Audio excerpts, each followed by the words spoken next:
just can't stop. No, no. Yeah, you got me, yeah. Ooh, no, I just can't stop. No, nothing you could do. I just can't stop. I just can't stop. I just can't stop. I just can't stop. Rock the party non-stop like this. Gonna rock the party non-stop like this. Gonna rock the party non-stop like this. Gonna rock the party non-stop like this. Yeah, we rock the party non-stop like this. Rock the party non-stop like this. Gonna rock the party non-stop like this. Gonna rock the party non-stop like this. Yeah, we rock the party non-stop like this. Run it up. We got the fire. Run it up. We got the fire. Run it up. We got the fire. Run it up.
You're stressing right, you need some meditation. Don't let them ruin your vibe, no time for rumination.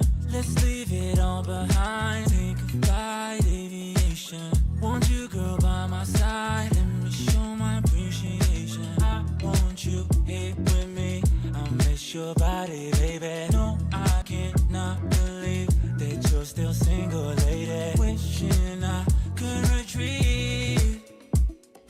I want you here with me.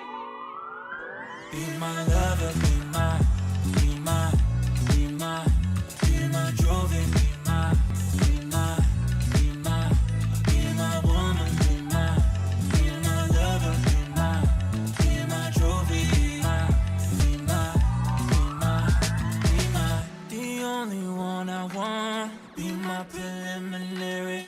Let me caress the way I think it's necessary. Monday, Tuesday, Wednesday, babe, 7 days, are you ready? I don't need to say you know it, girl, you're extraordinary. I want you here with me, I miss your body, baby. No, I cannot believe that you're still single, lady. Wishing I could retreat.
definition of divine. Yeah, I feel like a champion.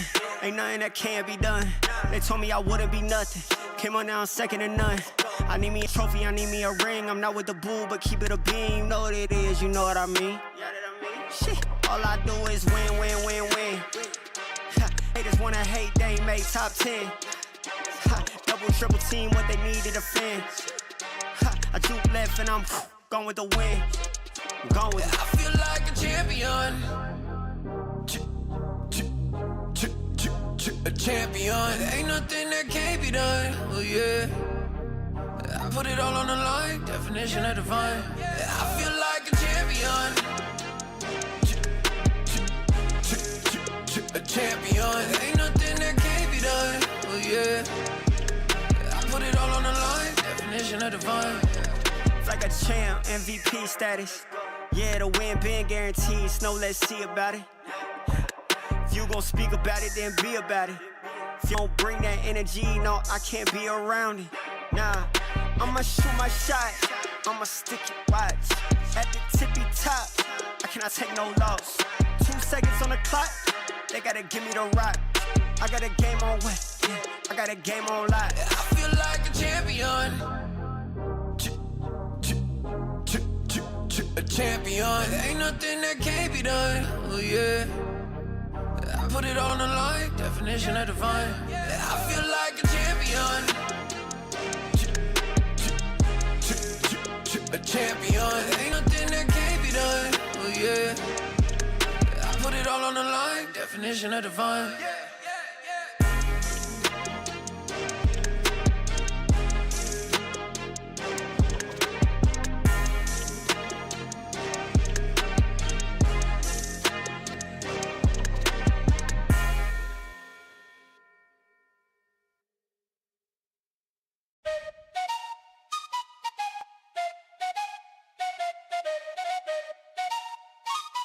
Let's go. I got big dreams, I'ma do big things. Yeah, you see me on the big screen looking so clean. I don't move slow, I move fast right past anybody taking life for granted, yeah that's too bad. I'd be grateful for everything that I have. You only got this life, you don't get it back. Make the most of it, become the best that I can. Everybody look at me, I got a plan. You gotta work hard, play hard, do it from the start. Cause how you do anything is everything, it's art. Stay consistent and do it every day. Don't let fatigue get in your way. Cause 10% of something is better than nothing. You better do something if you wanna be something. I can feel my stomach rumbling, I'm hungry. Big things coming, I ain't bluffing, yeah. No, I don't wanna stay the same, yeah. So I keep pushing through the pain, yeah. That's the only way to make a change, yeah. So I fight every day and train, yeah. It'll all be worth it. One day it'll all be worth it. So I keep pushing through the pain, yeah. That's the only way to make a change, yeah. I've had enough, I'm making my own luck. Adrenaline, my drug, I'm sick of feeling stuck. I got this, will not quit to the top, I promise. Cause I've had enough.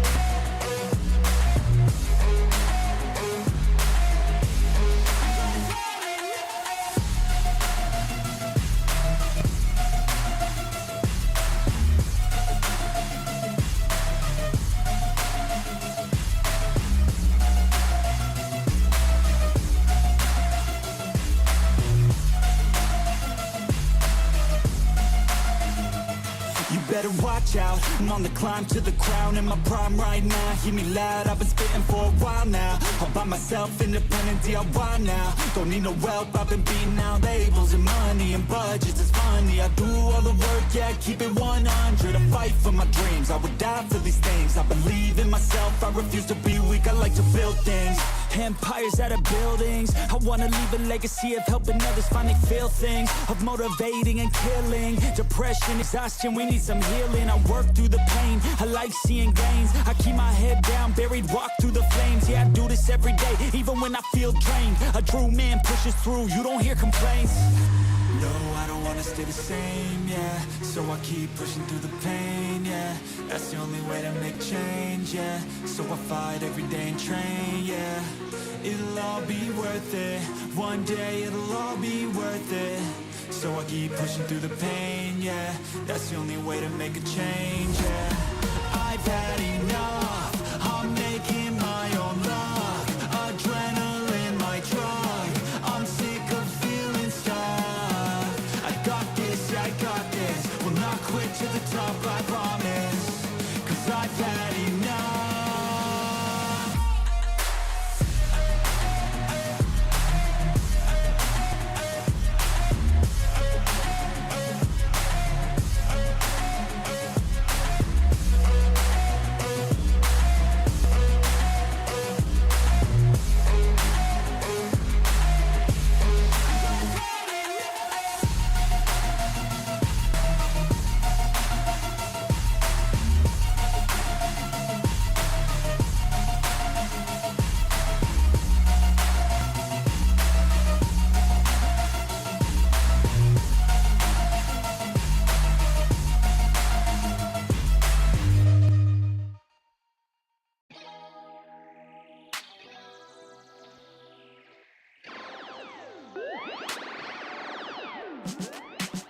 Feeling good, feeling great on my time. Won't let a hater block my shine. I'm just living my life. Too busy chasing good vibes. Chasing good vibes. Chasing good vibes. Chasing good vibes. Too busy chasing good vibes. I'm feeling good, feeling great now. A hater can't play with my day now. Get that negativity out of my face now. In my city, I'm the man of my state now. Yeah, I'm living life to the fullest. Baby girl, you're talking to the realest. Energy and joy, you can't steal it. Good vibes all around. Baby, tell me, can you feel it? I woke up, so I'm blessed. Just another chapter in the test.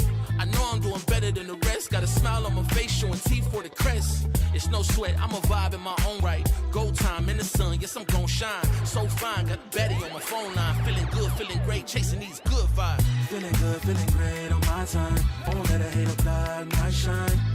I'm just living my life. Too busy chasing good vibes. Chasing good vibes. Chasing good vibes. Chasing good vibes. Too busy chasing good vibes.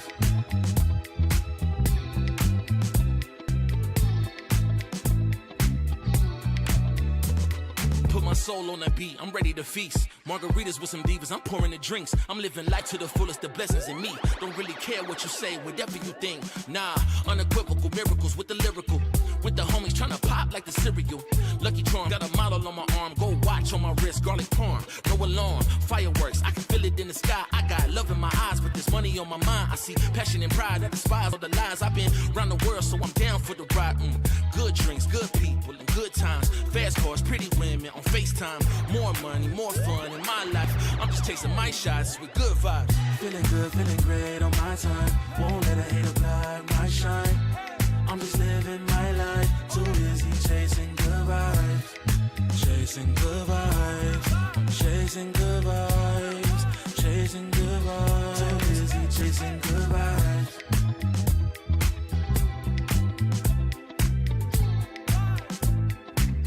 Too busy chasing good vibes.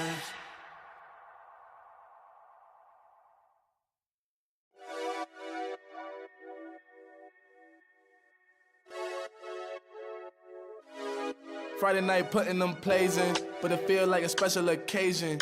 So let's go out, go blazing, hit the dance floor, let go frustrations. I might have a hidden agenda, but my intention's pure. I'll give you all that I got, and I hope that you don't need more. It's okay, just take my hand now. Damn near sweating your hair out. You got me creasing my sneakers. That's usually something I care about. Couldn't see the path, but it's clear now. You was in my dreams, but you here now. And I just want a little dance and a reason to change my plans. All I want is for you to dance with me, with your hands in the air where I can see.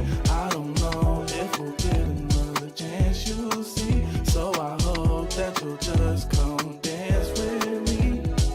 We We outside, did you hear what? I called the ride, cause I'm going up. And there's something mixy going in my cup. Don't say much, cause they know what's up. You know it get cold on a late night. We getting all close like it's day night.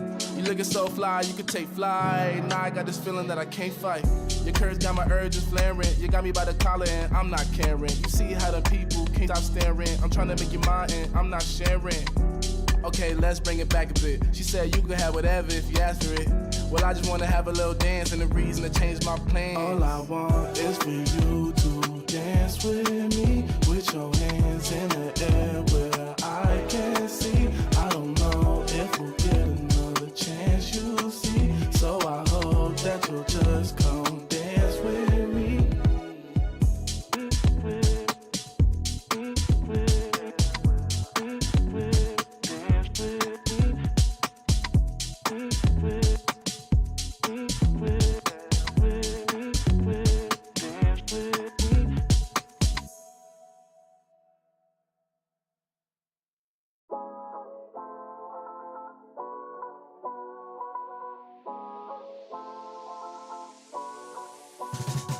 Get up now. Get up. Get up. Get up. Get up now. Get up. Get up now. Get up. Yeah, get on your feet and move to the beat. Pour up some drinks and then we repeat. Yeah, chasing my purpose, need a release. Yeah, my life's a beach, I'm lost in the breeze. Do this with ease, don't play with my dreams. Yeah, it's so together, it's not what it seems. Heart of a tiger, life of a king. Yeah, chasing my bag, my feet in the cream. Running these laps, not losing my steam. I'm feeling good, this life's what I need. Don't intervene with my energy. Yeah, I'm in her scope like Jimmy Iovine. Yeah, no Superman, but I'm feeling supreme. This not a movie, but I'm making a scene. Yeah, I can tell you how to live your life, but you just gotta get up. Get up. Get up. Get up. Get up now. Get up. Get up now. Get up. We just gotta live our life, we paying a price. Piece of the pie, I need me a slice. Yeah, rolling the dice, the scariest spice. Sticky like rice, the tricky reprise. Yeah, love will suffice, I suffer in silence. All alone, I'm lost on the island. Let's spread peace and less of the violence. Sebastian Bach on yachts playing violence. Yeah, the flowers violet, give me my rose. This for my city, all for my bros. Did it alone, so far in my zone. So raise your glass, let's all have a toast. I can show you how to get like me, live your life till you die. Yeah, look, I can tell you how to live your life, but you just gotta Get up now. Get up. Get up. Get up. Get up now. Get up. Get up now. Get up. Get up.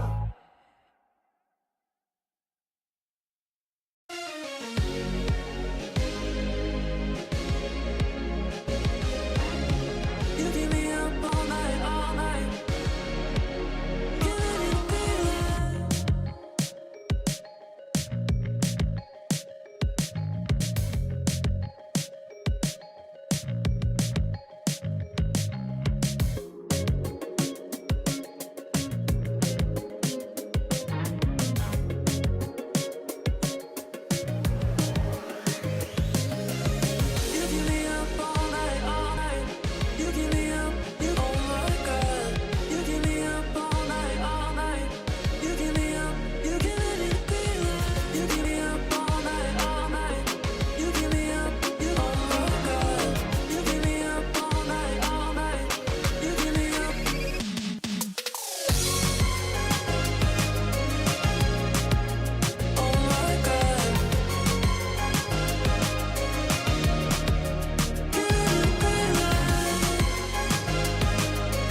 now get out the way.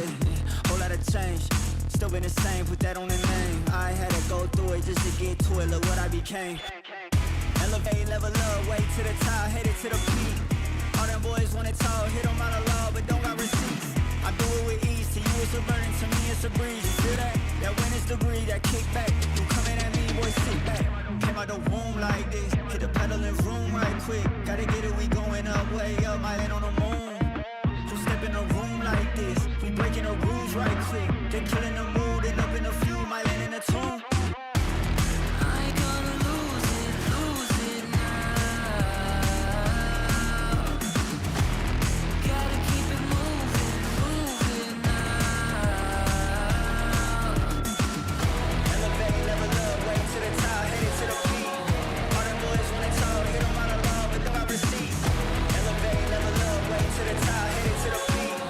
All them boys wanna talk, hit them out of love, but don't have receipts.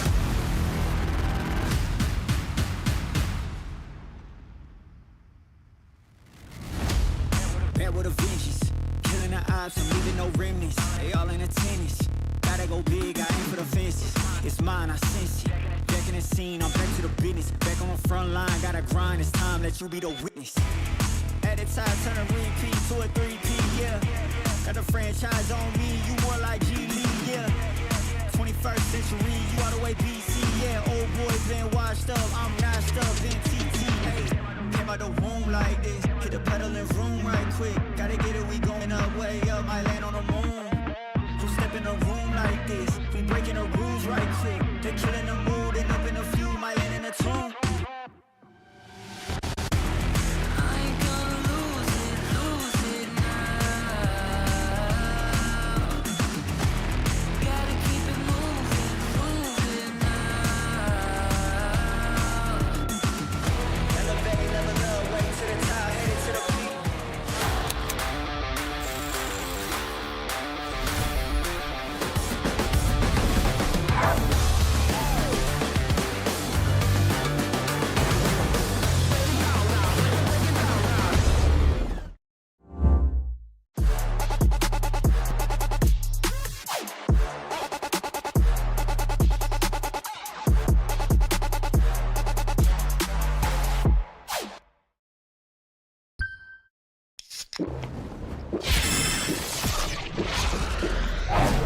Red Bull gives you wings. Yeah. Yeah. Let me get a punch. Let me get a punch. Let you feel the punch. Let me get a punch. When a hoop don't sleep, oh yeah, yeah. When a hoop don't sleep, oh yeah, yeah. When a hoop don't sleep, oh yeah, yeah. When a hoop don't sleep, oh punch me. Don't keep getting me pissed before I make you bleed. Pray for your rest in peace. It's the only peace that you need, even a punch. This is the purge. Everybody please your perk. Your perma kick these people with my kitty pound. Play with the wrong gal pound. Put when they put get back pop on out. Pop on now. Yeah, I'm a kite ying my pound. Pack it out, back it out. กูสร้างมึงภาพลับ Yo how about now bruh จบบ้านนี้ไม่ต้องรอถึงหูพวกกูจัดมึงจุก now out. Be the pepper pick a pack of peppers. People like me pick a pack of breasts for a week per day per minute. Rapper like me ทำพวกมึง panic บอกกูเป็นผู้หญิงมี proof ไม่ควรได้ pride เข้าใจมึง lose อะไรไม่รู้พร้อมพวกขี้แพ้มาผ่านกูพูดไปก็ไร point เขาต่อยสักชุดดีกว่าว่าพวก When a hoop don't sleep, oh yeah yeah. When a hoop don't sleep, oh yeah yeah. When a hoop don't sleep, oh yeah yeah. When a hoop don't sleep, oh you punch me.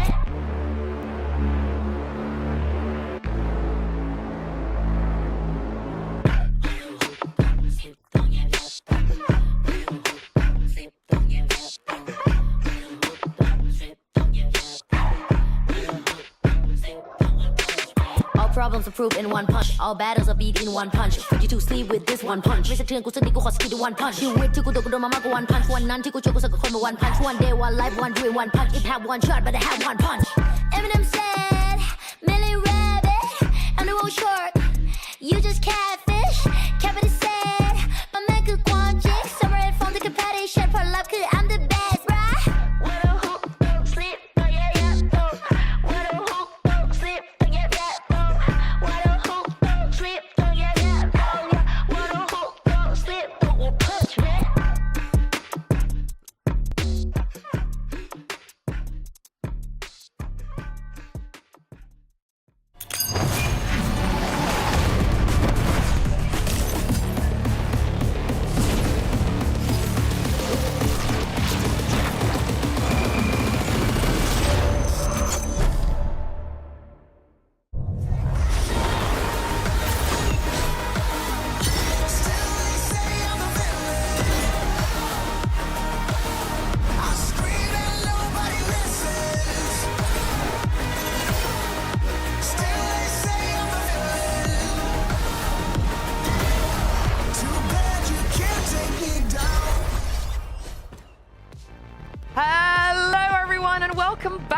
to stage 1 of VCT EMEA. 8 teams have taken the stage already this week. It's time to see how our last 4 will fare in the Riot Games arena. I am your host, Yingsun. I'm standing in the studio in Berlin, Germany, joined by Kakuka and Billy. Like I said, the 2 days have gone past already. We've seen the 8 teams, and Billy, there's just 4 left we haven't seen just yet. I'm excited. I can't wait. Final day of the week. We finally get to see the teams that we've not already seen, and I think the EMEA is looking pretty competitive so far. Yeah, yesterday we saw some Waylay. Today we're seeing Na'Vi. I'm expecting to see some more Waylay, at least a little bit. But I feel like it's the Na'Vi thing to be like, oh, we'll play Reyna now. You know, everyone else is doing this thing, we'll do the other thing.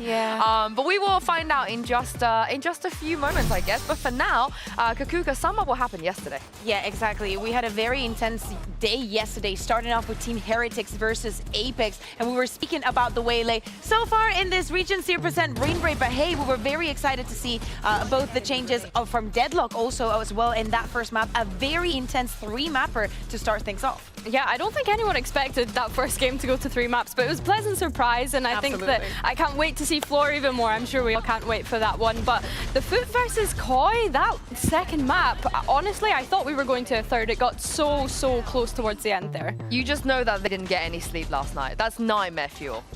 Yeah, absolutely. I think that for Koi, this first map, I think it was a bit miss.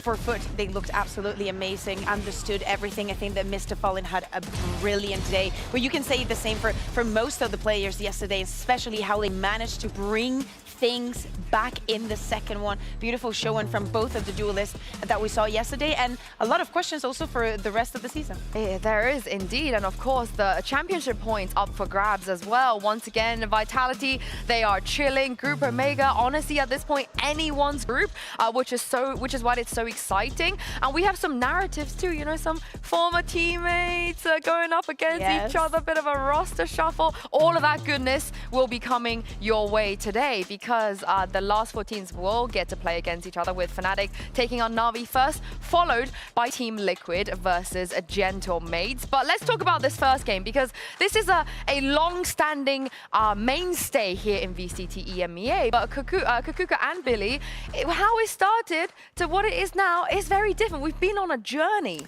Yeah, absolutely. I think that back in the day, right, when we thought about what was FPX, the win in Copenhagen, this was one of the teams that everybody knew eventually they would make it, right? Like, it was one of the top teams in the region, and we could say the same about Fnatic, the team that has given us the most trophies so far, and actually the last one that we ever won. And back in the day, this was the teams that everybody wanted to go up against. If you were good enough, you wanted to measure yourself against the best, and this was this too. But lately, last year and this year, after what we saw at the beginning of the year, tables have turned a little bit. Yeah, I mean, I think when I look at Na'Vi as well, this is kind of the first major changes that they've had since they signed that initial FPX core roster, right? So you want things to start looking up for them, considering they didn't make an international event at all last year. Yeah, once upon a time, this is a grand final. They don't get to play against each other until the final. But now it's kind of like the battle of who can scrape through to a playoffs. Yeah, so I want to see them go back to the glory days. And so does Angel, apparently, because after losing out last kickoff, he had such strong words to say, and it's been a while since we've seen Angel, you know, say things like this. We're going to show you guys a tweet in just a moment, because Kakuka, I know you've had this bookmarked since then. Yeah, one day I will share all my bookmarks, because they're all Valorant related or cats, and they're all very fun. But the moment I saw this, I knew that I wanted to bookmark it because of how it ends. I think that especially not only what we saw in kickoff, but at the end of the year, when we were speaking about the playoffs and how in that knockout round Na'Vi will always go down, kickoff was a little bit of that same feeling. A couple of matches, going to that third one, but actually losing. We saw Angel actually having a good performance. Yeah, he had that 1v5 that we're not going to forget. But it's about the next split. You're going to see a different Na'Vi. The angry Na'Vi and angry Angel. I want to see what that means. Have you ever seen Angel angry? Have you ever experienced that? I haven't. Or He 5 years. He seems like a chill guy. Like genuinely, he seems like a chill guy. But when I look He doesn't about care that much. like all for the him, different, it's not that deep. Yeah, when I look at their team, though, and like all the different age differences and like dynamics, cultures, and things, like I don't know how the rest of the team took this tweet. Because if I seen my IGL tweeting this, I would have been like shivering, scared. There was one time I saw an angry angel is when he was talking about how America's teams wouldn't even get a map off of us back in the days. If anybody remembers that. But since then, like you guys said, he just gets on with it, you know? He doesn't care about what other people think. But this angry Na'Vi, angry angel, I am super excited to see it because we don't know what that means. Yeah, exactly. We do not know what that means. But on the other side, the team they're going to be taking on today, Fnatic, of course, Billy, they've made a shuffle in their coaching staff. Not the roster, but coaches specifically. And I like to see this because we kind of say to teams, you know, don't make changes too early on. And of course, we have so many changes happening early on this season. But I like this because I've seen a lot of the players were getting some stick for their performance in kickoff. And I think when you can build a good support system around you and the coaches will be able to help kind of nurture that spirit in amongst Fnatic, I think this is a really nice change. And of course, they've yoinked Scott from BBL. So that seems to be a big thing. I'm glad you mentioned that because for more on how things have been since kickoff, here is Fnatic's brand new head coach, Milan. I'm now joined by the new head coach of Fnatic, it's Milan. Well, not really new, right? You've been here already, so tell me, what has been the change in responsibility since this promotion? And do you feel any different from being an assistant coach to a head coach? I mean, it's a very different role. For me, the biggest difference is a lot more responsibility and like, it's closer to a manager role. Obviously, I'm ultimately the final responsible for all these things, right? So when it comes to strategy, I collaborate a lot more with Jake now than I would do before. And outside of that, I think a lot of the things that I'm doing is just making sure that the team runs smoothly and ultimately making sure that all these different pieces like connect together properly. So less sleep. Less sleep. More fun, I would say. I think I'm enjoying it a lot so far. Okay, that's nice. Of course, you guys also have some reinforcement from BBL too. You know, all the BBL fans spoke pretty highly of him. So how's the new assistant coach? I mean, I knew Ben Scott already before he joined the team, and he was one of the people that I thought was a very interesting profile. So when there was an opportunity to collaborate with him on this team and the spot opened up, we didn't really hesitate. So it's been great so far. I really enjoyed working with him.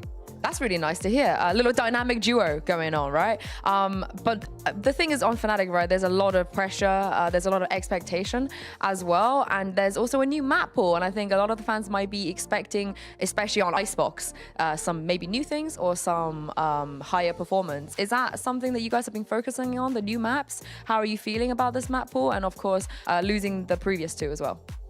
I mean, I think I can say that the previous map pool, we basically banned Bind the entire time, and Abyss looked so-so. So for us, these changes are very welcome. I think there are two great maps that historically have been good for this team, and I mean we did some cooking. That's what I'll say. I think we came up with some interesting stuff, and there's definitely a lot of new. I think one of the things that we kind of realized in hindsight when it came to kickoff is that we felt that we maybe played it a little bit too safe, and I think we have the pieces to play it relatively safe, but I think we kind of exaggerate that a little bit, and we could have taken some more risks when it comes to compositions and stuff. There's going to be an uproar if you end up banning Icebox, by the way, so you better not be lying to me. And last question, Alpha, on the ISO in the past, on the Sentinel, on Tejo, a kickoff, I think a lot of people have their own preferences. So what is his role right now on the team? I think the most important role for Alpha is he's an energy guy, right? So I see him as someone who is able to pick up the energy. I think the stuff that he did during the last time we played Na'Vi was some of the most amazing things that I've seen, just picking up a team single-handedly and carrying them mentally. In game, we definitely try to find more of a set role for him. Obviously, with the meta being so like adaptive, it's very difficult to have everyone play exactly the same role on every map, but we definitely try to narrow it down a little bit for him. So no more Tejo? No comment. Masterfully dodged. I thank you very much, Milan, for joining me, and good luck today. everybody has a preference when it comes to Alpha. I think some people like the Duelist, some people like the Sentinel. I don't know many people that like the Tejo as much, but where do you guys sit and where would you like to see Alpha coming into this? I'll start with you, Billy. I don't like Alpha on Tejo. I'm going to put that out there right now. I don't like it. I think that he's too mechanically gifted to be put on an agent such as Tejo. I was really surprised we didn't see Chronicle jump onto the Tejo. So yeah, it's a bit of a weird thing for me seeing him on that agent. I like him on the Sentinel. I think that he's proven time and time again that he's so great on that role. And then Duelist as well, I think really helps with Kayak. I think that Kayak is so much more confident when he has his little dynamic duo of Alpha on the Duelist as well. So yeah, I'm not a fan of the Tejo. Well, first of all, it's always a privilege to have Alpha on your team. I think that we can agree on that, right? Yeah, like whatever he's playing, it's going to be good. But once you have it, of course, you want to use it to the best of his ability.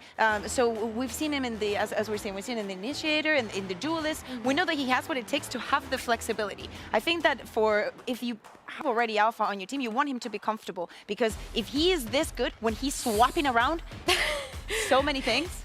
The problem is, if you want him to be comfortable, he will only play ISO. he will just play ISO. Yeah, but he has to. He's not by himself, you know. No, but if you take only his opinion into it, and knowing Alpha and knowing what he wants, I'm telling you right now, he would just be like, plumb me on ISO every map. So I don't know. I think you have to sacrifice comfort like a tiny bit, a little bit. Yeah. But what I mean is more like, even if it's 1 or 2, because I like the fact that this is a team that has the capability to, if they want to, they can go into the double Duelist anytime they want. I don't think it has only to do with the ISO. He's a brilliant race. He's brilliant. He's a great absolute player. Like, he can do everything. I just don't, if I have him, I don't want to put everything in front of him and be like, you know what you want, and a little bit of Tejo, and a little bit of this, and a little bit of that. No, just give him a couple of roles so he can focus just on that. But would you want him to just be a Tejo? No. Oh, full time? No, okay, because he's too good of a Sentinel. Like, he has to be a Sentinel. You cannot. He's always an issue every single time that he is your opponent, and he is a Sentinel. He's a Duelist as well. He is an issue.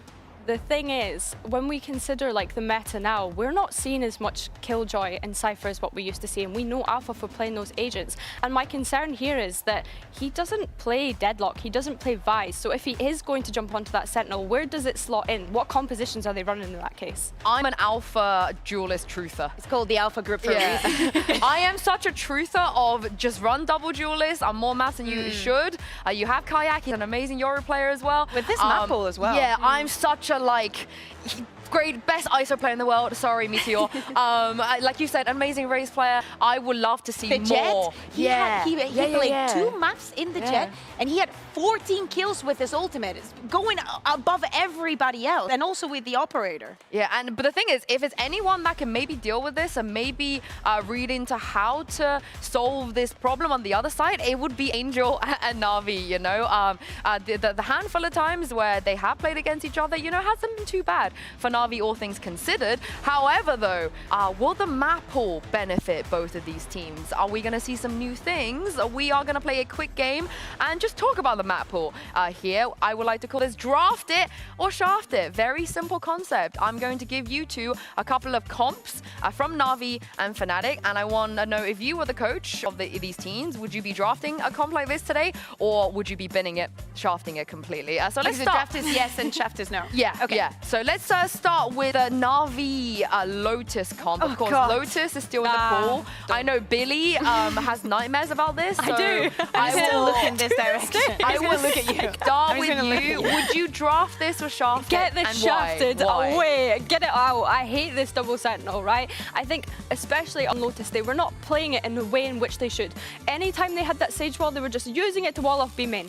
And then we were just like, okay, now we can't re-clear that space. I do not like it whatsoever. I don't mind the Vice. I don't mind that. But Koala Noob on Sage, I said it in kickoff. I will say it again. Please get my man Koala Noob off of the Sage. I am begging you, Na'Vi. I think that this is like overcomplicating things in some extent. Like, I like the Tejo. Do I like it within all of this? Do you need this amount of stopping power? You have a freaking Vice. You have the Astra, the Tejo that can also delay the Sage, and they still will get onto your side. Like, I do not think that this fits them. I do not think this can work full time. And I think that also one of the reasons that it makes me so pissed, quote unquote, is because it's Lotus, and it's not the first time that we see Na'Vi doing a little bit of like the wonky things of like, oh, let's play Brimstone here, or like oh, let's put Cena on Omen, or like, I don't know. I do have PTSD with this. So I like the fact that they're willing to try something new and think outside of the box, not think of how we did things back in the day, put in the dejo, using the vice, as you're saying, Billy. But maybe a couple of changes here. Yeah, it would also be kind of cool if we see Shao on Tejo, you know, at some point. That'd be nice, be fun. You don't have to convince me. Yeah, I think he would be really good. Well, let's start. So Shaft is across the board. We shafting this? Yeah, Shaft. Okay, that's a big no-no. Big no-no. Let's see the next one and see if you would draft this Ascent comp, since Ascent is back in the pool. And Kakuna, you know, there's a high chance that Na'Vi insta-pick this. Yeah. High chance. Yeah, exactly, So- because they were probably the best in the region, in the map at some point. Just looking at this, seeing Derken Heroes, this is last year, Yeah. right? Especially with the changes that we've seen on the Deadlock, what we saw yesterday from Mosi, he gave a masterclass. This is a composition that would suit them very well. I wonder now how they would do things. Like, obviously you would put Kajak on the Jet, maybe the Waylay. I think that is something that could also be explored there. I think that's a map that could work. And yeah, just put Crashes on the, I would say, absolutely. Draft? Yeah. All right, Billy? I think I would draft this, yeah. I don't totally hate it. I think, like you say, Bear, when we seen that Deadlock yesterday, it looked so strong on Ascent. And I think in the way in which Chronicle play is similar to Mosey in the sense that it's very reactive, right? So I like this. I do like it a lot. The only thing is, but I'll give him the room. If Hero is on Navi now and they do decide to play Ascent, he might, you know some things about how to... He never played against Optic and RGMV. Like, I trust Austin's got different lineups. You know, he might come in with some new stuff. Okay, one more comp. We'll do the Haven. Of course, I think this is the one that saw so much success on some of the other teams. T1, I know they love this. I know Talon, you know, they spoke out. Cruz was talking about the ISO Yoru as well. So I'll start with you, Billy. Do we change anything from this Fnatic Haven comp? Do you think this still has legs? I don't think we change it. I like it. It works. It managed to bring them over the line against Navi last time. Not to bring that one up, but it did. We got to see Alpha and Kayak go absolutely crazy on the double duelist. We've been singing their praises throughout this whole pre-show, so I really like this. Draft? A question for this game, since we are coaching. Is this my team? Like, am I coaching Chronicle, Kayak, Boaster, Alpha, and Crashies? Would you like to coach someone else? I can make some. Everyone already thinks that I have a power on Fnatic, so I might be able to make something happen for you. No. What I mean is, like, if I have this team, yes. I do not trust many other teams to do the same, or I think that there are better options that could be easier for other teams. You know, with the tools that you have, like, I will consider removing this two and adding in the Breach and Tejo. You know, I think that could be one of the changes that makes this composition more digestible for the rest. I say that. Yeah, but for as of today, if I'm coaching this Fnatic, I keep you this. would draft this? Because I think that Milan mentioned it in the interview, and we cannot forget, with everything that we've said about Alpha, I'm just going to keep on going. That Haven, there is a moment where they're 11-5 down, and Alpha just, you could see it in the VOD. You can go and watch that video back, because he decides he is not going to lose. They were able to win kickoff. Let's see if they can do it today, and if he bring in that energy for the team. And it helps that he never loses it in his ult. His success rate is ridiculous. And now it's even stronger. It's ridiculous.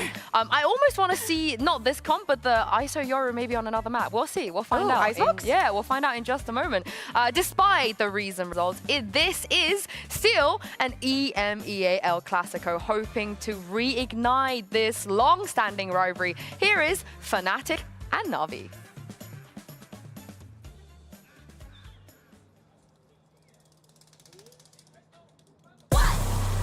My pedigree, I got legacy in my pop. You playing hopscotch, I'm at top notch on the block. Shouldn't slide like me, no. Spice it up with a sauce. Yeah, my Lord said don't do it. I said pop, pop, pop. Yeah, my Lord said don't do it. I said pop.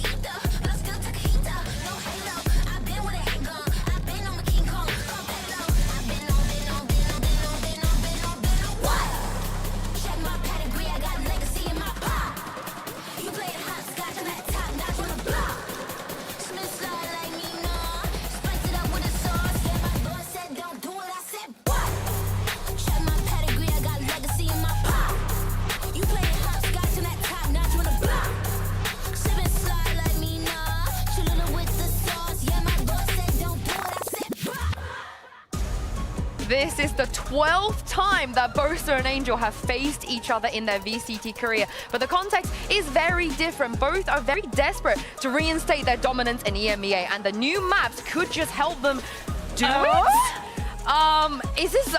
Can we check if this is the real map, Vito? Because I don't. Wait. I don't. Peek. I There are some points in my life where I just don't understand Navi, and I just want them to win so we can have an interview and ask for this, because they went into ban Ascent and pick Fracture. Fracture, by the way, the map that the 4 times the Fnatic played during kickoff, they picked Fracture. Okay, I think the context of the Ascent is for those that don't know Na'Vi, that don't know Angel. Every single time that Ascent has been in the map pool, Billy, Na'Vi have always chosen it. And we know that is because they always have to start on the attack, and they became an incredible attack-sided Ascent team. This is their home ground for the last 5 years. Yeah, but I think as well we do have to consider the changes, right? They got 3 new players in Na'Vi, so maybe they're just not feeling 100% comfortable. Koala Noob doesn't feel comfortable on Ascent. Maybe. Who am I to judge? But I think for me, like the big thing, as we look towards Split being that first map, hello? Fnatic picking that one is so weird to me, and then deciding to leave Haven as a decider. We saw it go to overtime last time, so I think it's very, very brave that Na'Vi decided to just go, yeah, okay, we'll let Haven be the last map. I mean, they had to choose between Icebox or Haven, and you heard it from Milan. Milan said, we're so happy about the new maps coming in. This is our comfort. I feel like he lied to me a little bit, because maybe I thought they would pick the Icebox, but hey. I think that even considering the Ascent and maybe runs on double duelists and changes that we're seeing here on Split, keeping out that double duelist for the side of Fnatic. Look, I really, really like that.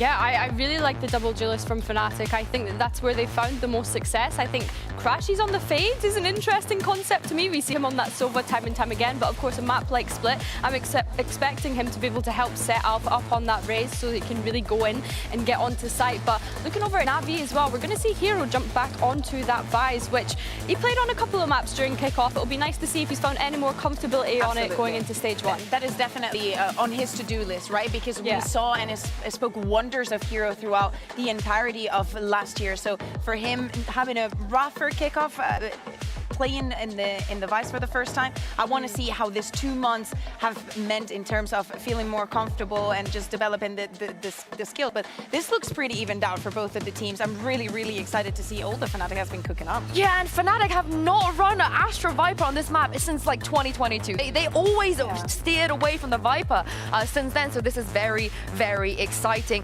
As if this wasn't exciting enough, I got more excitement coming over to you guys. It looks like Pansy and Hypok have adopted someone into their duo. Yes, we're very proud of our beautiful baby boy. First day at work as well, incredible. But let's kind of talk about this though, because it's a vintage matchup with a little bit of a vintage feel with some of this composition here. Yeah, vintage being the key word. I think this goes back to, or Fnatic coming back towards a double controller composition. Actually feels quite nice here. Again, it's a refreshing change, I would say. It comes back to where Fnatic, I guess, went through an era of being very, very successful on Split.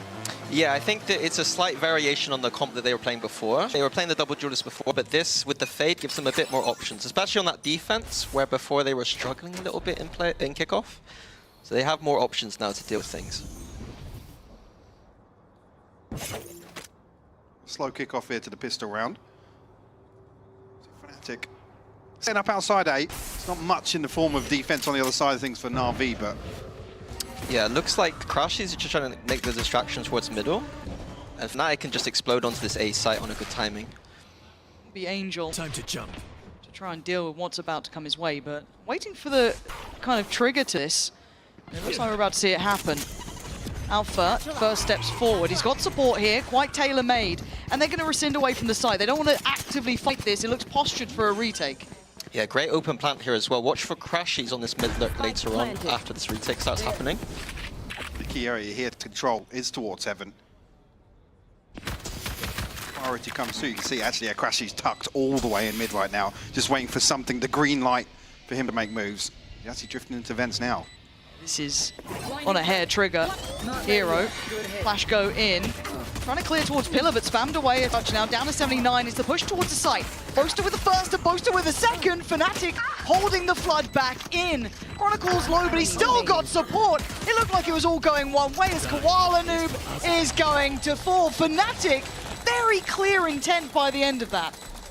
Really well coordinated as well, as it didn't even really need to rely on crashes late onto that retake, but Na'Vi, again, the flood onto site here, it just so happens Boaster gets these 2 kills. There's not, nice. You can't really plan for that, but yeah, it's rough because I think everybody from Na'Vi's almost committed towards site. Maybe the penny dropping a little late on where the plant was. Again, that would have been the big indicator as soon as that smoke drops. There's going to be a late heaven play. I'm surprised that Na'Vi opted to play so retake heavy. I don't see their composition as one that is going to be particularly strong on those retakes. Like, they didn't even, I didn't see a good use from Paranoia there either. Yeah, that was a bit of a missing piece. Now, again, you're looking at the purchase here for Na'Vi, it is exceptionally light, so nothing to write home about, but they are at least in the right place. Yeah, bodies here. Don't think there's going to be a tangible engagement for them to take, but Koala's got to be really careful, yeah. Heads up play here. Alfie had to find it with the paint shells. I love this discipline from Fnatic. Just taking heaven, and then we could just slow it down, freeze. Forcing that move out of Na'Vi, or the response from Na'Vi at least. Again, such good info off this Fnatic. No oversteps from Na'Vi though. Wait to see who will be the first to move. Usyk really hoping gets away with daylight robbery, and Fnatic are having absolutely none of it. Clear work so far, very composed under pressure. These classics finding very little value on this, and it looks like someone wants a round done. Alpha, a little bit of a slap back to the face, so Shao's going to try and hold his ground at least.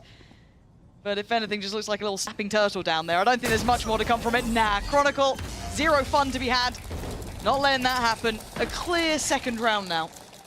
Yeah, I actually designed the old anti-eco for Fnatic. Here we go. I don't know if you guys know. Wait. I'm about to praise the new Fnatic. Okay. The fade makes it a little bit easier. We had to do some very ridiculous things with Cypher cameras to, you know, we didn't have anything to get any contact, but the fade here allowing, you know, space to be cleared quite easily. Nice little anti-eco that they had there. The one that I made. Yeah. Not this one. If I may say so myself. I was giving him credit. Well, it didn't sound like backhanded. This is what it's going to be like.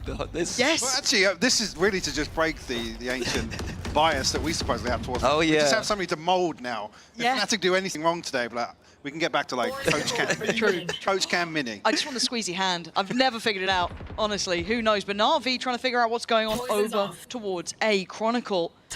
He challenged it super early. That Paranoia pushing. Chronicle's still alive. He's not fallen yet. He does go down, but that's hugely addictive of how many players are on that A side. Got the green light now to find some space towards Mail. Actually forcing their way through, so Fnatic is benefit out of that situation. Looks like Na'Vi are opting to play retake again. Yeah. No, it's the meme of the whole retake meta, but they're taking that to heart, and Boaster's taking heads. Beautiful work from him, just to slip ahead a little bit there, the unexpected almost, and pausing for the plant now. Again, with the Omen going down, the Paranoia is the big piece of util in this retake for Na'Vi, so this is a tough retake. Alpha, have to try and play around this, fall back a little bit. They're getting a little bit of pressure on towards Pillar. Boaster again, big impact from the man so far. 2 kills, looking for a third. He's got it, eyeing up maybe a fourth. IGL v IGL, Angel's got that one in the bag. Boaster started off hot. Like if he got that one too, 6 and 1, yeah. Would have been a huge clutch to find here on round 3. But the battle was old as time between Angel and Boaster. Coming out on top this time. Yeah, I think it was just the round was pretty much down to Chronicle dying there early. That kind of Viper outside A. I don't think he's ever played Viper on this map. At least I never. I mean, you should know. Well, I mean, he didn't play it with me. But he was the second highest rated Viper in 2023 behind Leaf. So I'll give that one out for free. That's pretty good. He's got them in his back pocket. Hasn't he? He's got a Rolodex of it. Remember when I did this, guys? Yeah, I mean, Fnatic have got to be aware of that now, that Na'Vi, well, so early on in this half, identifying that Chronicles may be going to be in a position to just be a nuisance, right? Just to play around the wall, try and isolate something. I mean, look at the difference. Yeah, exactly. Straight away you see the adaptation. Playing much deeper. Na'Vi will allow him to do so. I expect Na'Vi to be guns blazing, charging him down. But if it's he definitely continues something to keep get an eye on. pressured here, they can bring the Fade at the start of the round to just support. Yeah, yeah. Go back to this middle kind of. Oh, Walanoop though, still sharp with it. Nice from him. Angel in support as well. They do have a little bit of a push and pull system, but it's the vents that are shut now. Boaster fallen, leaving just Alpha and Kron to try and pick up the pieces, but this mid battle is won.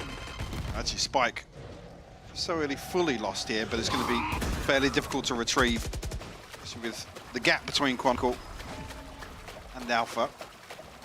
They're not just going to give this up already. 40 seconds left on the clock. Unless they're going to go for some weird vents. Yeah, I was going to say whether or not they do actually look as if they want to group and make some progress towards ramp. Or maybe just anticipate nobody from Na'Vi is going to be playing over here. We've given Spike. It just looks like a save. Yeah. Maybe looking for a consolation or something. I do like how Na'Vi, so Na'Vi in the last round, we saw them with that A main pressure, which scared off Chronicle. And then this round, they're kind of wary of the fact that they were able to take that A control and kind of make Fnatic scared, and then we're able to just stack towards middle, or like have that mid fight quite nicely. So Na'Vi reading the pace of the game, like reading it quite well. For now, I'm just going to let this one simmer on out at 2-2 here. Na'Vi not letting this get too far from them.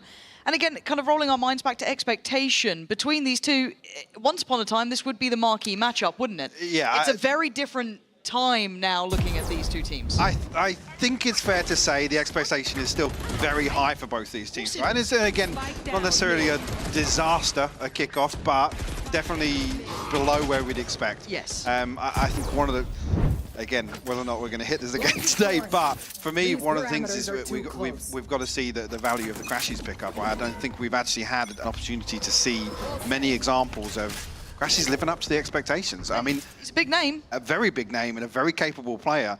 That transition period has almost expired in my eyes. But allowance. Yeah, there is always that window of just, okay, getting used to the team, getting used to the role, kind of playing again as well, playing actively in this sort of level. Hold on. Coming in too. Walanoop very early on this and smacks his head in. That there might have been a misclick. Yeah, so that far away. feels, it was so far away. I mean, was he on stairs when he popped it? I think so. Maybe just a complete miscomm here, and see that back if we can. POV just to get a reminder, because you're looking at the purchase coming here for Fnatic. It's the 2 Vandals, and any small reward is pretty nice for Fnatic. They'll be happy with that. The 3 Sheriffs here. There is some threat though. Again, Alpha's only 2 away from his ult.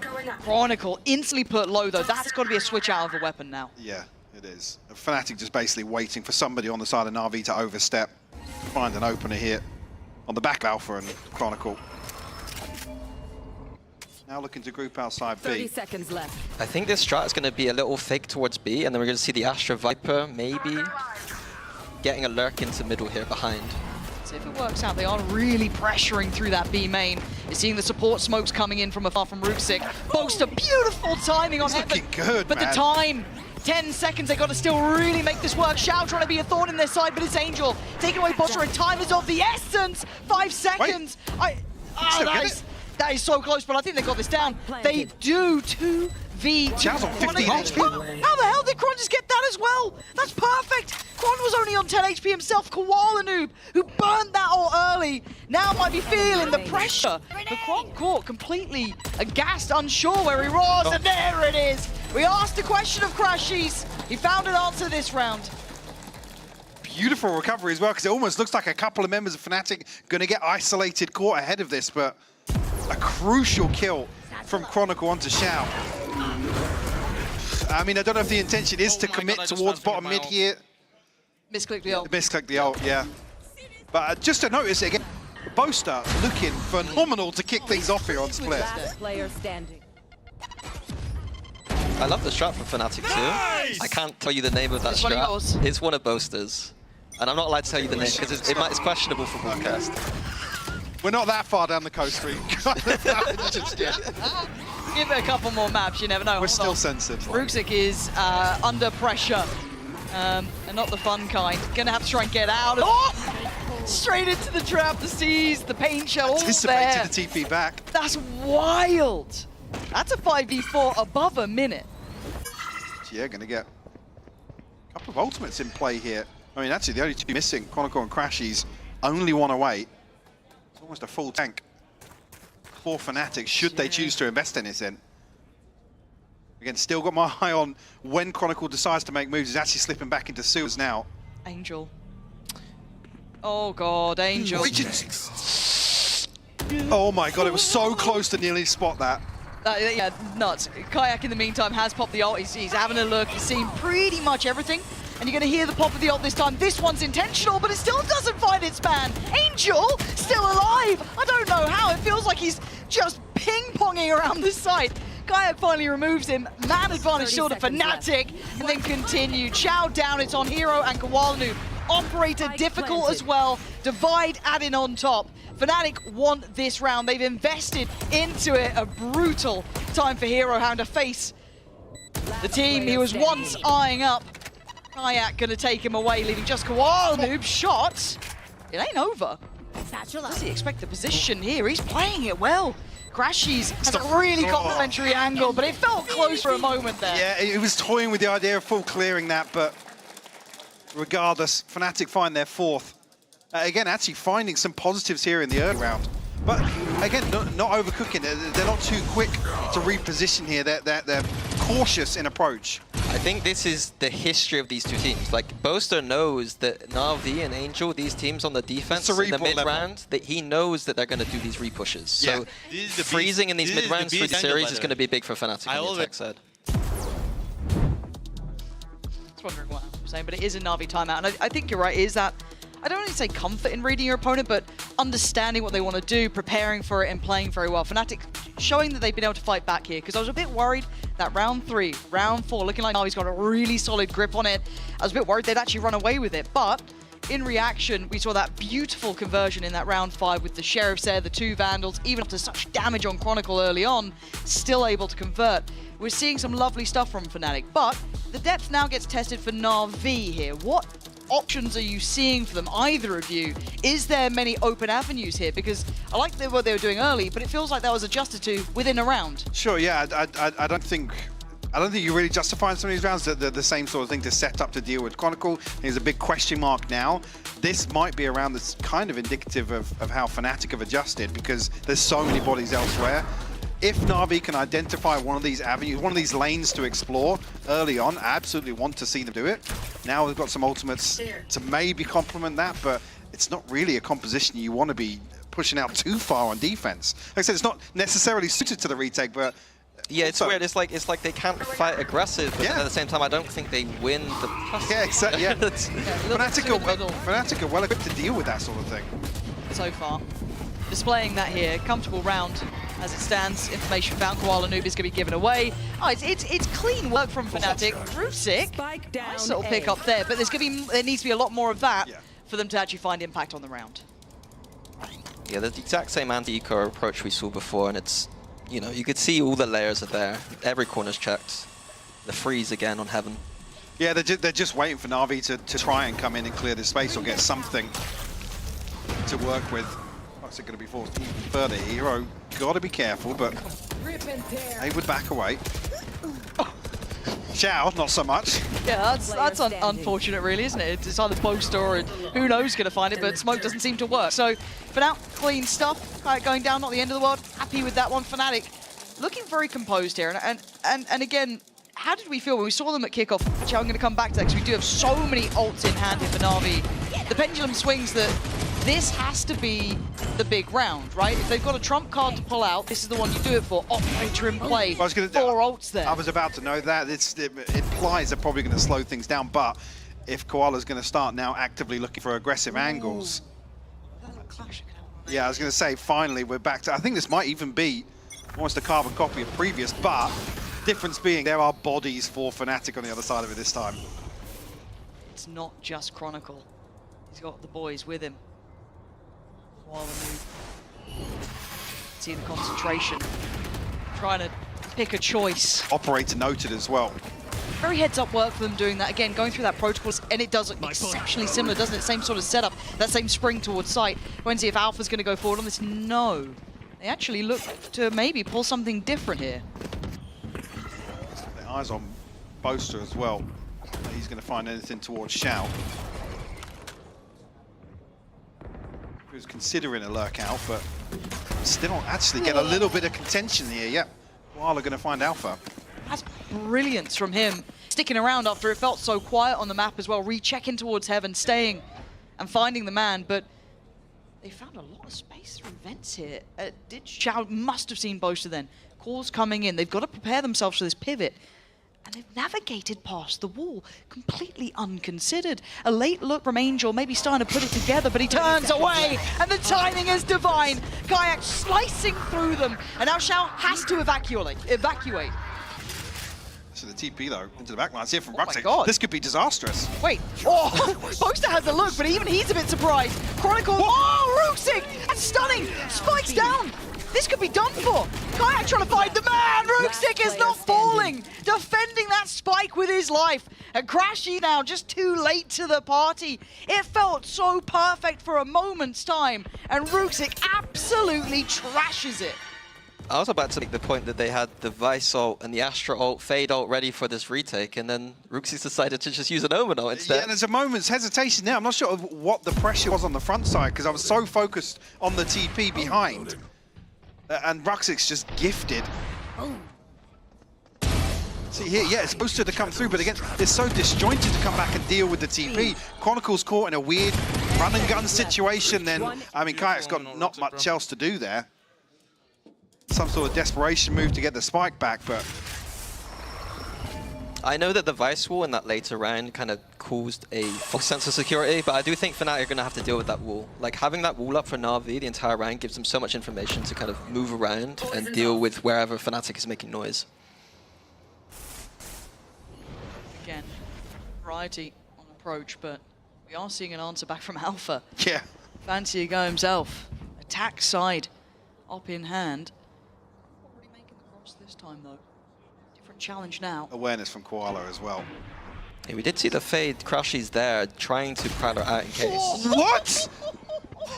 Yo, give me that. Give me both POVs. Give me both POVs and a flare on react, that. please. Please. I blinked and missed it. That's... But does that give away much? What does that tell you here? Fnatic now find success on one side of the map, right? But they were kind of leaning towards this B site. Na'Vi reading it as well. Oh, nice from Hero. Instantly stopping Alpha in his tracks. They still have util here. Na'Vi looking to work things back in, but the ult's starting to come into play. Cut the sound here. Chronicle actually opted not to progress through mid. Trying to make his way back towards B main here. Fnatic gotta make use of this window.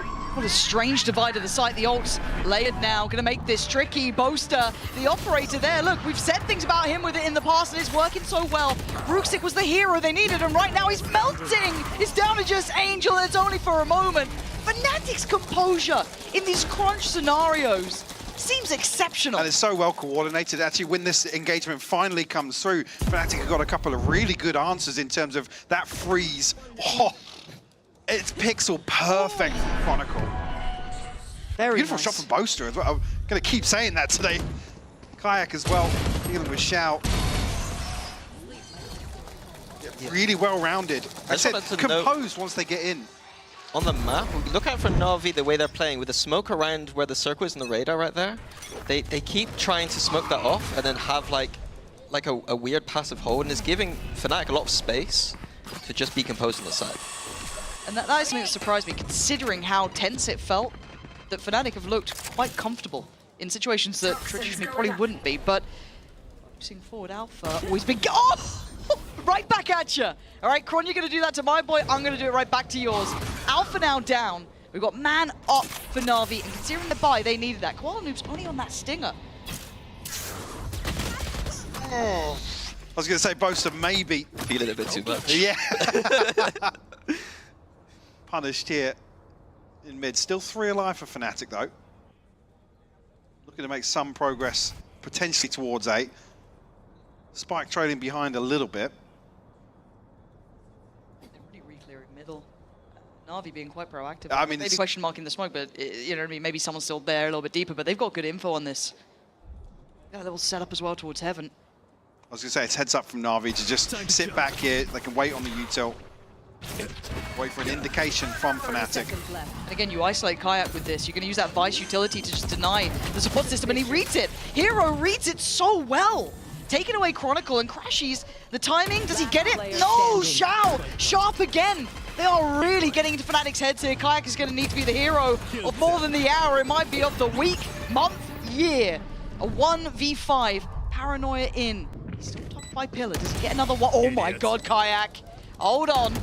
Oh, I was on board for that. I was ready. But Na'Vi needed this.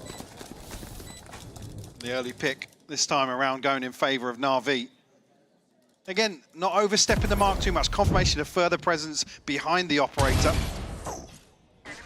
I find it funny that we used to have a rule that if we went down 4v5, because we had so many good players who'd want to then kind of bring back the round.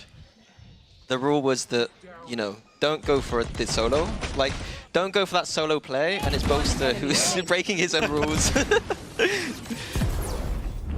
Oh, Fnatic getting absolutely rinsed. All the inside info comes out. It's like, oh, Boaster actually broke his own rule there, boys. Coward. Yellow card. I mean, it's good to see the Yellow confidence. Card. Yeah. Yeah. A new look for Boaster. Confidence. Poor guy, hold on. And Koala Noob, speaking of confidence, it's flying. Na'Vi, kick it up a gear. It's not just one, there's several. But hold on, we called out Crashies and he's on a heater now. Sharp with it, punishing the aggression. Taking back the space, the Haunt gonna go in as well and clear a little bit of B main, so they can just pause for a second here. Man up this time. Massive gap in the formation, so Na'Vi, a lot of questions left now for Hero and Xiao, but Kayak and Crashies, the walking wounded, maybe some hesitation. Chronicle's still over towards A side, or down towards sewers at least. Fnatic, again, just expecting Na'Vi to react. They know that every single time in these kind of mid-round situations... Waiting for the re-clearance, yeah. Exactly. Which is coming. It's there. Just a second away. This is an awkward situation, though, because Crash is going to be left solo with the spike. If he's caught on, and actually Kayak can't confirm anything.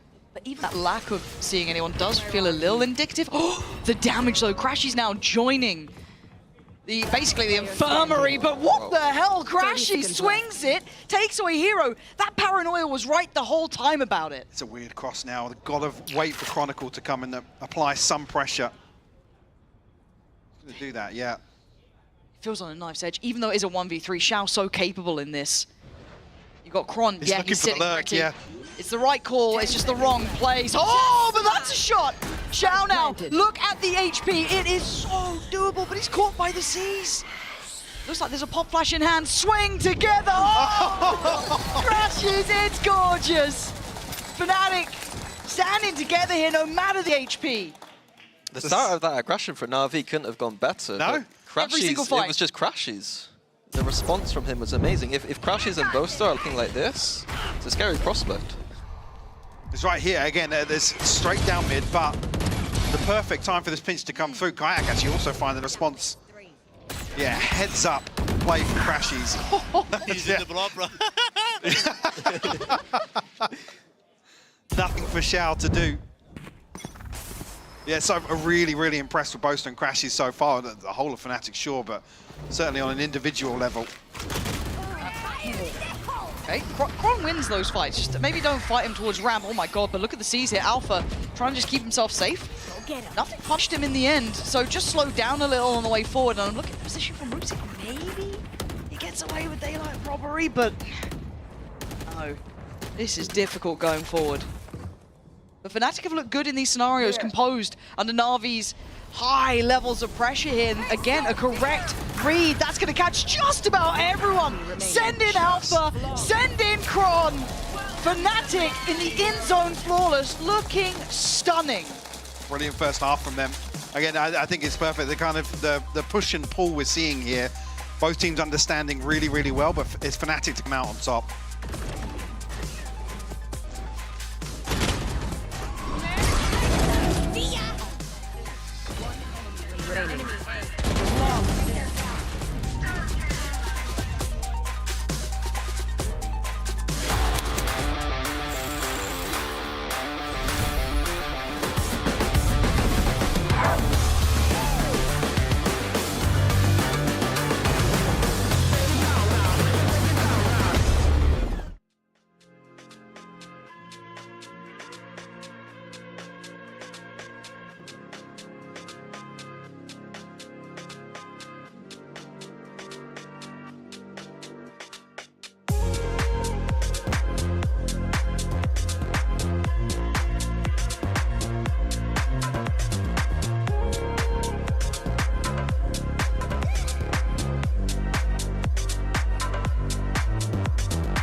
So 4-8, bit of a back and forth affair, but it looked like Fnatic were equipped with what Na'Vi were trying to do. Their calmness under pressure, the pauses, the good reads, and also the individuals. Again, your boasters, your crashies, putting up numbers.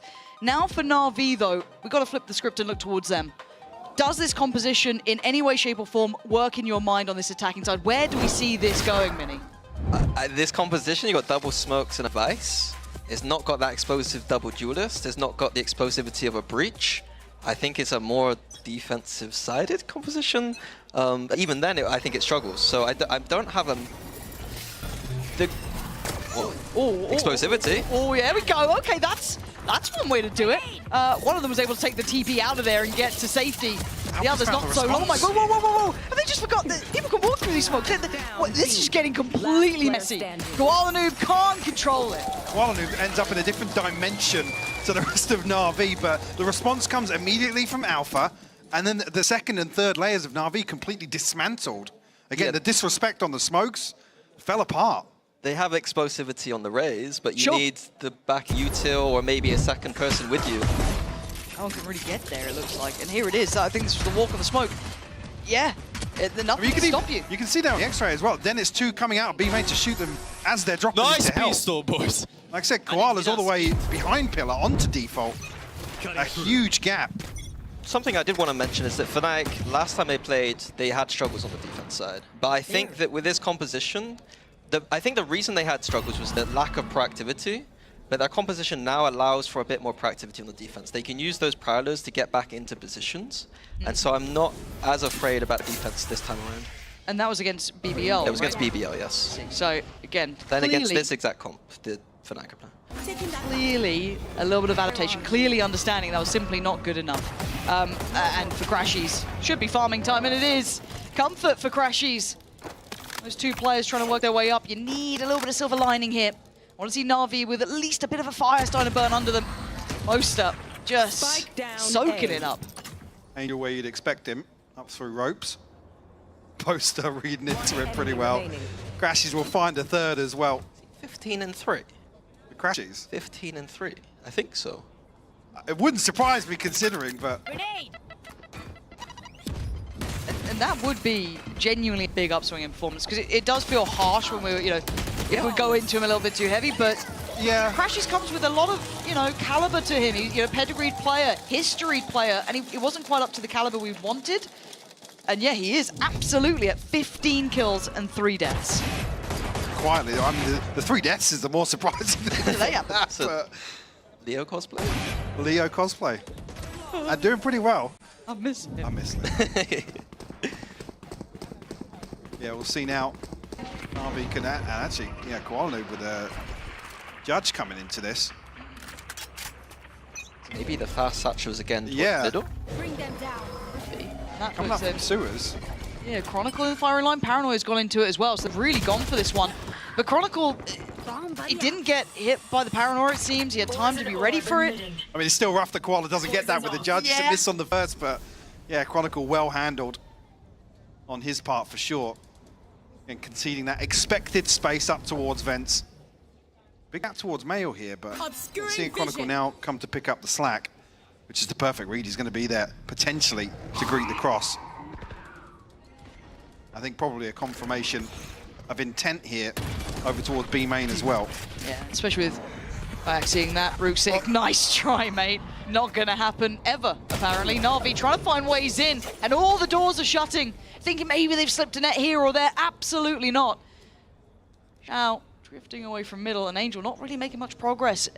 This could be called off pretty quick. I mean, at this point, hold on to the rifles. 40 seconds left. Don't expect Fnatic to really send anybody out on a fact finder here. Yeah, rough, because Fnatic going to find 11.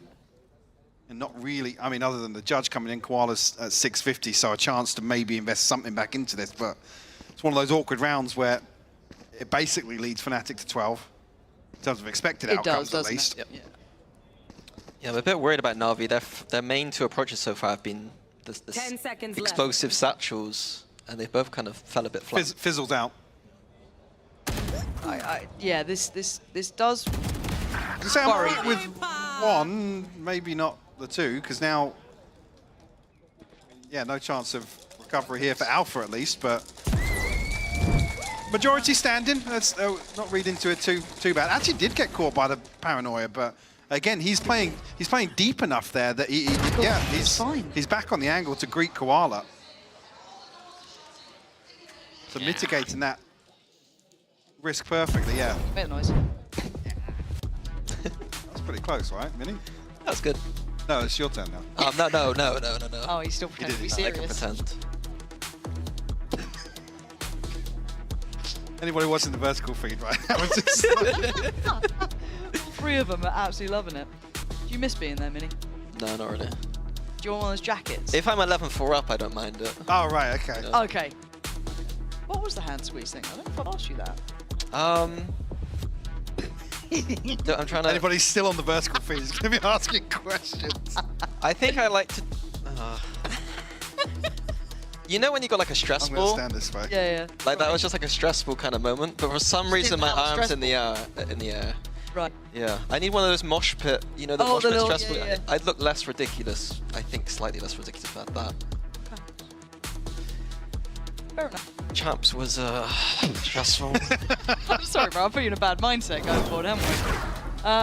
4 to 11 though. Speaking of bad mindsets, this is going to be rough for Na'Vi. I mean, 4 rounds isn't much, right? If we're going to call it what it is, there's been some unfortunate moments, it feels, but no one's bailing them out. Koala Noob's had a couple big rounds here and there, but again, Angel's quiet, Hero's quiet, Rooksik's barely there, Shao's barely there. You know what I mean?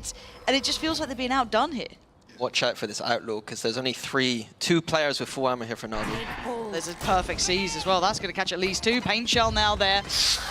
They did. Oh! Sure it does, okay, yeah. well, you get away from one problem, and then Crash is there with another. He's a little tucked on the side. Does he get time to back away now with the wall up? And with a lot of success in these early rounds, Crashes actually has his ultimate already. Kayak greeted on the other side, but not rewarded.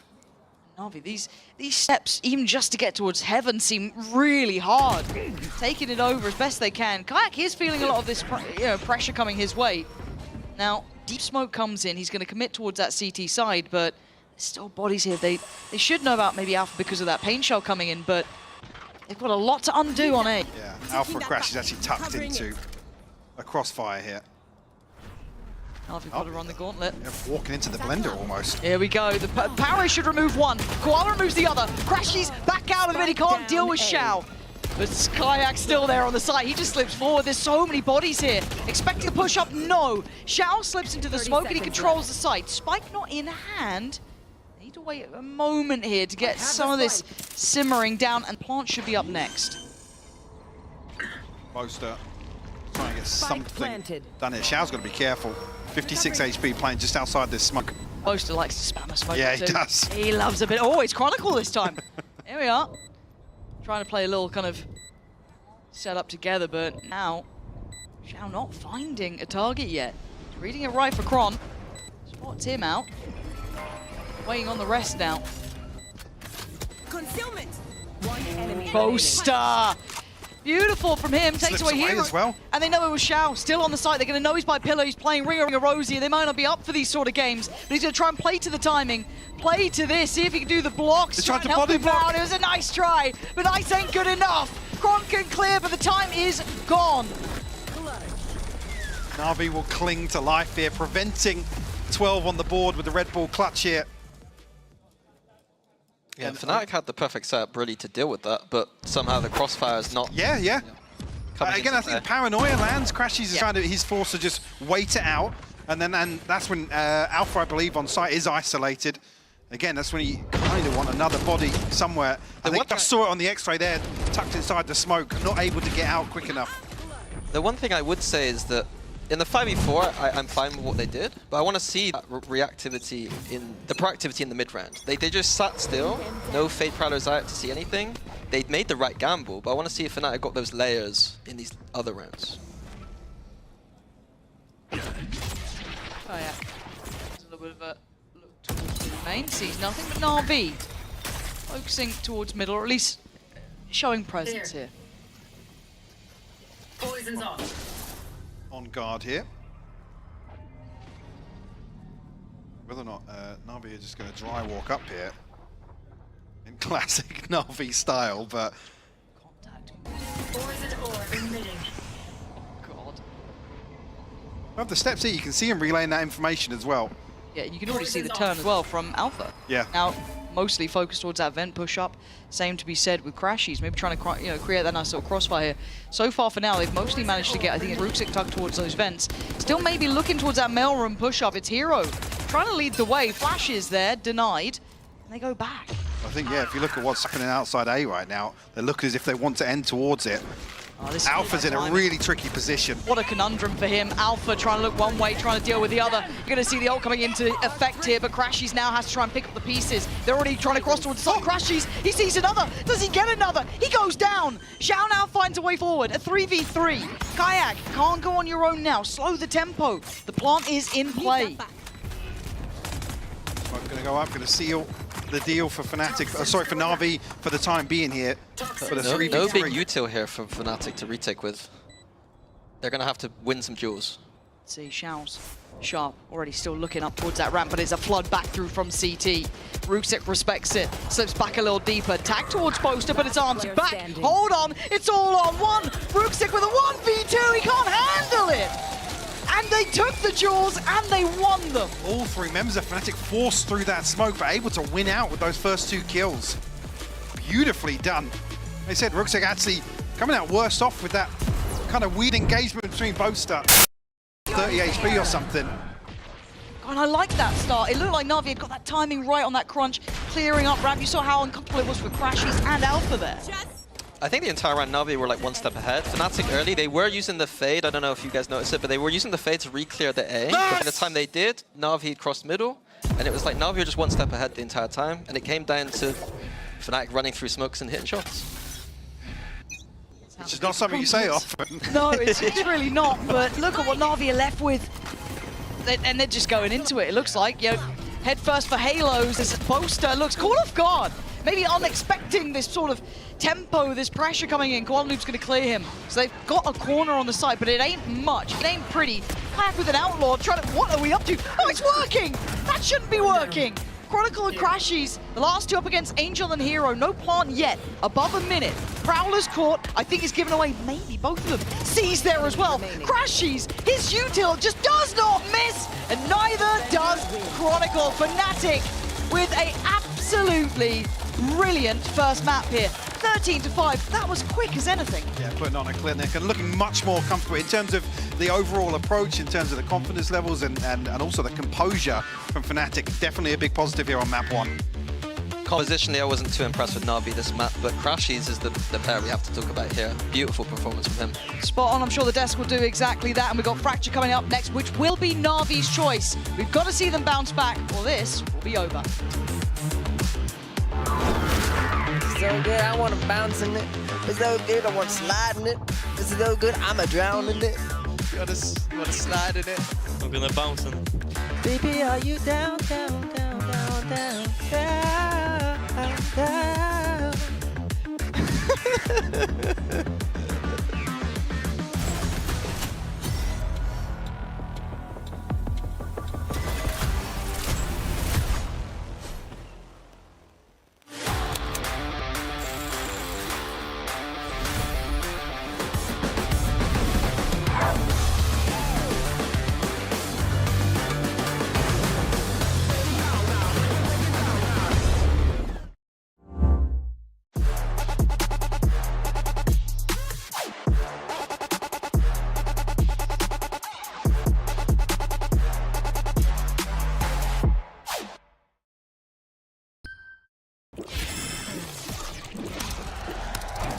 Red Bull gives you wings. I know you're stressing right. You need some meditation. Don't let them ruin your vibe. No time for rumination. Let's leave it all behind. Take a flight, aviation. Want you, girl, by my side. Let me show my appreciation. I want you here with me. I miss your body, baby. No, I cannot believe that you're still single, lady. Wishing I could retrieve. I want you here with me. Be my lover.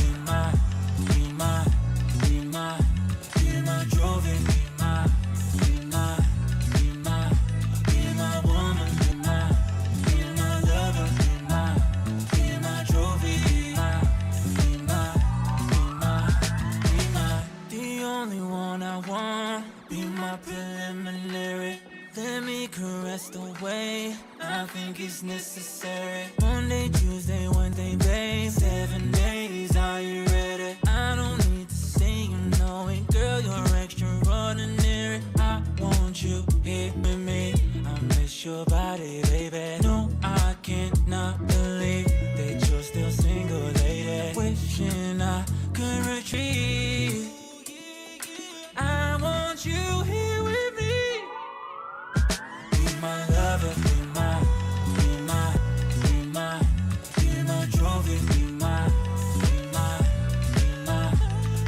woman, be my lover, be my trophy, be my.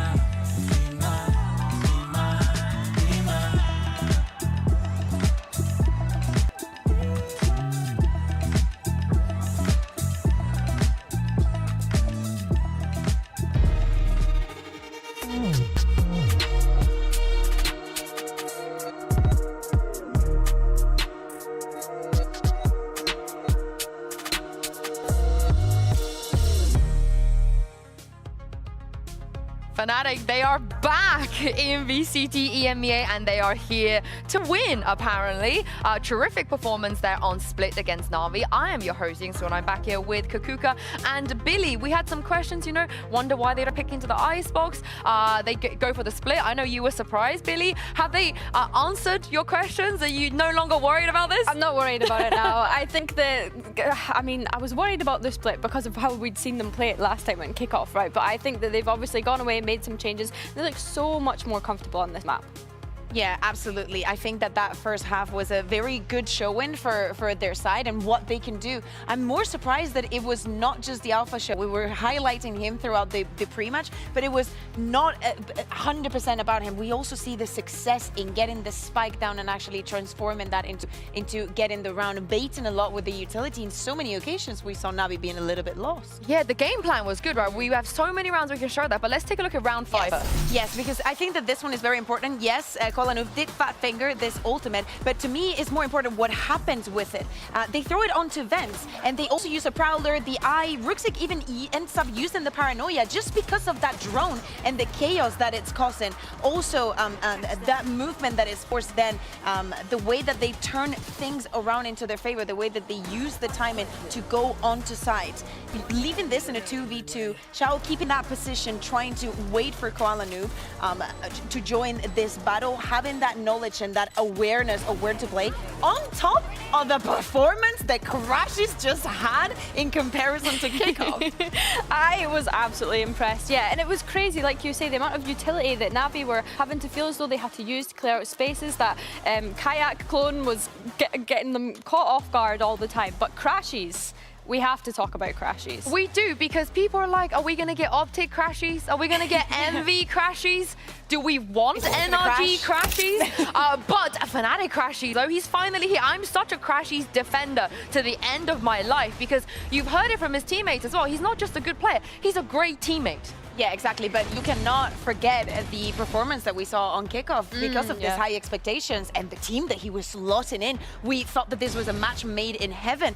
Seeing him now on the fade, playing the way that he did, the comfort, the clutches, all of these situations, is making Fnatic looking really scary. Yeah, he was amazing. The amount of multi-kills that he was able to get as well. He was never giving away that first blood. He was just so He ended up with good. a +15. Literally, when do we see this? So I said it before in the pre-show, you know, I was kind of tired of seeing all the stick that some of the players were getting, and Crashes was one of them. Look at these stats. This is ridiculous. And ADR. And also, is there a bigger compliment than hearing Pansy, Hypoc, and Mini say Leo cosplay?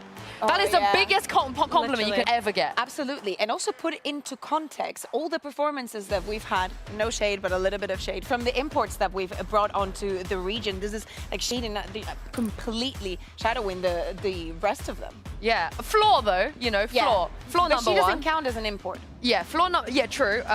This is a very nice map here from Crashies, but the question is, can he keep it up as we move over to the Fracture? And also, what is Na'Vi going to bring on Fracture? Because Billy, they wanted to go here. Yeah, exactly.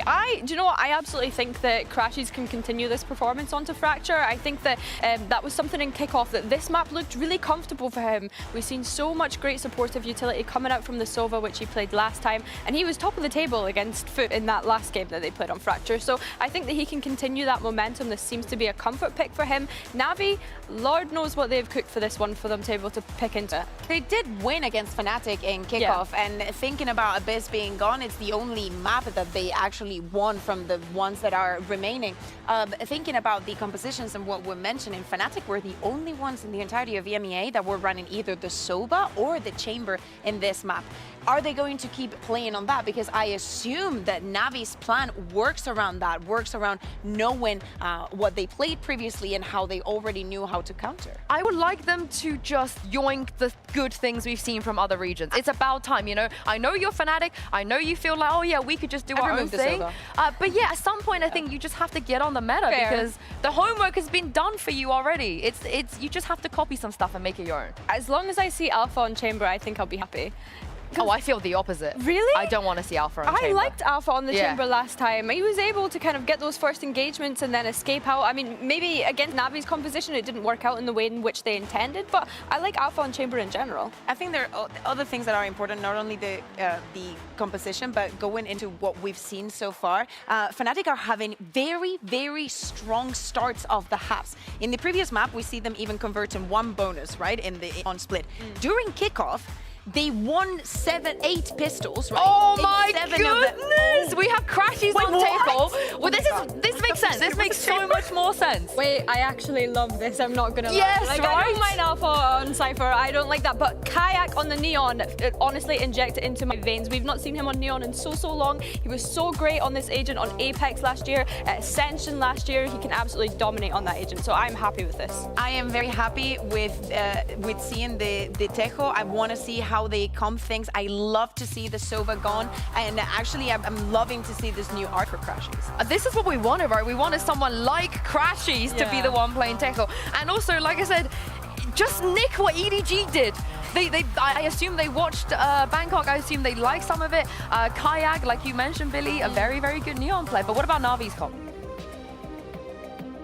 I mean, it worked out for them in the past, so they've obviously decided to stick with what they want, but it's easy counterable. It's got to work here, and I can't wait to hear what Mini, I was about to say Coach Mini, Pansy and Hypog have to say about this.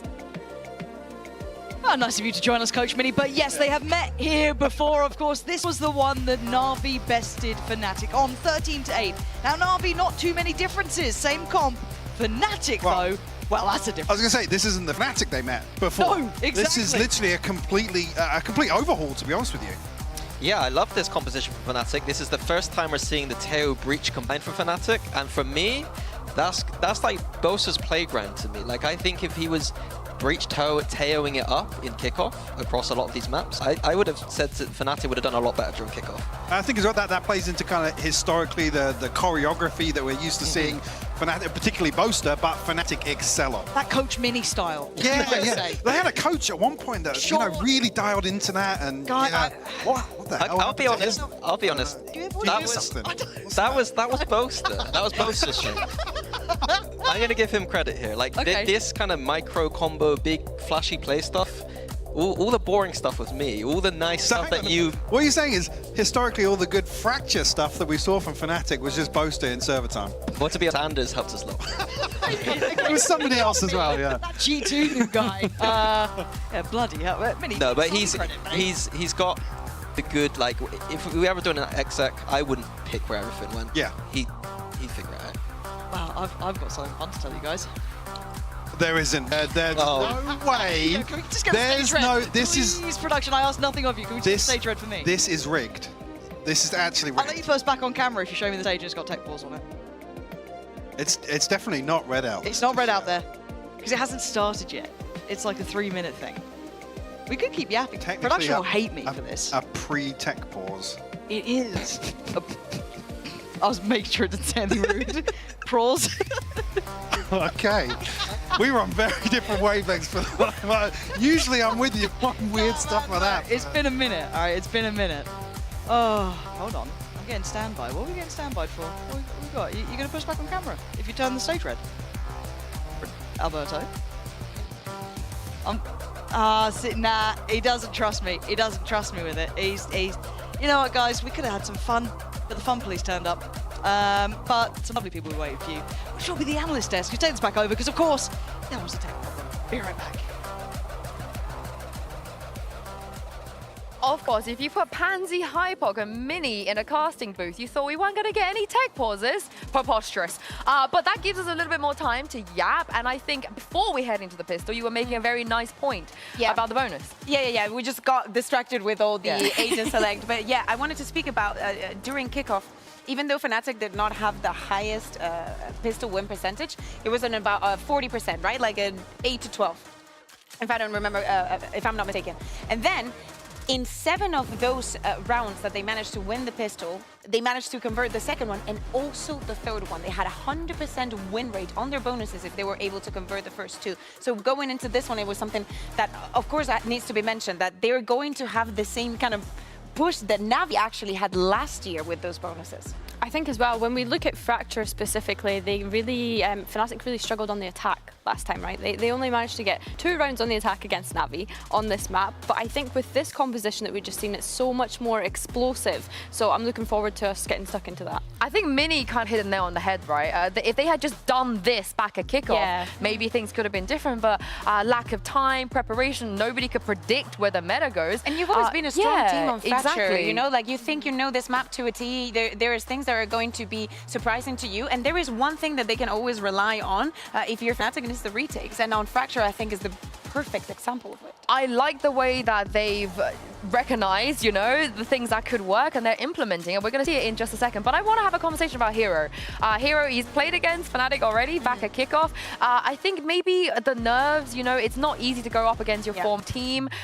It was a tiny bit shaky here and there, but it's still a really good performance nevertheless. And I want to see him regain that confidence again, because Billy, there's a reason why people kind of raised their eyebrows at Fnatic when they didn't decide to keep him after champs. Yeah, exactly. Hero is a really, really talented player, and I think that when we look at him coming up against his former team, of course there's going to be nerves there. He's going to be anxious about it, and I think that the Vise is something as well that we discussed. It wasn't something he was super comfortable on in kickoff, and we want to see that more going forward. But looking ahead at Fracture, of course, we see him back over onto that Cypher, which I think is a comfort pick for him. Yes. So I would expect him to be able to perform a bit better this time around. Yeah, absolutely, especially because during the period of transfers and everything, the off-season, sorry, I forgot that. During the off-season, he was one of the names that was the most disputed for, I think, the trial for a bunch of teams. He ended up settling for Navi. Actually, Angel really, really wanted to have Hero on his team. I agree with you. With him being on the Cypher now, especially now that we're seeing the Breach, that he's going to be tested, and he's going to be put in a situation where he's not comfortable, but that's how legends are made. I just want to see him relax a bit more, you know, because the way that he played on Fnatic was so chill, relaxed, you know, there was 50,000 things going on his side and he's just sitting on a cam, you know, doing his thing. So hopefully we get to see that, but we do have the agent select. We're going to bring that up again, so you guys remember what comps both teams selected. Let's talk about Navi's real quick, because we didn't really get that much time to, because we do have a Koala moving over to the Raze here once again. We've got Angel on the Fade, which on Split there was unfortunate timings. Yeah, unfortunate timings, and I am a Shadow defender, and you know that I think that probably his Fade in maps that have been historically very good for Navi, like Ascent, could be the difference maker. Not up to me, up to someone else in Navi, obviously, to pick up the roles. I want to see how they interact with each other. Also, speaking about the nerves and that fat finger that we saw from Koala, and those kind of things are very unlucky, especially when you're going up against an opponent the size of Fnatic. So it's going to be on everybody.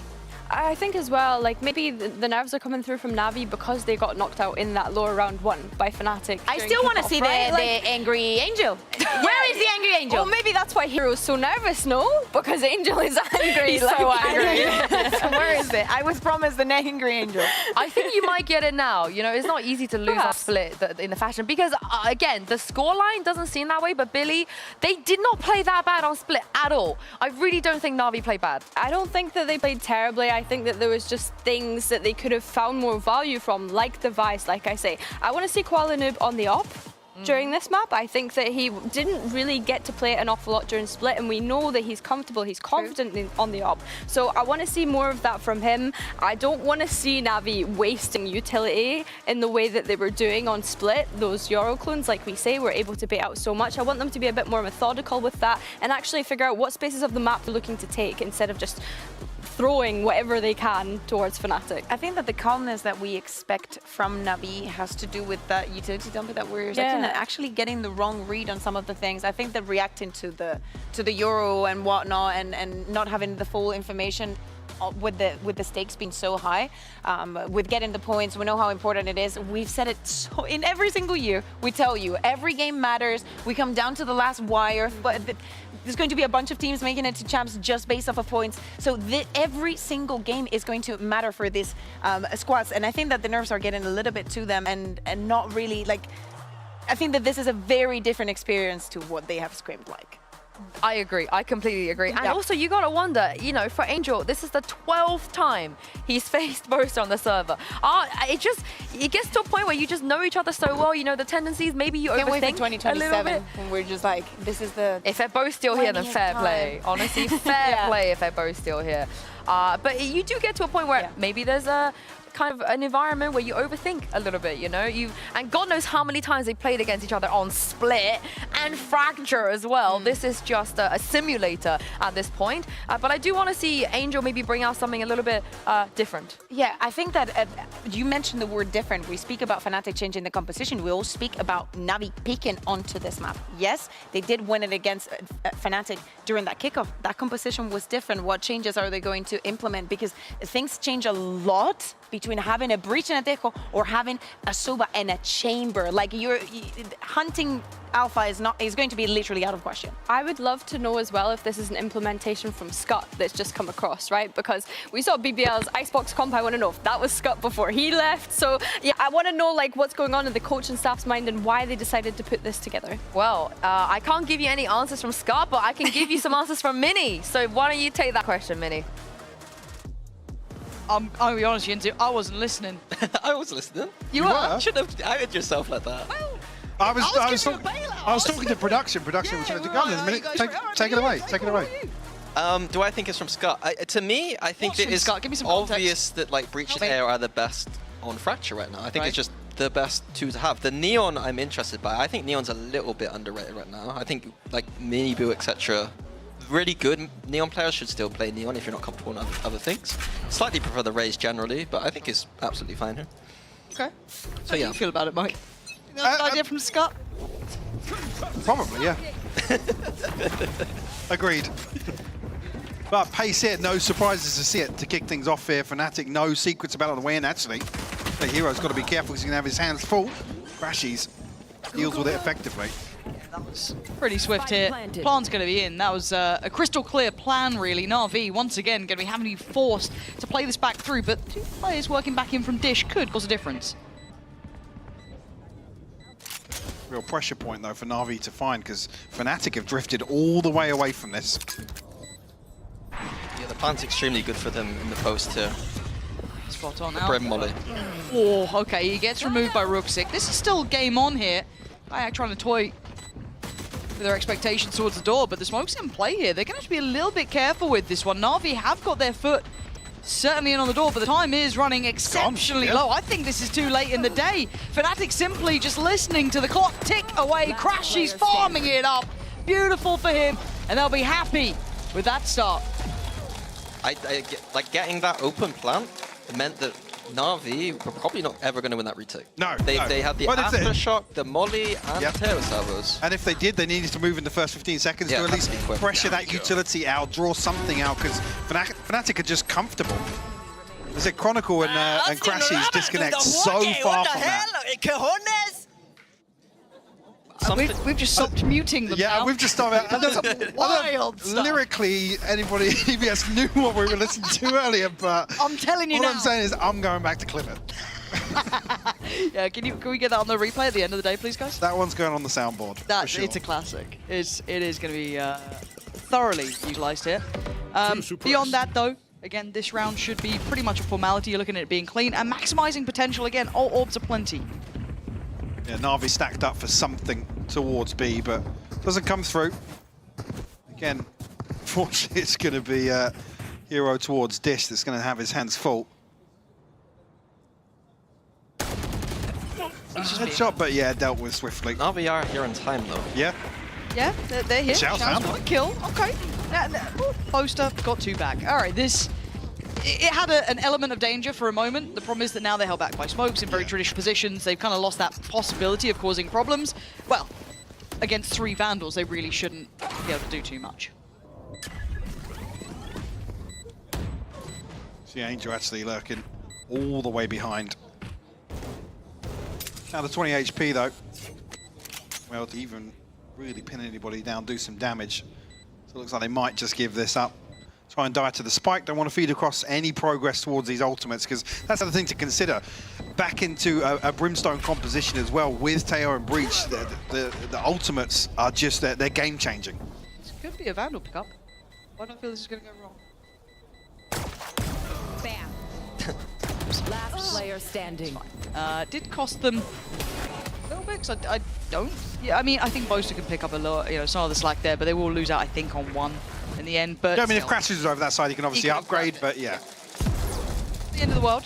Clean enough, though. I think I want to add on to what Mike was saying about the ults. I think that this map is probably the map where you're going to have the most amount of ult theory, ult strats, even anti-ults, all that stuff. And I'm really excited to see what Fnatic have cooked. We know that they're kind of capable of bringing in those innovative ults. The perfect storm sort of rounds where it's like, 3 or 4. You can't play anywhere on site. Exactly, yeah.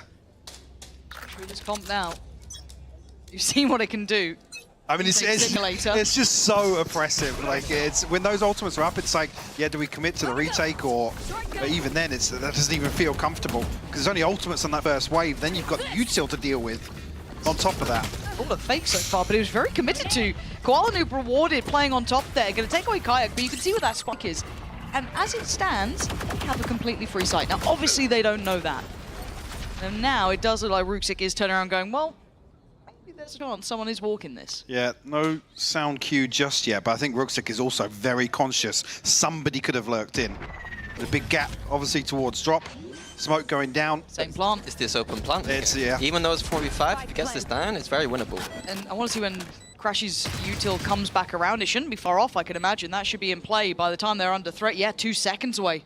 Love you, observers. So still got the molly as well, though. Yeah, how do you move these players? They've got to deal so much damage and so quickly and pry these players out of very passive positions. Boaster still got the molly, though. First, there it is. Gives him a good chunk of time. Kron now, and again, his position is absolutely divine. And a real insurance policy, because Crashes will be under pressure now. But this man looks like he thrives in it. Chronicle! Fell short there. I thought he was on for an absolutely rip-roaring round, not to be. Diffuse in, well handled by Na'Vi actually. It felt like Fnatic had the checkmate there. Yeah, definitely. When we were crediting kind of the comfort and how safe that disconnected position was for Fnatic, but here it kind of just comes apart at the seams, really. And one of the key things there to note is obviously how late in the day this has come across. So saying the window of opportunity comes in that first kind of 10 to 15 seconds, right? Either in the retake or as the spike is being planted. I think the cycling from the post plant was slightly off. I think Boaster should have been further away. Didn't have to use the molly so early. Save that for later. Let the salvos go in first. And I think the layering would have been better there. Excellent. Yeah, the window after the fuse actually comes through is 4 seconds, right? So they can stall out a little longer. Bit of pace change here, though, Lauren. Yeah, they've just shifted up a gear. Straight away going to use the tail to clear out the site and then just probably take sight off the back. But again, they still won't have sand. They're not going to have anything else here. A lot of the setup's still in play. But tap on the spike, no reaction yet. Boaster. Smokes are going to drop, they've got to make use of it. Yeah, they kind of got to get this done now. Maybe pausing for a fight, they've won it. Okay, Ruxic falls. Hero, though, going to pick up the battle. Takes it towards sand. And now we're in an all-out brawl. This feels a little bit out of sorts. A different plant this time. Spike planted. Actually, Crashes, though, going to find a crucial kill onto Hero. Chronicle down to just 19 HP. Fault line will come through. A reposition, yes, but no semblance of safety just yet. No, almost none. Kron just buying those precious seconds on the site. Alpha to catch the cross up by Dish. Clock ticking away, though. Savo's online. Yeah, it's all about time now. Shao gonna get past the first step. They're gonna know about Crashies, but he's got the util. Can he play it perfectly? 11 HP. He can't make mistakes. Oh, and it's just not clean enough. Koala Noob on the case. Close, but no cigar. And the timing as well. Crashies nearly catching the perfect moment to swing onto this. But it seems that this is the pace change round for Fnatic, and they can't pin down the plant in the window you expect them to. On those first smokes going down, when they have a little bit of leeway towards site, it seemed a little the pause seemed a little strange. The tap on the spike, they're expecting util to come through or somebody to burst from the smoke potentially. I'm not sure. I think they were trying to pinch Sands early, and that got a bit labored. But I think the big deal for me there was that post plant. I don't think they should be losing that post plant. I am a little surprised in how quickly Na'Vi have been dismantling these post plants. That's 2 rounds now. And this round should be pretty well handled. The equipment diff is in play. Ruxic actually only 1 away from ult. We're going to start seeing that cycle hit for Na'Vi now. Very close by to some big boy ults. Almost a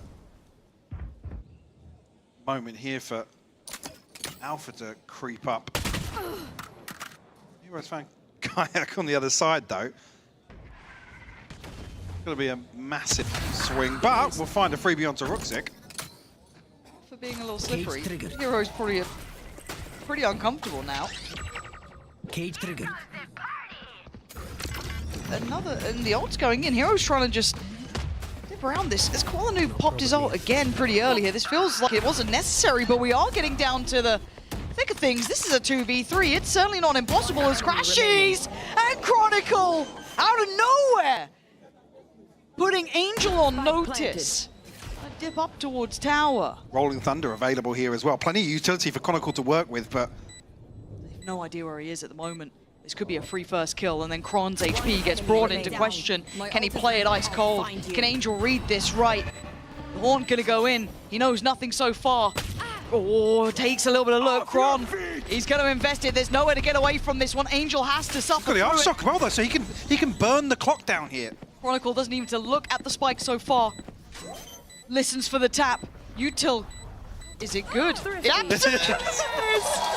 Angel gets punished, and Chronicle doesn't even need to look at the spike.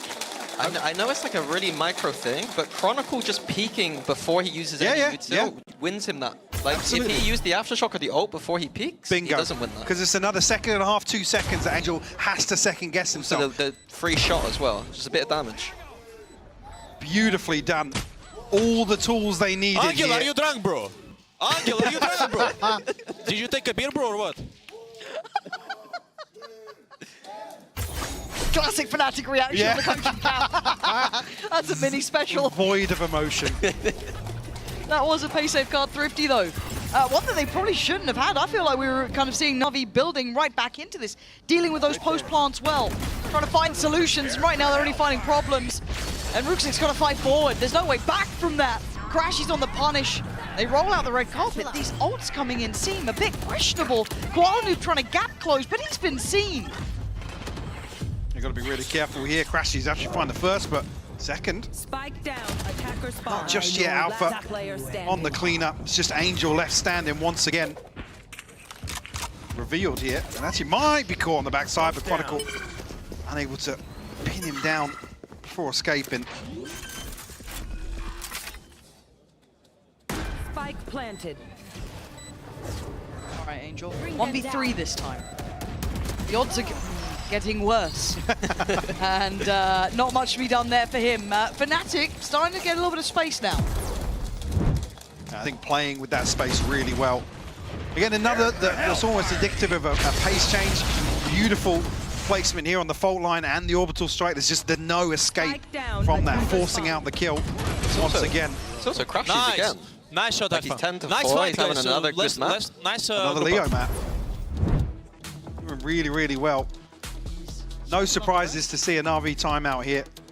Again, a couple, oh well, 2 back-to-back defuses, sure, but again, I think once Fnatic kind of got into that first ult cycle and having those tools available, they show what they do best, to be honest with you, which is, it's that precision. The value on investment. It's not necessarily a kill or something, but it's always space garnered. So then from Na'Vi's perspective, what do you do here? Because it felt like they got an answer to those post plants, right? They were digging out those positions, making Crashies quite uncomfortable, even on that 10-4, but since then it's still fallen away. Mini, where does your mind go? We do see a switch up with Koala Noob at the very least. Is that enough of a solution? Just the op? Potentially. I would like to see them a bit more aggressive. We've only seen them rotate, I call it like sideways. We haven't seen them explore like the north or south too much, especially if those post plants keep coming in. Like you need things to kind of deal with them sometimes. So I think a bit of north side or south side exploration would be good. And I want to see from Crashies here, do Fnatic have another layer to this tail? We've already seen it once with a fast A. Do they have multiple layers, multiple strats to bring to the table?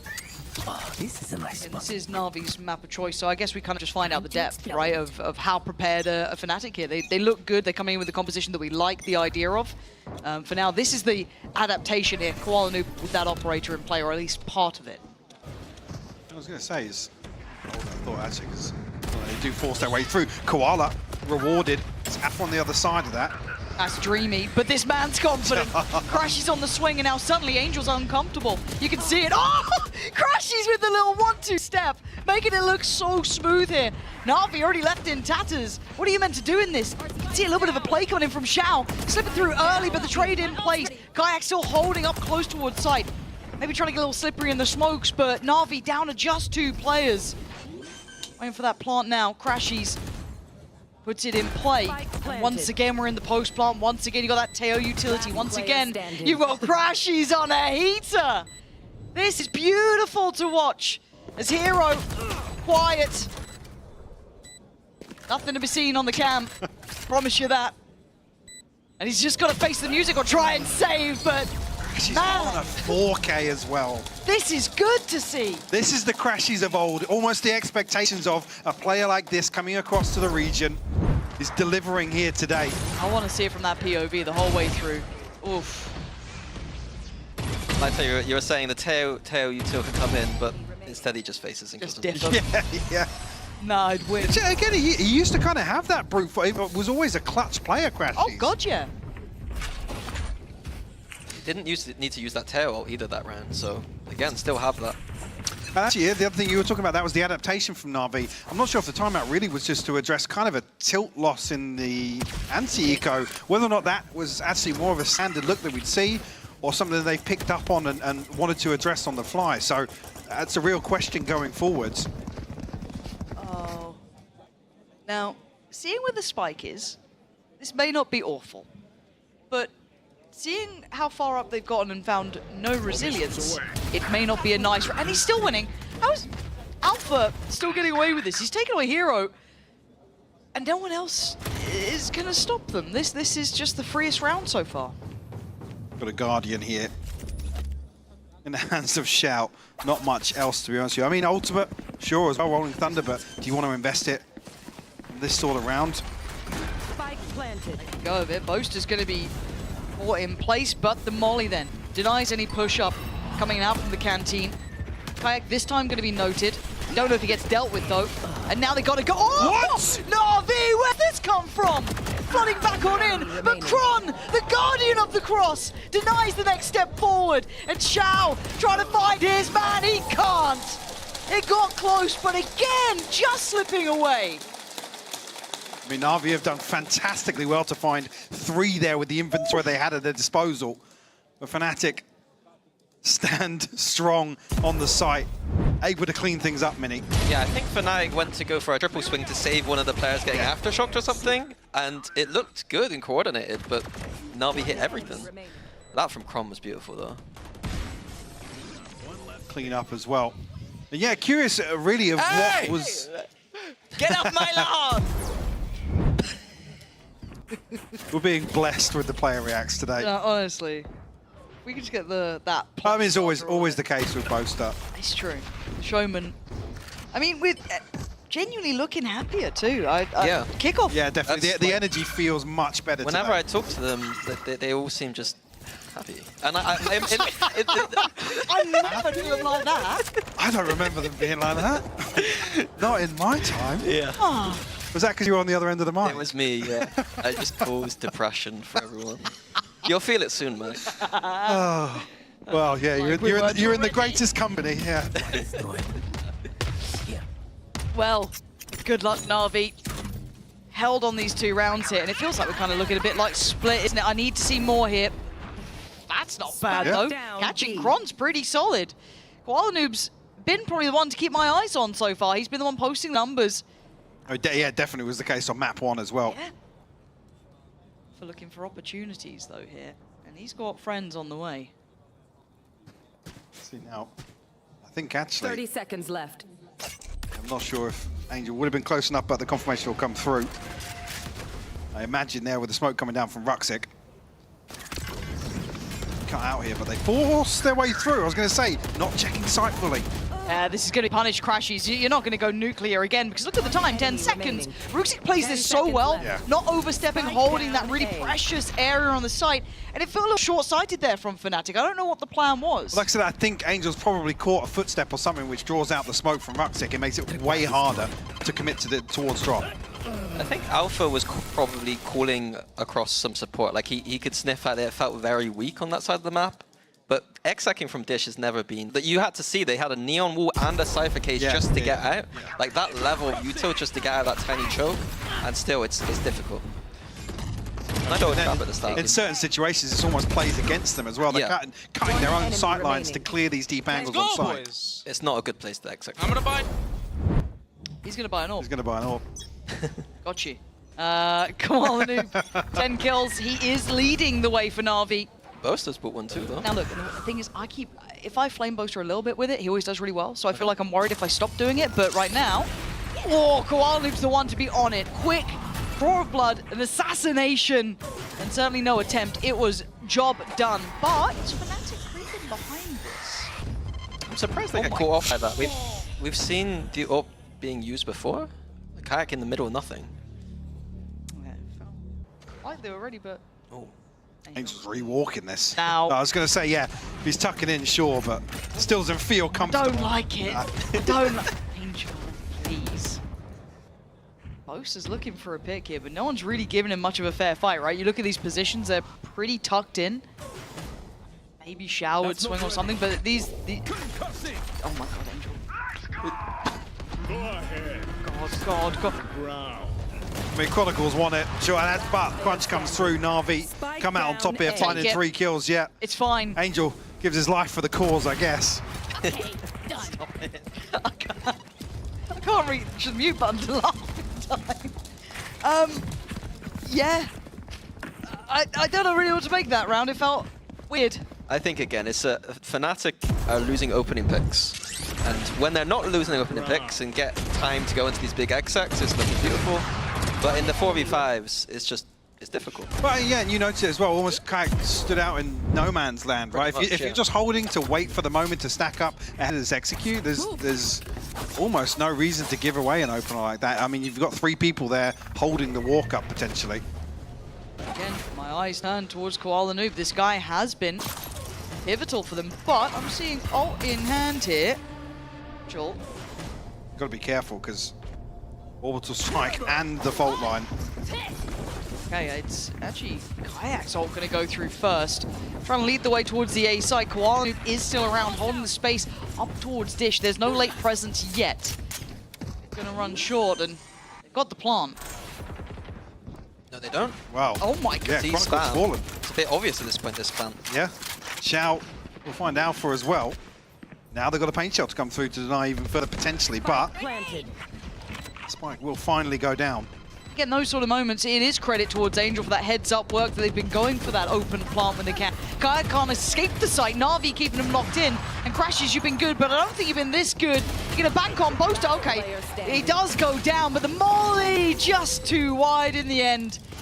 Na'Vi, gotta say it, reading this well, starting to find a road to recovery now. The scoreline looking far more reasonable. Yeah, I do have to point that plant out again, though.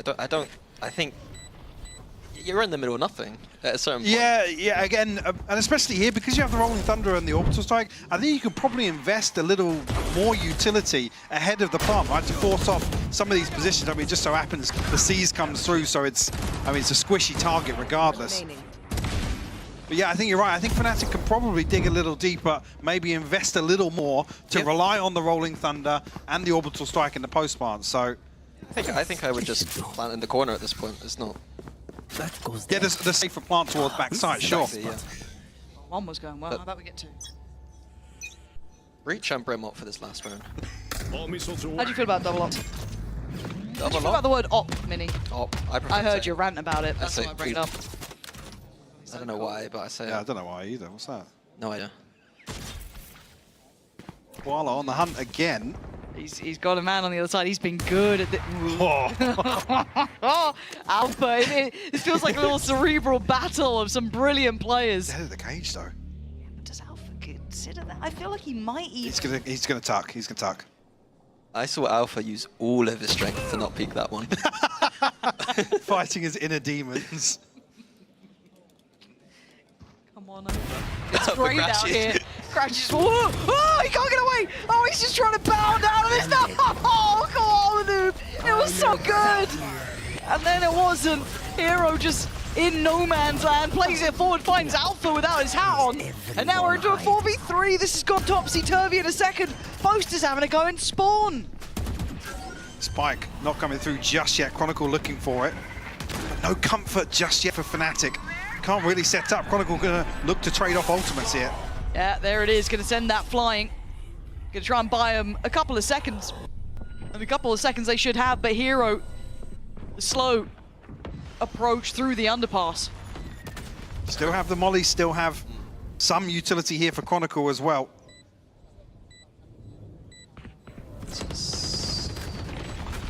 Now we've got to look at the timing, the layering. We were talking about this before, but as Hero, it's Ruxic just walking it. No chance on that util. Boaster gives up that position just to come through and try and put the molly down, but it's just a split second. That's their demise. But a 6-6 half here feels almost miraculous for Na'Vi to come out and recover this. Yeah, I like that Na'Vi. This looked like Fnatic should have taken this half big, but Na'Vi finds momentum at the end. They certainly do. Koala Noob lighting it on fire. Beautiful from him, but we're not done yet.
Well, on one side of things here, Koala Noob doing fantastically, 14-7, bringing Na'Vi really with a new lease of life. But Vinny, you were loving the neons. Love it. Oh, love it when a player gets to bring it underrated. Can we run the clip back, Andy? EVS got the clip. EVS, let's... I think what I said was underrated, but I prefer Raze.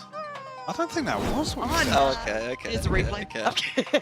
I think this is the unfortunate reality of Neon sometimes. What do you think of this? What's that then? That's mean. That's why. Well, why are you doing that on the telestrator? Why would you highlight? Hey. This is what happens on Neon Attack sometimes. You have a bad game, it snowballs hard. So hopefully Kayak can bring it up. Okay. But I could just sniff him out of the corner. Koala seems to, No, yeah. he's actually on one. Like, we saw glimmers of really good looks from Koala Noob, but it didn't. Angel's in the rat spot.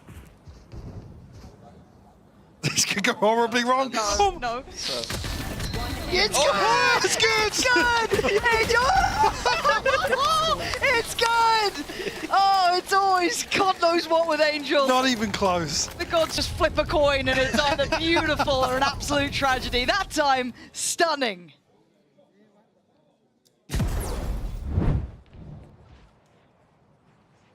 Look at this. One enemy remaining. Oh. You love to see. Clean. I'm shitting on these guys, bro. I'm at a 30 bomb this game, easy. Shit on. Okay. I did I mean, he's 60 to 7. halfway there already, yeah. Absolutely cooking. And I think that's reflective in the way that he approaches that towards Dish. As soon as he gets the opener, he's charging up towards Boaster. Again, if the rest of Na'Vi can kind of get behind that sort of energy. Brilliant way to stretch their legs here in the early rounds of the second half. It does feel like there's a bit of a dip between kind of Koala Noob and the rest of the side as well. Hey, I'm fine with it. Absolutely fine with it. If it's going to mean round wins and they've clawed back from what was it a 6-2 lead? I think it might have been. Yeah, I think it's 4 at the end there for Na'Vi. And if he is being supported and set up to succeed, then brilliant. That's not great. That's not what we'd like to see. You're going to get these from Na'Vi, right? Yeah. It won't happen to Koala Noob. Sorry, not two. I mean, Kayak has to find something here. Well, it's not going to happen. Would have been a big kill, though, to find that with the classic up close and personal. Well, suddenly it gets possible. Relax, relax. There you go. Nah, he's farming. It was against pistols. Yeah, I mean, that's how you get to the 30 bomb, though. You got to you got to take Eco advantage of the Cobra. Eco Cobra, yeah. That's Dirk's career. What? That's Hello? that is out of pocket. I'm kidding. I love Dirk. He's my favorite. Just because Minnie's here. Derek, that's a, I was going to say a bold target, but that's not what I should be saying. That's even worse than what she said. You here? I'm right here. Wild. Together. Friendly fire on the carpet. 19 to 7 though. At some point soon, I will be asking the observers for the Koala Noob. Don't do it. It did not pay off yesterday. No, it didn't. And they've got the Angel to spite me. Oh, anyone but Koala Noob they're currently observing. Fair play to you. I'll accept that. For now, we'll be leading the way. No challenge to be had on site. But Fnatic pushing out of A main, it's conceding the site, trying to do some chip damage, and they've got us kill through the smoke. Watch out for the Neon on the flank here. Boaster gets 2? And look, Koala Noob's gone down, which is everything, right? That is your headhunter removed, the ult removed. Angel's tacked up as well, down to 54 HP. This gets difficult. They've got to find someone else to step up and find the Two big impact. kills. That's what you needed. Angel and Hero in unison. Send off the ult as well. Boaster now put to the test. Brutal. Oh! Stop getting kills through smoke. I thought it's just Stewie 2K who could do these sort of things through smokes, but apparently it's Boaster as well with the 3K himself. He's just in this. No one's stopping him right now. Nothing is denying him. Has to take the fight, and he does. Against the odds. Against all common sense. Pull it off. I mean, it's beautiful. Like, to me, this is... I know this is strange, but this is exactly what we saw from the last game for Fnatic Na'Vi. Na'Vi going for arcade default. But this time around, Fnatic wanting to play this like an off-site B approach. Those 2 kills. Sorry He to cut can't you off. see them. He Those can't 2 kills see them. were absolutely. The third was criminal as well. What was it on split? He was getting doing the same. ghost headshots through the smoke. I mean, Mike.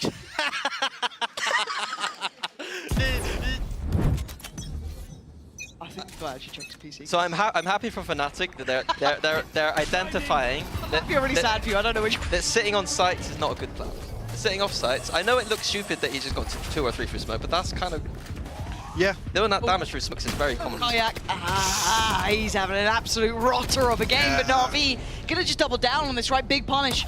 Got to be furious about how that last one went. But this commitment's so deep. I mean, the first couple of bits of, first few corners, sorry, they get cleared here. Hold on to the space. That's fine. You don't have to convert that into anything. Especially so early on with no contact elsewhere. Hero. Oh, well, Alpha's on the same agenda now as well. But a 2v4 presented. Spike planted. Koala Noob on the showstopper. If Na'Vi do want to throw a couple of bodies into this, yeah. Do you watch chess much? No. I know a little bit of chess. I was going to say, was there... This is really not appropriate. No, no. You're not going there, are you? Well, no, the more that this becomes a bit like a co-stream, the worse I behave. No, this is not acceptable. No, I was just alluding to it because you knew what it was very quickly. Because these shots through smoke have been happening a lot. Any knowers will understand the reference. That's wrong. Well, I'm just saying, there seems to be some consistency here. Might have to do a little cough check later, we'll see. As it stands, 9-7. That's the second time. No, don't worry, observers. I see you've shown us that several times now. It's not gone well. I saw it. I deliberately didn't say anything when we saw each other around. A little bit of niceness there. Give them a little bit of kindness. Don't they need it? Well, they don't actually, to be honest with you. Kayak could do with a little bit of kindness. Yeah, I mean, this... He loves it, he does. It's really rough, because the situations in which we're seeing him getting... I'm still stunned about this chess reference, to be honest. Mike doesn't get it, but this is criminal. Yeah, it's crazy. I mean, if you want to elaborate, here's the time. We're in a timeout here. Go nuts. I'd moved on. Yeah. You know, we were talking about the game, Minnie. So That's not... I don't know why you're dwelling on it, to be honest. I'm trying to counter the neon thing. I'm trying to... There's a war. Neon versus chess. Go ahead and... Yeah, the stage is yours. We should stop this. Stop. He wants to leave to the desk again. Yeah. Insu, will you take me back, please? I'll do any telestrator, it's fine. Yeah. Just to come back to that same point, this composition, again, it's to put Kayak at the forefront, right, in the action, in the thick of it, but I mean, we're seeing a number of times. I know you can't even really say that, you know, he's losing out on gunfights, but the commitments are coming through. That previous example, it's so deep, and it's really necessary in that sort of situation. They've cleared the space that you would want to. At the start of the round outside A main, you get a confirmation that nobody's holding up close and personal, but then to go and give away the kill to Hero so deep next to ropes, it's a little strange to me. I think that's probably an indication, an indication of, you know, a desperate attempt to get Kayak online, to find the value from the Neon, but if he's just not getting, okay, I'll stop talking. What's this? A little more tempered, but it's Hero again. There's no help. He's just on his own, and he just gets absolutely sat down by Hero. Minnie, do you like that? I quite enjoy the confidence to be that far behind and still. I mean, hey, if you're 2 and 15 and you're still committed to this stuff, yeah, but... I respect it. Like we were just saying previously, though, Fnatic, how good they look. Yes, Boaster's getting 3 through smoke, but how comfortable it looks sitting off site, conceding, and kind of just taking a pause. Because overall, right now, Na'Vi are at the helm of this ship, running it back well. Boaster Core trying to drift through the smoke. Na'Vi completely catching them unawares. Yeah, your big damage dealer, Crashies, is here, but it feels too late anyway. A 2v5 post-plan like this, no shot. So we've got to kind of come back into this with fresh eyes, right, Minnie? Because they're hitting a brick wall here.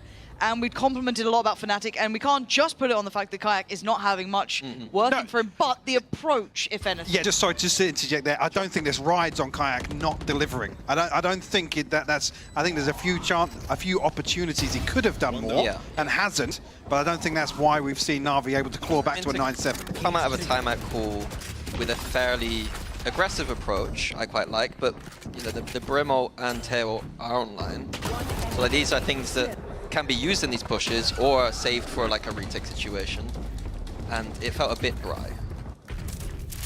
And again, the spacing between what if Kayak's got opposition on the other side of that?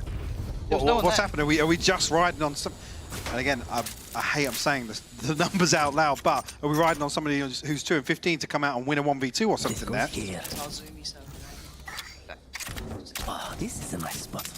So it feels a little, and whether or not that's something that was just discussed in the timeout, like you said, and where to set up shop?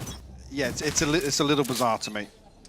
And again, credit for this resilience from Na'Vi, and Koala Noob continuing his warpath toward that 30 you wanted, but as it stands, he might not have enough rounds to do this. I was going to say, the game might be up before he gets a chance. Already up at 20 and 8.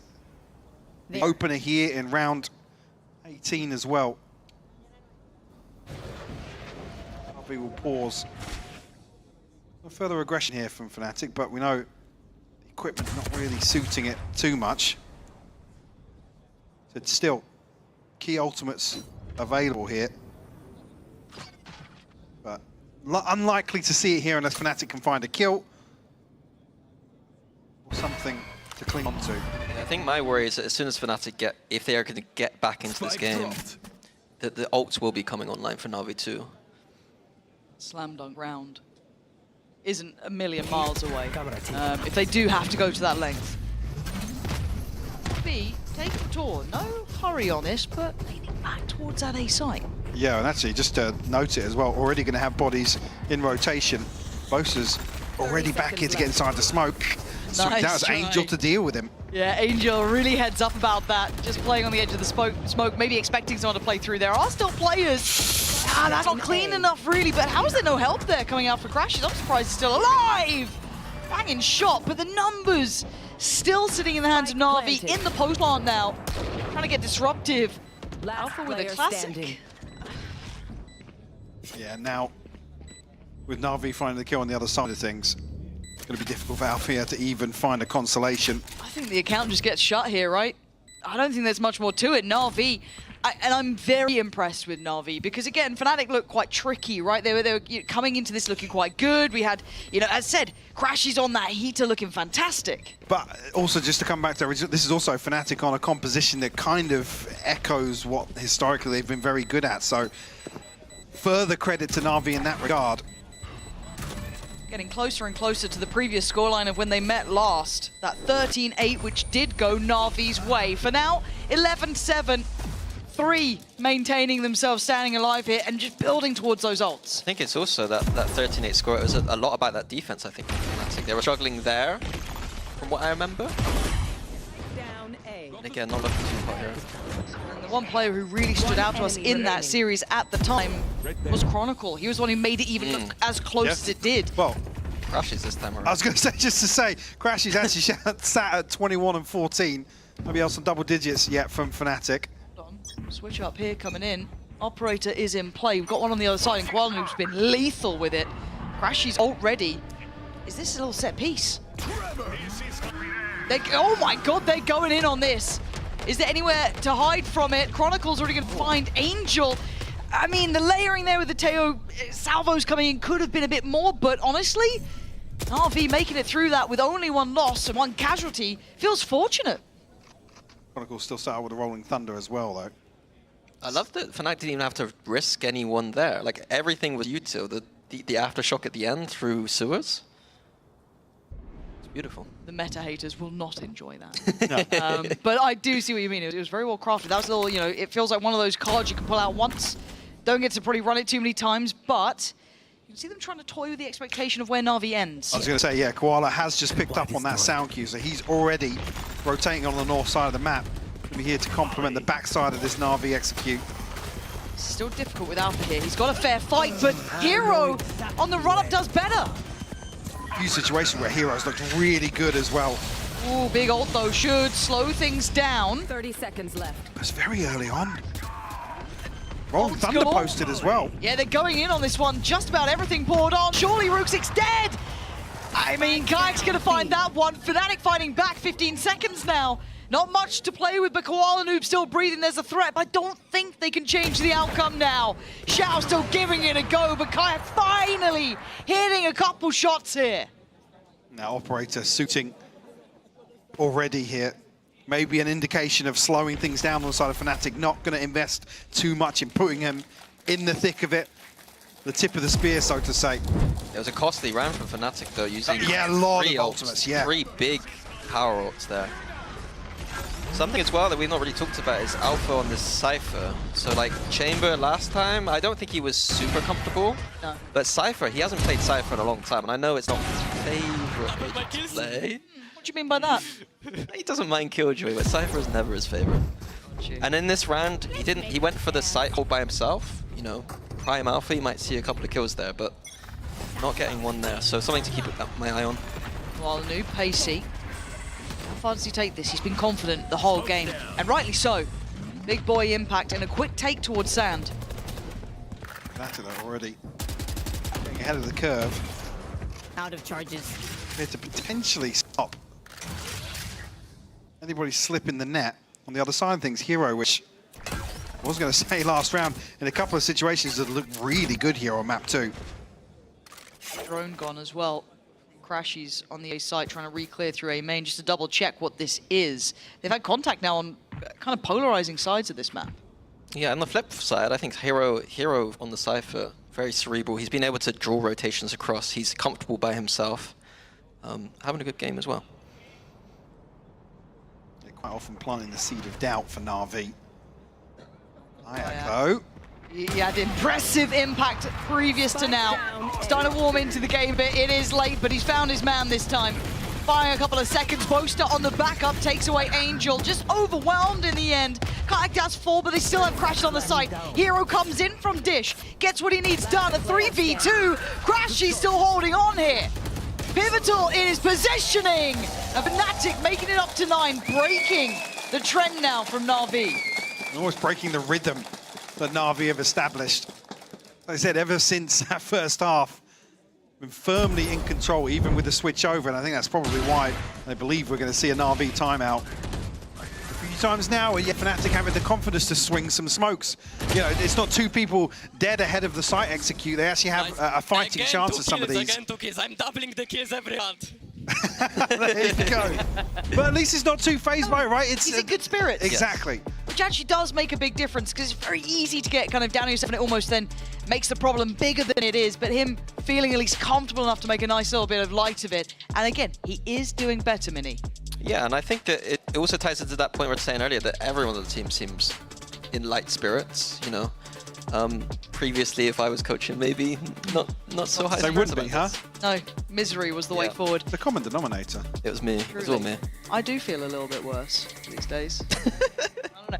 But let's kind of look at Na'Vi, right? Because they've now been hindered a couple of times, and the big adjustment is that Kayak is starting to find impact. This operator is in play.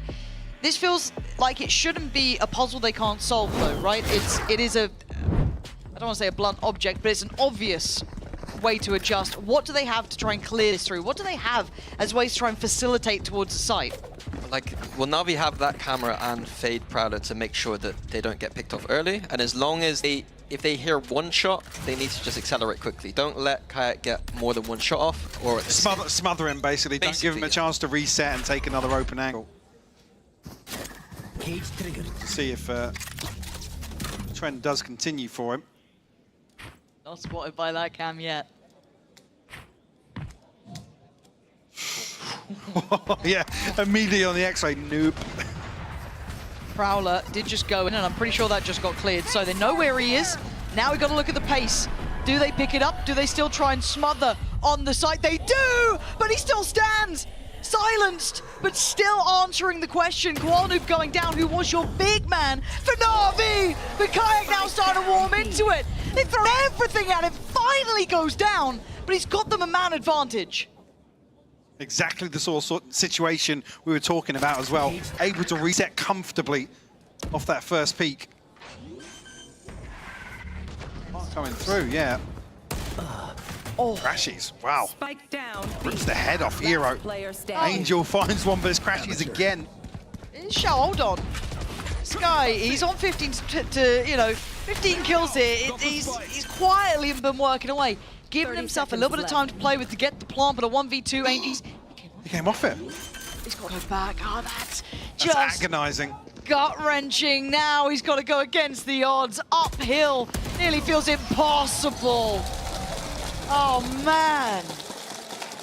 That's unfortunate. Yeah, that could have been different. Really, really rough situation. I didn't even catch, actually, whether or not there was a footstep or something to make him second guess. But, I mean, Kayak said it himself, I'm doubling my kills every round, guys. There's another 2 kills for him. Yeah, I thought that, to be honest with you, the past 2 rounds, I thought that Kayak was in very uncomfortable positions. Well, yeah, not necessarily bad spots, but positions where he can be pressured heavily with an operator. Like, he's on site. Playing on site on this map, especially with an operator, as a Neon, is not that common. So 11 to 10 now, Na'Vi in the lead, but the gap has started to close. The answers have not been as forthcoming as maybe expected. Kwalnoob trying to indicate presence, pressure. It's already backing away. see the re-clear here from Fnatic, knowing now that Na'Vi aren't going towards A. Kayak once again up towards Tau. He's gifted one. Koala slipping ahead of the smoke. They don't have the cure to this poison. They can't get around it. They can't figure it out. How do they clear this guy? They're going the other way. Maybe the classic CNED answer of just avoid is all they got really to play with. But Na'Vi look lost here. They're almost second-guessing themselves here with the second ping, the neural theft. Oh, and I like this. The slow, steady re-clear. It's exactly what the doctor ordered. Hats off to that man, honestly, to turn this round. Now, and again, numerically, it doesn't look fantastic, but it's a total swing in performance. Hey, we said it about the likes of Kwanu when he started to pick up. I have to say it about Kayak as well. In-zone flawless here at the least expected time, 11-11. The funds dwindling as well for Na'Vi. He said even, I wouldn't say a broken purchase, but definitely cracks in the purchase in that previous round. And again, this is even to fault Koala in that situation. He's isolated ahead of the smoke. He has to drift ahead of it. One enemy remaining. Another dude. Yeah, a course correction here from Fnatic. I don't know if you can take it. Next line. I don't know, I'm not. Do you know that one, maybe? He's just completely ignored. Sorry, He's ghosted me. so I've been in. ghosted I'm on the locked in. caster booth. What? Absolute mod check, thank you. Vertical thing is just looking at Mini, literally. Oh my god. Angel, where were we? They're flying to the site. Alpha's just like, no, I'm going to dip away. I'm off ski. They can have the site. I'll wait for you guys. Hero's getting curious, though. Wants to try and secure some space. But they're not planting yet. They're actually going for the similar open plant. It looks like punished by Alpha on the first, but Shao with the trade. Trying to dig their heels in here. Macron. Ah, it's gorgeous from him. Hero now. He was trying to keep them secure, at least from CT for a moment. Now he's fallen. Fnatic taking the lead in almost the final hour here. It's going to be rough now. Na'Vi have got to dig deep to find a response to this. A beautiful crunch here on the back of the spy cam. Chronicle with two beautiful kills. Oh. Okay, it was one. Not good enough. But yeah, I mean, still, you look at it, he's 11 and 19, but the last, what, 5 or 6 rounds has been a huge effort from him. Yeah, this defense has been pretty much him. Yeah. Yeah, yeah. Launching smoke. Oh, he also, one. sorry, I think Crash is still at 25 and 16 Yes, or he something. is. Yes, he is. But can Na'Vi get the critical one? Get into OT? The angle looks better. I thought it was better for Hero. He tagged. Does he go for this then? Does he speed up on it? He fancies it. He's confident. Bounds forward, punishing Hero. The man who's worn that jersey before. Who knows how this feels. But now, Na'Vi down to 4 players. They got the plant, they got the site, but they got blinded. What? I've never seen anything like that. Koala Nu blinking away the blind, gets 2, bringing it back within touching distance. 3v2 now for Fnatic. Still got the operator in hand for Kayak.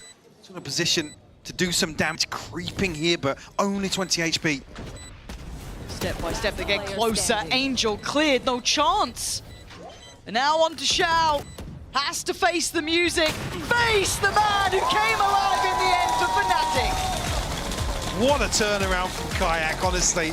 Again, he said it himself, I'm doubling my kills, but it's the value of some of these kills that he's found. As soon as that pace change comes from Fnatic, play a little deeper. Like I said, uncomfortable positions. Yeah. But he absolutely delivers. Like he was fighting, like, what's the saying? Fighting in a telephone box? I don't know the saying. We'll Not familiar with it. Send it. There we go. Yeah, Send it. it's a There we phrase go. now.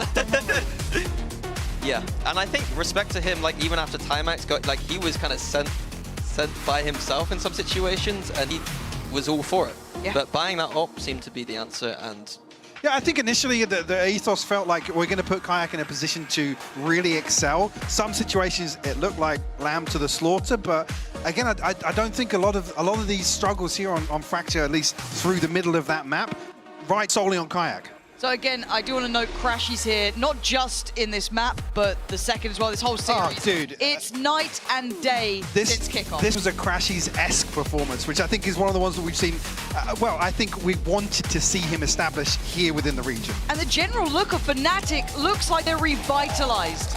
Back to a team that's positive, explosive, dangerous. And we noted the energy felt much better down on the stage today. Yeah, that's beautiful. Also the Teo Breach, first time we see it. I'm a big fan. Big fan? Would you keep the neon? They can hear you right now, by the way. We're going out to the studio. No, I think it's fine. I think they just need to work on where it was working, where it's not working. Yeah, definitely go back and look at some of the rounds where it was difficult for Kayak to really find value. And we've got to flip the script a little bit here, because Koala Noob, to me, if we're going to talk about Crashies or your Kayaks, right, Koala Noob had a brilliant performance, stand out for the side, and he got them to 11. Yeah, he did. And also, just to credit on map 1, maybe didn't feel like that because of the scoreline, but Koala Noob was putting in work today. He almost created the meta on this map of buying the op, and then Fnatic kind of stole it and just used it against them. So we do have a bit of treat. Thank you both, by the way, for the first It's a pleasure. official TriCast. I think it went all right. Yeah, not too far off the rails. It's all right, Minnie? I bullied a little bit, but... Yeah, a little bit of bullying. That's fine. All right, ignore him. Anyway, we have a treat for you lined up. It's the man who looks night and day from kickoff. It's Crashies, joined by Yinzu. Thank you very much. That is right. I'm now joined by Crashies from Fnatic now. Crashies, what did you eat this morning? What's the routine? What's been going on? This form is, you know, peak Crashies. How are you feeling? I'm feeling really good, obviously. I worked really hard just after kickoff just because I wasn't satisfied at all with how I performed. I had to really, just grind really hard. I got my routine down, and I just do the same thing every day, and I'm glad it's paid off. Dunking your face in a bowl of ice water? No? With the Saratoga water? Yeah, not quite. How would you compare this Crashies we see right now in EMEA to, you know, some of the ones that people remember more fondly of, the Optic, Envy, NRG? What's different or what's the same? I think my skill level is definitely it's up there right now for sure. I think my routine has just been the main culprit for that. I've been just really working on myself as an individual and how to help this team succeed. So yeah, I'm just super happy that the comms look good. You look really comfortable on the fade on the Tejo. So what was the reason for these changes? We talked about it a lot. We have two great initiator players in me and Chronicle, so it makes sense that we both play initiator, and we can let Alpha do his thing as Sentinel. He was a world-class Sentinel when he played it. So yeah, I mean, it was a pretty simple conversation, honestly. What was Alpha's reaction when he was told he doesn't have to play Tejo anymore? He was a little sad really? That he was going on Sentinel. He gets bored on Sentinel, he says, as you know. But yeah, I mean, he's insane, and the whole team's insane. There's something about you guys, you know, it's never a loss until the game is over, right? And poor Na'Vi, they have to be on the receiving end of these two comebacks. And I think the attitude from Kayak, we saw a lot of the comms, even when he just had 2 kills, the vibes were good. So tell me how you guys maybe helped Kayak a little bit to make sure you all stayed in the game. And honestly, the last 5 rounds was incredible for me. Yeah, he kept joking every time that he was doubling his kills. He was getting 2 kills, and his attitude the whole game was honestly really good. We didn't really have to do too much. We just kept doing our thing, and he just honestly rode the wave. So yeah, shout out to Kayak. And last question, Minnie was casting, obviously, your game. He was doing a little bit of bullying, but all things considered, he said some very nice things. And one thing he kept reiterating was, when he was on Fnatic, the boys never seemed this happy, and the vibes didn't seem this positive. And now you've joined this team. Where does this happiness come from? Do you feel the same? Like, everything is just great? Yeah, I mean, I feel the same. Everything is just great. They're like brothers to me. We play, we fight, we wrestle. We just do brotherly things. So we're always happy to see each other and be with each other, and it's just good vibes. Is the Crashies Alpha bromance, is that real? It is real, I think. It's real? Yeah, it's getting there. Oh, Vic is going to get jealous, you know that, right? Oh no, I've got your back, Vic, it's all good. But thank you so much, Crashies, for joining me, and good luck next week. Thank you. That is not all the action we're going to bring you. We have one more game this week, and that will be between Team Liquid and Gentlemates right after this break.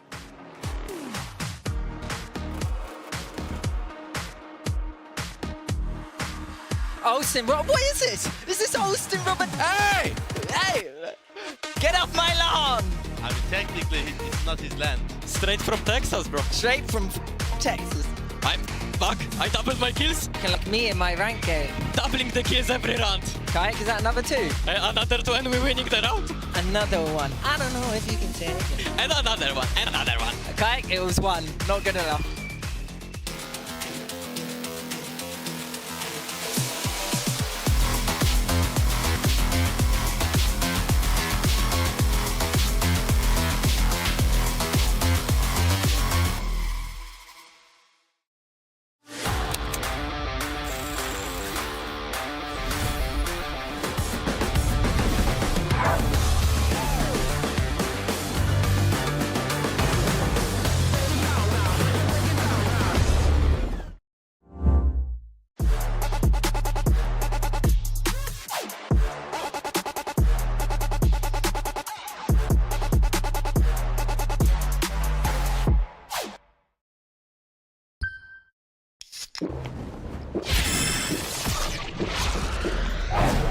Red Bull gives you wings.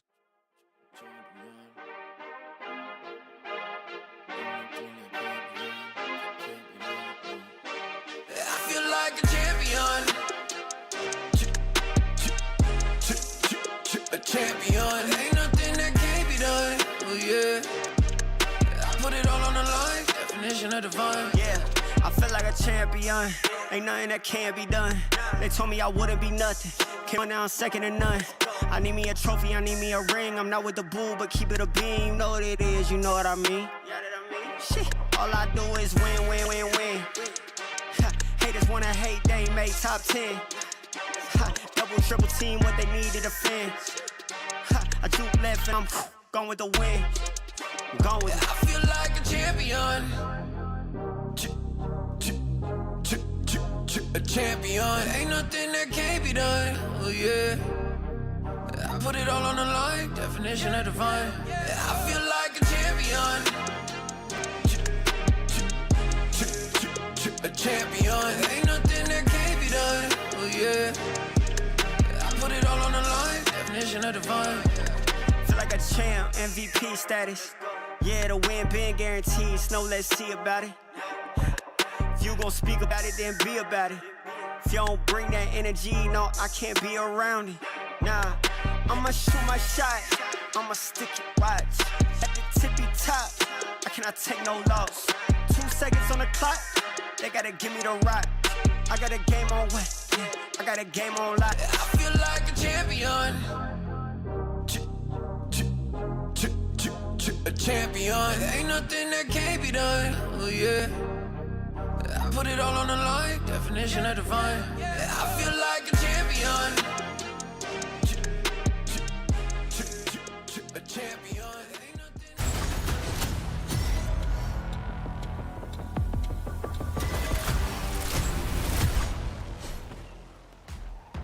Welcome back, everybody, once again to VCT EMEA. I am your host, Young, so I've got Kakuka Billy here back with me and joined by Boaster. First of all, massive congratulations. I had a quick chat with Crashies out there. He said all the vibes are great, everyone is happy. Minnie was saying how it was never like that when he was there. So can you confirm or deny that it was Minnie was the reason that the vibes are now better? I mean, you know Minnie, he's like a ray of sunshine. Every day he skips into the office. But no, the vibes are really good. And the vibes were good last year, just not as good. I think this year, I don't know, we're just in a good space.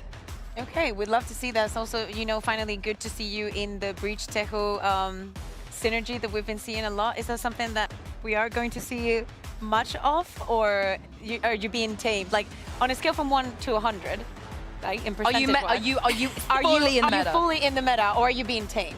No, we're pretty tame right now.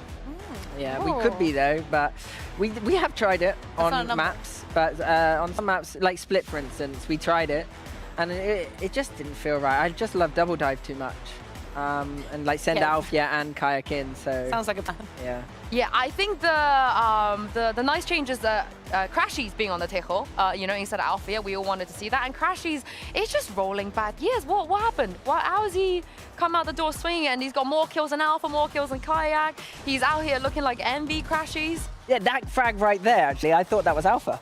You didn't realize it was Crashies? I didn't realize it was Crashies getting those kills. And then Crashies was like, I owned it that round. I was like, what did you do? And I was like, oh, that was Crashies. But yeah, he's been playing phenomenal.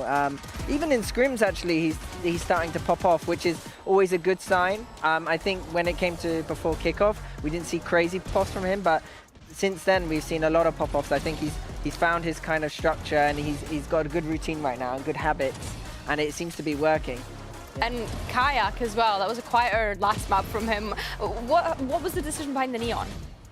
Kayak is like, okay, ignore the first half, but Kayak is really good on Neon. Yeah. I'm not entirely sure what happened on the attack side, but I think potentially it could be the strategy's not fully helping him out. Is that what it looked like? Damn! I was like, shit! No, I was joking. But no, You're on Kayak, your own there, mate. Yeah, You're on your own. Yeah. You're on your own. Well, we're going to put a pin in that real quick because we have a podcast, if you guys didn't know. So make sure you check that out on YouTube. But for now, this is what Lohan had to say about their new addition to the roster.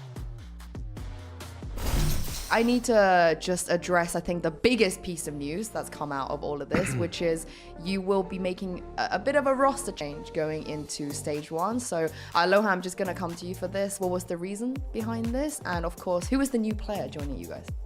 Yeah, so new player joining will be Serial. It's from Tier 2, from the Spanish League.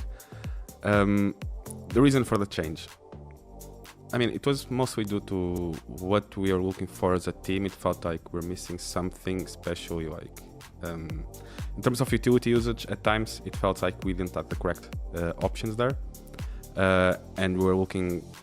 We did trials. We're not 100% sure if it was a change that we wanted to go with. But then we tried Serial, and it felt like it just clicked overall with the team, and yeah, that was the main reason. How many options did you have? Who did you look at? Because there's not many, right, at this point of the season. Yeah, at this part of the season, it was actually hard to find options. We trialed Ninja from the academy. He did well, to be honest, but I think it was still a bit too early for him. And we trialed Scream as well. That's a throwback. Yeah. Yeah, that's a bit of a throwback. So you had all the 3 players, right? You just tried 3. Yeah. We tried those 3 players. Obviously, Scream, it was a different profile. We're just testing a different type of playstyle there to see if there was any potential. And in the end of the day, we just decided to go Serial, but we felt it was the better option. Yeah.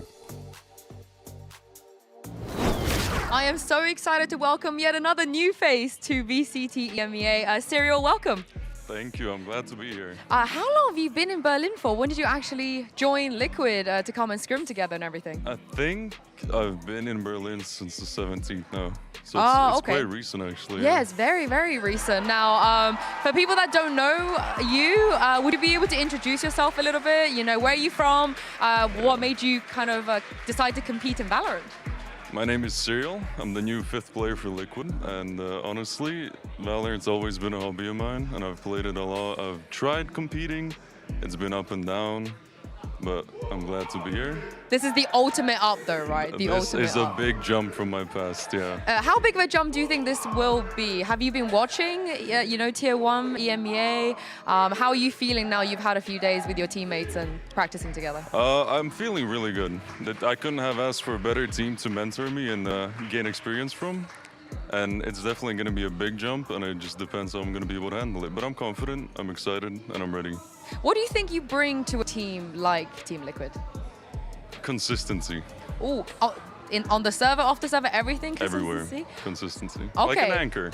Oh, that's a great answer. Hold the team down. That's a great answer. Now, I'm glad you used the word anchor because obviously you and Nats play very similar role, very similar agents. So how are you guys maneuvering around this? Are you expected to role swap?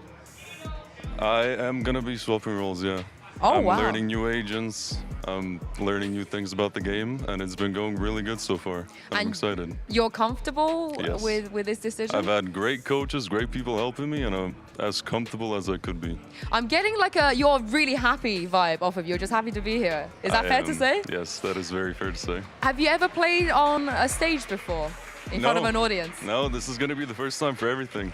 First time in the studio, first time on stage. Oh, wow. In boot camp, everything. What are you expecting from that stage? Because obviously a lot of great players have been on that stage and you're going to be facing some of them today. So what are the expectations? For myself, I'm trying to keep them normal. I'm not trying to put myself up too high or down. I'm just going to play my game, how my team wants me to play, how I want myself to play.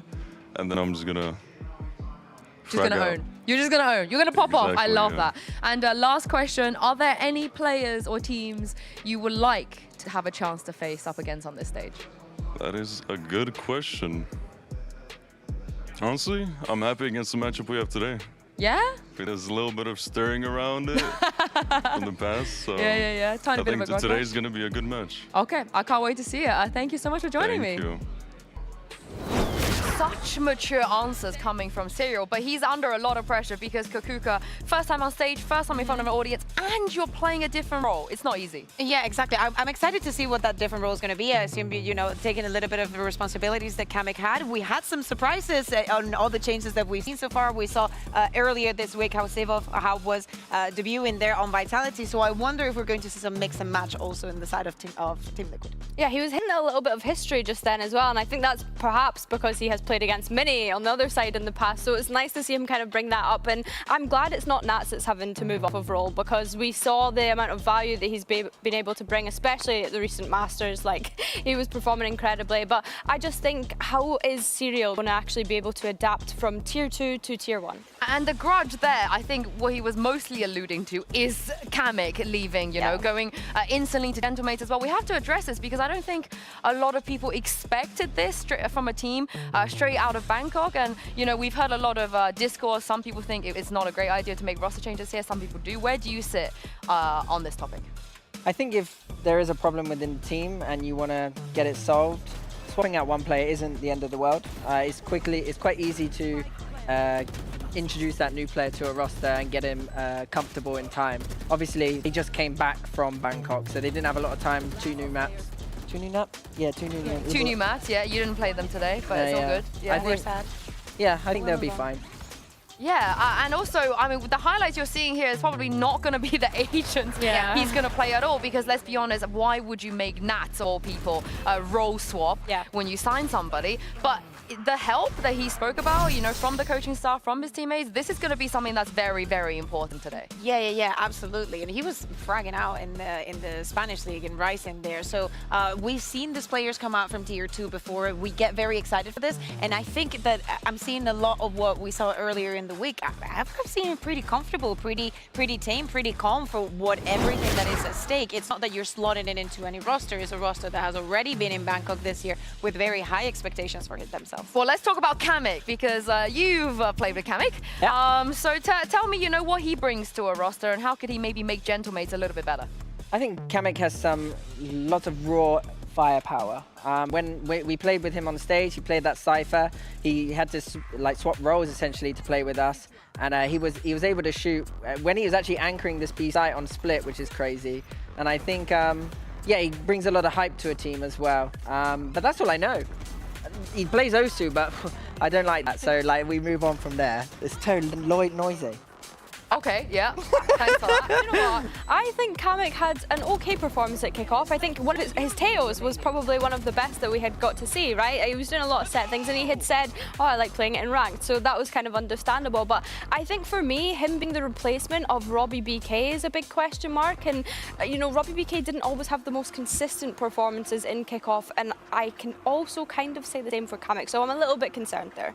I mean, I think that this is probably the first time that we have this happening. A player going into a different roster in between the kickoff and split 1, and the first match that they play is against their team. Definitely the stakes are super high because of what it could mean for Gentlemen to even win this game. But for him personally, it's kind of a slap in the face of you let me go, and if there is a team that I want to win against, it's definitely you. And if it's the Kamek that I know, he's gonna be fired up. There's no way that he's gonna sit there being like, oh, you know, I don't mind what's going on here and there. But I'm glad you mentioned that he's replacing Robbie BK. Yeah. I don't know why. I don't think Robbie was the issue. You know, it's the IGL, and you never want to kind of see that, you know, kind of change coming through after just one split. As an IGL yourself, Bosa, because Mini, not Coach Mini from Gentlemates Mini, will be taking over that IGL duty. How big of a task do you think this will be for Mini? I think it's a big task. I think most people don't understand how much work an IGL should put in, and that's out of the server as well,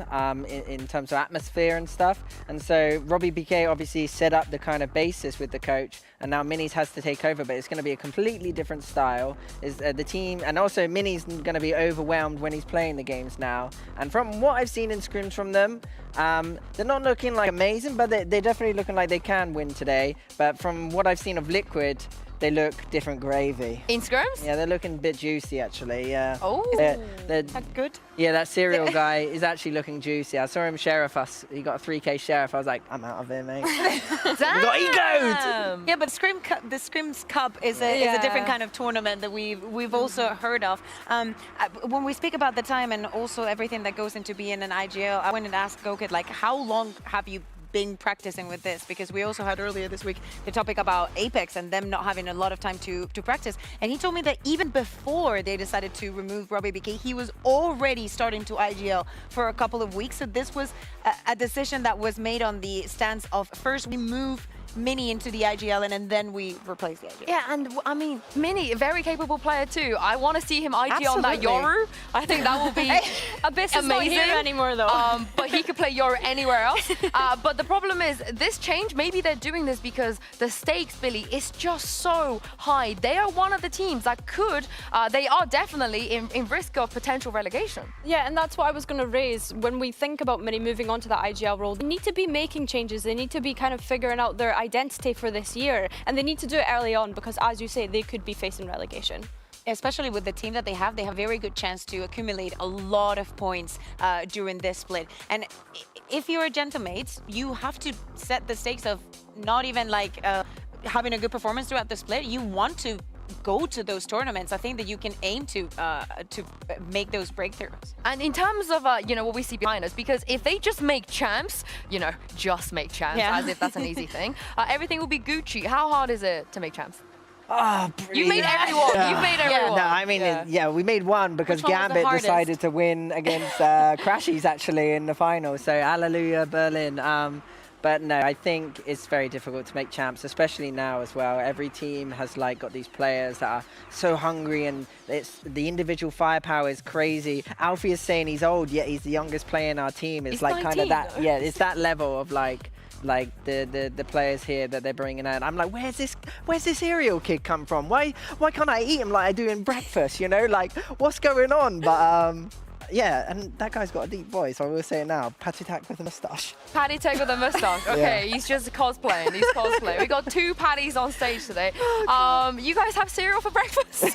How am I supposed to just? We're going back to the how champs. to Champs is respond hard. to that. I never have. I don't cereal for remember the breakfast. last time I had cereal. Or breakfast. I don't have breakfast. No, probably Yeah. when we were in Bangkok, like traveling somewhere, and in the morning I was like, what do I want? This and tea, probably. Yeah. I think as well, though, he has to be great for Team Liquid to have made a change, right? Because they just got back from a Masters event, so he's obviously a great addition. Thanks for bringing this back down to earth, Billy. Yeah, Honestly, thank I you. was like Sorry, racking my brain thinking, how do I make this relevant? But here's the thing. With the recent roster moves, we could potentially have a grudge match on our hands. Returning from Masters Bangkok, here is Team Liquid taking on Gentlemates.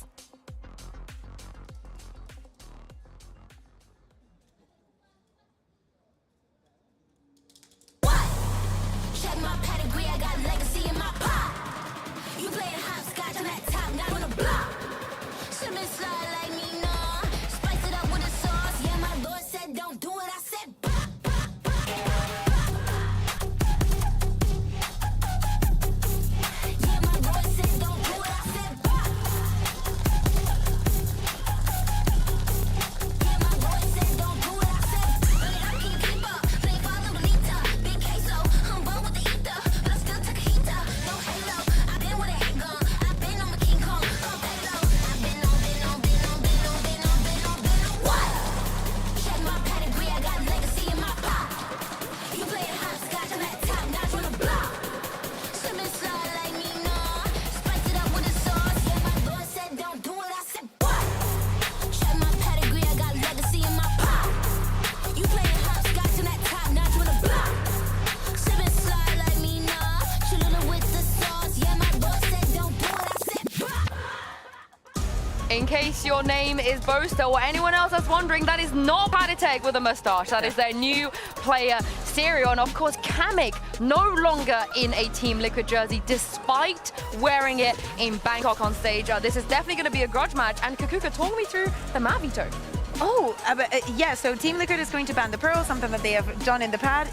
It was either that or Lotus. I expected Lotus to be banned, but Gentlemates is going to go for the Ascent. I thought that either way we were going to have Split or Haven, but really, really looking forward to see if we get to that Icebox. For Team Liquid, it makes a lot of sense. Gentlemates still has not played the Split, and for Maze, it was one of their best maps. I think as well, we have to consider the amount of time that both of these teams have had to prepare, right? Mates got knocked out of kickoff fairly early, and Team Liquid just getting back from Masters Bangkok. So I'm not surprised to see them get rid of Pearl, considering that wasn't a great map for them during kickoff. Yeah, and in terms of these 3 maps, bro, so you got any scrim? Any lists? Yeah, any. Have you scrimmed them on these maps? They can't hear it now, can they? No, they can't. They can technically hear Liquid it. on Icebox. Yeah.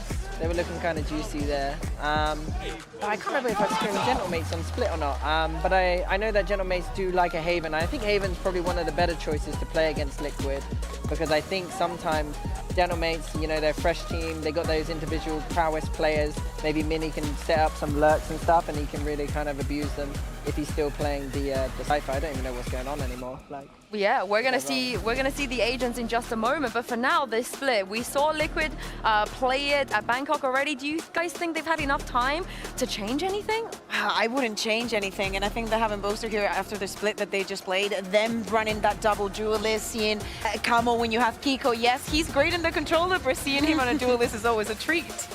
Yeah, let's take a look at the agent select and see what we are going to get here. If we're going to see some changes, we will from Gentlemates at least. They're bringing the Tejo. Boaster, what do you make of that comp? The Teo comp, you know, you've got a lot of power to take middle and also power to retake that middle on defense. They're starting attack, so they need to be quite explosive and catch Nats off in vents, but Nats, knowing that, should probably maybe play be Heaven.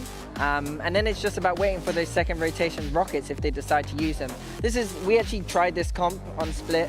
I just didn't like it because it was quite hard to get the Teo rockets really have a lot of value on the attack side, you know, with a Raze solo diving in or something. I think for me, the thing that I'm most excited about is this Mini and Nats head-to-head of those IGLs on the Viper, right? Can we expect to see that lurking IGL against one another? Yeah, that's the pinpoint for me. Yeah, absolutely. And to see how the two new players are going to be playing, well, the one new Serial also, his debut on the Astra. I do not see any officials with him playing on this. I want to see how he merges into an already established plan from Team Liquid. Yeah, and speaking about the Astra, solo Raze entering in that Astra one, all it takes is one Astra suck and the XX over, so it's going to be really difficult for Gentlemates to kind of make space onto those A sites, hitting those sites straight on. So I think they will have to start opening up with B splits, you know, a little bit of ping-ponging left, right, not knowing for Serial to use his suck. You know? Yeah, and it's not an easy agent to roll swap to, you know? Oh yeah, absolutely. So I think that on the other side, we're looking at this combo with the Breach and the Tejo to see if they're going to be able to spot him, if they're going to be able to put him in a difficult position so Click does not struggle a lot getting into the side. I feel confident seeing Serial on the Astra. I know that we're yet to see it, but I think he spoke so confidently in that interview where he said he's worked with a lot of coaches and developed as a player. So who knows, maybe we've just got to see how it goes. Well, we'll see how it goes indeed. For now, thank you very much, Boaster, for joining me. It's time to jump into game and throw this over to your casters. Here's Mitchman and Tombiz. Thank you so much, Yinsu. Mini's here again as well. Oh, there was no need for that, especially on a day like today. I did my hair up, so I'd have that little height advantage. Time to get into the game. Yes, indeed. I'm very excited to see what Gentlemates have been cooking throughout that offseason, but realistically, when we look over at the other side for Liquid, coming in with a new player as well, what do you make of the fact that they're slotting him in right onto the Astra? Yeah, it's always interesting when you bring in a new player, if you're going to reinvent yourself to sort of make them fit into the team, or if you're just going to plug and play. And in this map, at least it looks like a plug and play. As was said by the desk, not something that we particularly see Serial play, especially recently. He's been on the Sentinel, but I assume that is he was brought in as a flexible player. He's played a lot of roles in the past, so I'm not too worried. Also, interestingly, Ateo brought in a not Kamek. We'll see if that comes back to bite them. We've already seen barriers go up and an early flash in with a lot of presence from Gentlemates towards this B site. Salvo's gone in, not finding the value they needed, and the nade does for Kiko. It's Team Liquid with a double opening and an immediate stagger of this push from Gentlemates. They'll now have to wait this one out. Still a paranoia, and the stun will come back online, but with the Viper wall already placed, feels like they're kind of pigeonholed into this take. It's definitely a rough position. If you go forward, you're going to be struggling to find too much, although saying that, they have managed to get at least a little bit of extra ground, the flash through, along with the paranoia, but no one's actually capitalized off it. Mini, though, there he is. Spoke about him. Not quite the one I was thinking of, but that's a huge couple of kills to get them back into the round. Yeah, this one's definitely standing tall with those picks and a third under his belt. Gentlemates have recovered beautifully, and now the push down below. They are revealed, so a good idea, and a stun followed through. Slow down that peak from up top. The star doesn't catch. Kamek does, and Mini picks up his 4K. What a way back in for Mates. They started this one out losing the initial push, but they made the best of a bad situation with the Breach Flash and the Paranoia from Kadavra. But the fact is, though, I feel like the peak was actually after both of those abilities had stopped having any effect. It was kind of just Mini being crazy. And that's the thing, you go back to the matches that they won. I'll say it was versus Apex and Koya. You can take that how you like. He was incredible. Like, he was genuinely the best player in the server. I came into today and went, let's go. Can this guy IGL and still put up those numbers? Cover going Question answered in round number 1. Well, this game is on him. At least so far it is. That was his round. Mini with a 4-piece, Gentlemates with a round as a result, and Team Liquid on this defense left with nothing. The bank's being broken into. And as we can see for Team Liquid, they've managed to scrounge together a couple of pieces that were left behind. No gold bars, but a few coins spent still. They'll try to take advantage of this with a stack up on A and a Viper wall to cover them. It seems like Gentlemates are walking into it, and with this aggression that's already come down mid, they fully cleared it, and we'll soon see B main is open. So a utility on the A side, ready and waiting. Gentlemates about to run into it. They can look to bolster this up. Try and get that fourth player into position. Oh, it's definitely a bit awkward. That hasn't gone exactly to plan. In fact, they've lost the second already. I think that is at least one of the rifles down on the deck. Luckily, Camp is there with the second. This battle versus Padatek could make the round interesting, but Mini's won that. And while what was a very dangerous situation eventually ends up clean enough. Yeah, Mini even makes it back to site in time if they picked him off.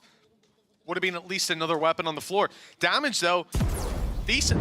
Round like this, the snake bite that was thrown out was very nice, too. Zipan running in just as the star had faded. Gravwell no longer online. He thought he had free space, but once you run through a wall into a snake bite, you're not going to have a good time when the pistols get eyes on.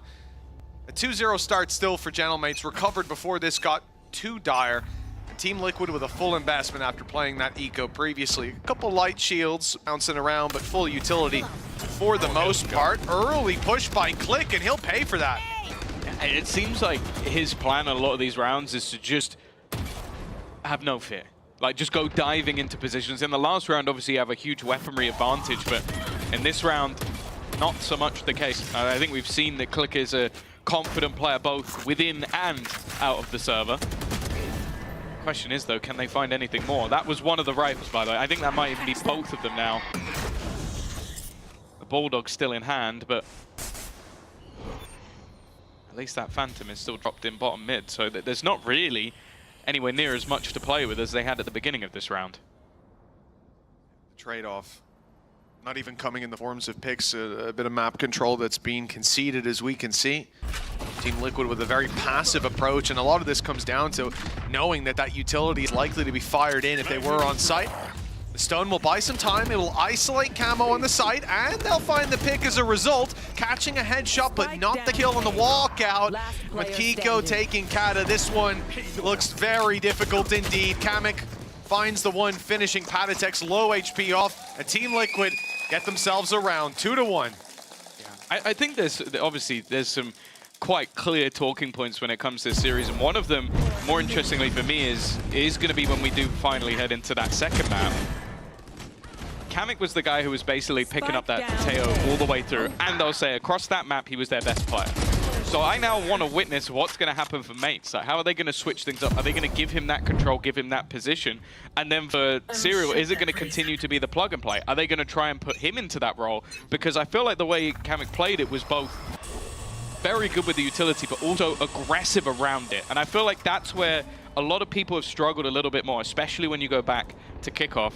And while someone that hasn't had heaps of time to work things out with the team is going to be Serial, because the team was at Masters. Yeah, playing catch-up perhaps. For Gentlemates, early salvos put into B. That's not where they're looking to take. It is a slow approach, maybe hoping that would find them an early pick. I see they used their stun as well, presumably on that same spot. Like Boaster said on the desk, it can be hard to find the value with those rockets.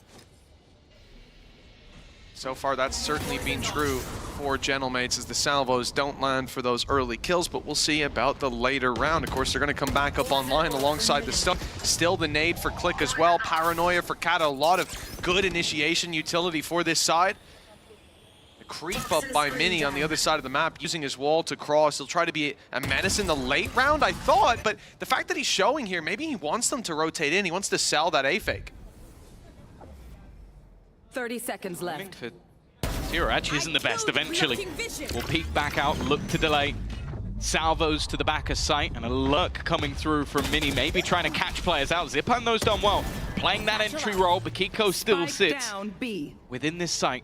14 seconds left, have to try and get that planted, and now the full force of this Liquid roster into position, trying to basically swarm out. Gentlemates exactly what they've done, leaving just one standing, and this time, well, it is the match of Vipers, but Nats will take control.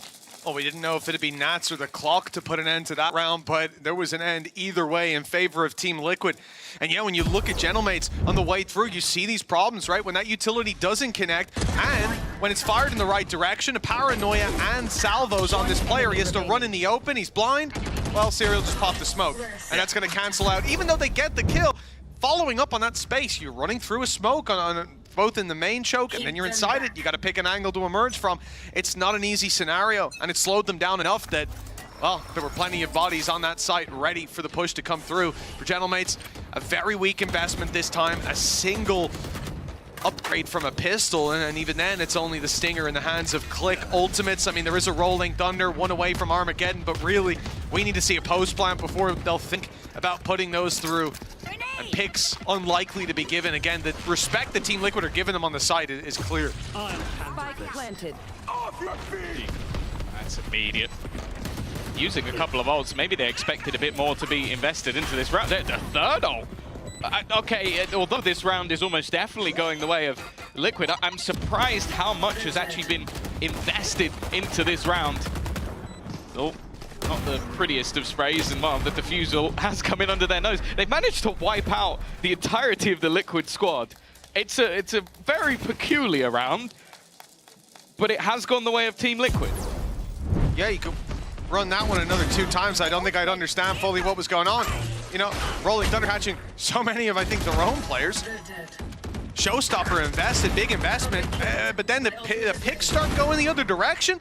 Mini is just popping off. He said it was his game, and certainly there was an opportunity for him to have another screamer of a moment, but instead it's again stolen out from under them by Stick. Team Liquid 3-2. You got to commend them for being able to take that across the line. Now Armageddon thrown in on middle. That's the Viper's pit that's being put into question, and Nat dropped. The pit is gone, and the reward for the side of Gentlemates is huge. That's an opening pick, and they've got a pit of their own if they get to a site, which now should be a little bit easier. If anything, though, I feel like the ults have somewhat been the undoing of these squads. Almost caught out, but Serial hasn't found the damage he was hoping for. No Lucky Charms to be found this time, and unfortunately that means that they're now going to have to fall back out of the site. You mentioned that Viper's pit, and honestly, from this stage, I think Liquid safe. Planted. I mean, just look at the credits. 500 between the 3 players that currently have rifles. I think something else is actually fairly important to mention about how this is going. Like, obviously, 3-3, you might be thinking for Liquid, it's okay. Like, it's middling. But I want to talk about the fact that they're incredibly good when it comes to their attack side. Like, that's what this map really looked at. And you kind of expect it with this double duelist, what they'll be able to do. So I would say if you talk about maybe 5 rounds for Liquid in this half, I think they'll be quite happy. And like to back that up, they even had a 9-3 attack side half versus Vitality. So you look at this now and you go, okay, level. That's absolutely fine. Like, I don't think Gentlemates will be too worried about it. But I want to see at least a victory in this half. You see for a second when the stun comes in, he's thinking, okay, yeah, stun me. What are you going to do? Blast pack in? Come right on in. Armageddon. Oh, no. There's no way out. You're locked in. Beautiful utility usage. And well, the salvos might be hard to use that ult a little bit easier. Good connection from Gentlemates, and now we start out round number 7. Investment from Team Liquid, but a lot of low buy. Yeah. They decided to sell a little bit more. Yeah. They're going to keep just the 2 sheriffs, so the saved weapons, no big investments to back them up. Of course, Nats had used his old previous round, so it's not there anymore. Serial's not going to be winning them around with a Cosmic Divide. At least I don't imagine he will. Gentlemates, it should be a much easier round. Already, though, the rotations are in. There haven't been any real easy rounds so far, though. A lot of it seemingly has come down to big plays from the likes of Mini. Kamik is on 1 health, so yeah, there is absolutely no surviving that one. And exactly what I'm talking about. Like, the way that this has started out is they've lost their Breach player. And okay, sure, there's 2 weapons missing, but I think they'll take that over a player missing. That's a worthwhile trade. Especially if they do decide to give up that space. You know, Gentlemates have a decision to make here. Zipan, he's a bit isolated. Imagine a player walks up ramp. It's a free kill. For now, he's selling that false information as the drone goes up into heaven. Team Liquid concede that space. Still 4 players around this A side, including the vent position being held by Kiko, and it looks like he has got some enemies at the gates. A big kill to start, but can't correct for the second. 3v4. But moving back to the A side, Team Liquid are still very much here. Yeah, that's the problem. They didn't pull any rotations with even their fake. And while Paditek has done well from the side, again, we get down to the last few seconds, 12, to try and make their move. It's left all on to Kata. A player coming in from behind, and that will be enough. Serial there to close it. A little bit hesitant, a little bit slow. And even just that opening pick, and it felt like that was enough for Team Liquid. Really nice for Paditek as well. He's down on the site, and the idea of those salvos was, hey, let's force him out into the open. He goes out into the open, kills 2 people. So, yeah, you know, you got what you wanted, but not really the way that you wanted it to go down. The trade onto Camo as well kept that backside control and meant that they were focused on him while Serial came up behind in heaven. Clean play, and he did very well to survive there. If he goes down, this round's in a lot of trouble. That was him also coming into that round on 1 kill. So a little bit of activation for Paditek to build up that confidence. Now we come into this one, though. Team Liquid in with the full buy. Pretty comfortable. And on their opponent's side, after the loss, they're in a similar state. I think, surprised actually, not going to take the orb? Yeah, there we go, okay. I was like, that's a free showstopper. Maybe they wanted to try and activate a little bit earlier, but it would have been peculiar not to get one of the most impactful ultimates in the game, unless you're unlucky, which we have very much seen over the last couple of days. Drone going to be utilized. Again, it seems like Mate's idea is this slow default. Right, play as a group, wait for aggression. But then the defensive side, even though they've got this double duelist comp, they're quite happy to sit passive. So far, it's resulted in a close game, but for Mates, attack side split. They just want to keep on that slow grind, keep the numbers close. Right away, that showstopper's used up, and it's Serial that finds the Rocket head in his way. Trade onto Nats as well. Backside fight goes Kiko's way. He picks up the first, but the stun is good. Teammates come rushing in from heaven, though. The cover is here. There's nowhere to go, surely, but Kata, he slips out, manages to come from the shadows out on the A side and find himself a plan. From here, the 3 players he's facing off against, they could group up, and that's exactly what they'll do. Approach this one together. Down towards the screens already. He's hearing one, but they're making it towards the site. They'll see it's a plan for heaven. Before that, they'll see Kata up there. It's funny. This felt like the exact scenario that we saw yesterday with Avova. Like, they went the same way, they went the same angle, he takes the same fight, he just doesn't hit the shot. Like, it does feel so fickle with how these rounds can go, but yeah, I think at the moment, obviously one of the talking points is Mini as an IGL, and I would say it does seem like Nax's read and the overall just like communication between Liquid at the moment seems better. Like, they have had, every time there's been a site take, I feel like there's been 2 or 3 players and another player already getting into position to try and help them out. And even if they're able to, like, okay, we're going to use the salvos to clear this position, we're going to use like the showstopper in this case, it felt like, okay, even though we've cleared everything other than one spot, there was nobody ready to kill Paditek. Like, if you know backside is clear, you know close is clear from the showstopper, where's the second layer? It just didn't feel like it was there.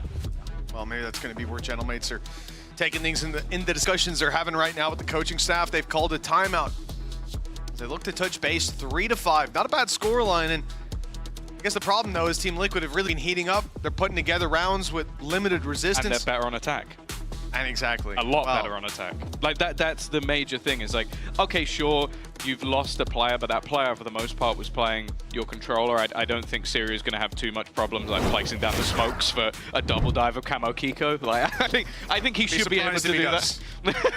But yeah, realistically, I think Liquid are already in a fairly happy place. Obviously, they're going to look to get a lot more. It's their map choice, and coming up next is Haven, where we know that Kamik should be a threat to them, but I do think Gentlemates are going to need to throw in a decent half here. It looks like they're going for a much more direct approach, as they are all setting up outside A. Well, maybe that's the solution, right? The slow defaults led to Team Liquid always having the rotations, having the bodies on the site before the push comes in. So this time they want a more direct approach. Still, there's a bit of a stagger and a rotation as a result. Kiko's going to be here, but it's Patatek as the front line of defense, and he is immediately shut down. The one kill, though, Kiko slips back onto the site. Mini is eagerly awaiting his arrival. Camo shuts down one, and it's the spike. A small delay that's put into play. Will be retrieved now by Kata. The ult is seeking and finding all that info. Still, it's a little bit awkward for the rest of the players to make sure every single angle is clear. Spike's still not down. They are within the site, all stuck behind. They have to try and peek together. Camo with a swift double will execute the remaining players. And yeah, although it started fairly decently for the side of Gentlemates, it's just that little bit of trickery from Camo, buying them that extra time. And then I think it might have even been the realization of, okay, I've got my ult now. Now we have so much ready for that retake, I'm just going to play it safe. And I think, again, if you look back to his time on Koi, I think that's him leveling up. Because I think in the past he would have tried to put the world on his back and win them the game. Instead he's like, I've got some banging teammates, I don't need to do that. That's it, him leveling up, and also just the team, the environment that he's in as well. That trust comes from seeing that you can trust your teammates again and again. Belief in the system that you're applying so far for Team Liquid. And then he got the kills anyway. Exactly, but you know, that's the lesson really. Patience, slow and steady wins the race. For Team Liquid, 6-3. Building up a lot of rounds here on the defensive side, and mostly in a row. I think there's one round from Mates interrupting the streak from Liquid, so this attack side really starting to forget the taste of victory. This round is not likely to see much of a change. It is a very light investment. They're caught in the open. Those are some clean shots from Kiko. And Mates left in a 2v5. Blink and you miss the action in this round. Still as sharp as ever. Thinking back to kickoff, I know it was a while ago, but we were talking about this guy as basically MVP. Like, the way he played on controller is one of the reasons that Liquid got as far as they did. Also just leveling up as the tournament went along. I think them wiping the floor with Heretics was still a mass surprise, but you can tell that, again, a level up, because I think when we first saw him in the league, was very strong. But what he's currently doing right now is, yeah, it puts him with the best of them. Well, some dangers coming into this round as well for Mates. They are investing, they're putting the credits on the line, but Kiko, after a couple of kills, has got a showstopper online, ready to roll. I feel like it's a hindrance if he's shooting like that. Yeah. You just connect on the heads. I mean, it depends though, Tom. If they're all grouped up, it could be a different story. Armageddon will be the signal that the push is coming in. He's safe, but salvos are to fire that way. Nade is in as well. Showstopper fired just to delay. He's trying to buy time, using this for crowd control as rotations can come in. Camo playing towards the screens. And players out on rafters, it's Nats who's gone to help out with that side hold on the choke point. The problem is, it does leave Heaven a little undefended, a little open. And Mates are walking right into that empty space. Big pick from Mini. It seems like he's almost become their entry fragger. This guy is playing that Viper, but it almost feels at times that the calling is around himself. Like, can I do this? Can I put the world on my back? And to be honest, in the rounds they've won, he has been a bit of a hero for them. This is so risky. 45 HP, I was gonna say, it needed to be an instant headshot. Doesn't manage to get the kill, and finally, we see the awakening of Click. A little bit quiet thus far, but if they can get the last couple of rounds, there's at least a good chance. 30 seconds 7 to left. 5, nothing to turn your nose at. And of course, like I said, Team Liquid will feel comfortable with a cushion like this moving into the next half, but mates, can't think about your opponent's strengths, only their weaknesses. In zone, flawless though for Gentlemates. A good bounce back towards the end. Coming into this round, possible for some of their ultis to come on, and most importantly, their opponents don't have any. So, mates, 7-5, very much doable. Here though, just great manipulation of the map, a good sense of the space that was being given up and how they were adapting to the presence being shown, taking that heaven control, winning the fight out onto Raptors, and resetting for the A side take. The click made look easy. Again, he had a really tough performance. I think that was 2 kills from him, and he's up to 4. Yeah, it's not been a great game so far, to say the least, and I don't know if it's going to get any better. I was going to say, how long does Eco wait? But of course, not wanting to lose any of that additional utility. Mini again on this hard lurk. At times, he's found gaps, he's found success, but just again, this is what I'm talking about with these early rotations. Liquid are very happy to commit heavily to this side of the map, and I think Gentlemates have started to realize this factor. The problem is they're still holding some pretty heavy control around middle, so if they don't go back through the spawn, Liquid still have the info. It's not an issue for them. And it's the operator on that angle. Out of charges. Plus, it is. Smoked out. Gonna creep his way back through. Shorty in hand, swaps over to the big old gun as the salvos come in. Not good for the kill. The Shorty comes out though as Clicks baited in. He thinks it's an off on the other side, so he won't like the close range engagement, but he was primed and ready for it. They put salvos behind, so they knew where he'd be. Has to be stuck close. They had a read on the one long barrel, but not the 2 short ones. Team Liquid still keeping presence safe. There was a chance here the Kiko was on the rotate, but he's going to be ready for a second run on this operator. Whether they place... Ooh, I was going to say, whether they place the Rolling Thunder. There you go. He's used it immediately, because almost died seconds later. And that time is ticking again. This has been the problem for mates. That clock getting lower and lower, and the spike down on the deck. It didn't even matter. An in-zone flawless to close out the first half of Mitch. As said, I think they're better on attack. Yeah, commanding performance by Team Liquid in the first half, and if this is the worst of the 2 for them, well, it might already be time to think about Haven for Gentlemates. We'll find out how the second half fares after the break. 10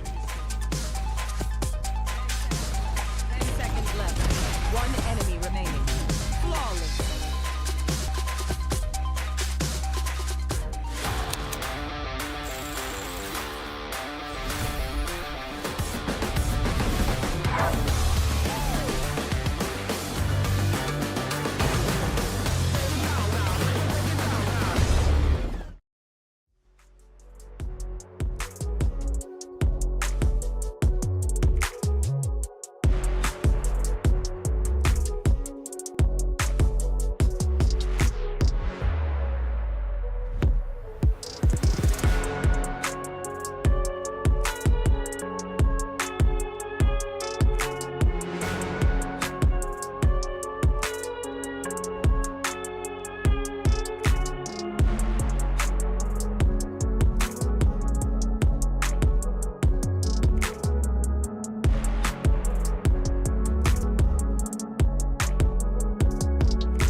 Welcome back, folks. 8-4. Team Liquid with a strong opener on their worst half. Now moving on to the attack, it looks like Gentlemates are backed into a corner with only 4 rounds behind. A pistol could help set them back on course. And we'll see if that's what's meant to be. Mini was the one that was opening up with Flare and Pizzazz. That pistol was beautiful from him. I think it was a 4K in the first round of the game, but let's see if they can replicate that success in round 13. If anything, it should become a little bit easier for him with players walking into his setup, but at the same time, probably won't become easier for him because he's got to face off against that double duelist of Camo and Kiko with support from Patty. Like, what more can you realistically want already? I think that was a nasty tag onto Click, who now has to be a little bit more careful. I say that, I reckon he's going to go through this. He's already past the stun. I mean, they both are. They're so close, ready for the fight. But Kamek and Click are the ones finding the kills.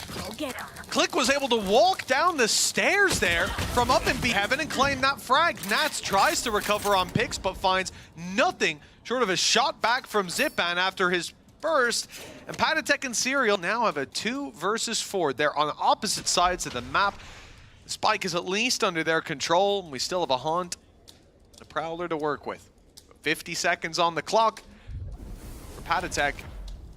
It's a combination of wanting to keep this control. Well, I thought maybe waiting for Serial to wrap around, but they are just going to send this down 2 different avenues. It's a big risk. They'll have to win their ones. The timing, well, the stun hasn't connected, and now for Serial, this becomes nigh on impossible. In fact, he's going to be spotted out by Zipan. Good response, an important pistol, a second one of the map for Gentlemates. But I had to sort of wait to see what they can build into this, because that's the thing, they won pistol second round, and after that it was very isolated rounds, a lot of it based off some individual brilliance here and there, rather than, I think, having that solid synergy over on the attack. As I said though, I feel like this composition definitely sells itself quite nicely for a defensive side hold. A lot of potential for these aggressive early starts, and then high potential for those retakes as well. And that's where I'm looking at Zipan, because we know he can be very aggressive on this map in particular. Yeah, one of the other things, obviously, when you talk about mates, on the attack side, they wanted to be in post plants a lot to find value if they don't get the early picks, which they really didn't with that util. And the post plants were hard to come by. 1-to-1 trades here. Not ideal. That's a weapon picked up on the other side. A classic running through mid. Has just found a pickup in heaven, and there's mistake after mistake with an outlaw picked up. Everybody's in danger. Those light shields might as well not be there. And so, it's Mini to do it all, and he will get nothing done. A pay safe card Thrifty, and if this half was being set up to be difficult, this is just up the difficulty significantly. Oh, I would call that a nail in the coffin. Oh yeah, but yeah, that's a nicer way of putting it. That's the first. That's the first shovel on the coffin. I don't know what you're talking about. Yeah, that was so rough. I think that's gonna be one of those moments where.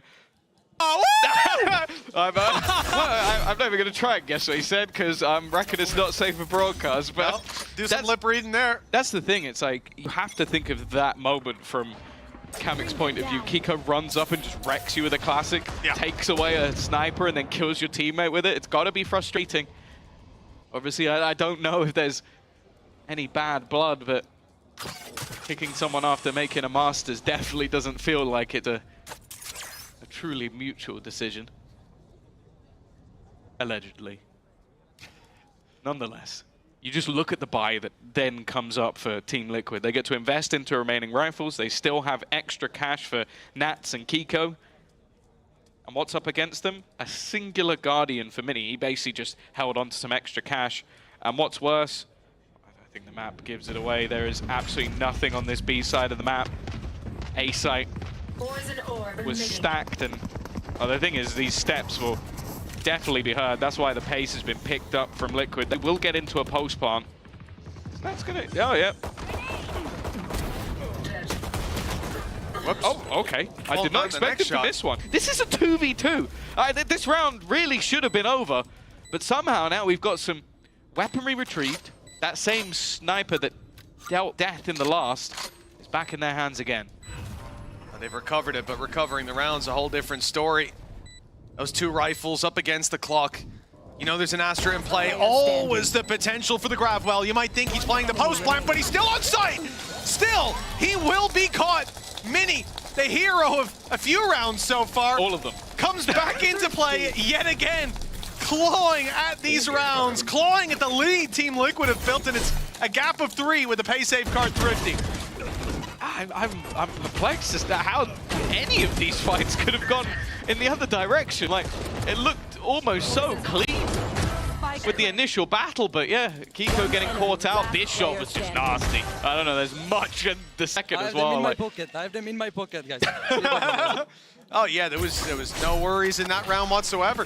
You got to look at the position though, right? Because you've got Nats waiting for that swing up in heaven, people are going out wide, knowing it's a weaker buy, and knowing that they want those players to be looking at the site, so Nats can get that easy backstab. But geez, that backfired with a couple opening kills going the other way. Team Liquid found themselves on a weak buy. Wall up, Stingers into the A site, and the plan, I mean, it might just be found for free, yeah. This feels like NA. Spike planted. I've never seen this many Stingers in our region. It's not somewhere out there.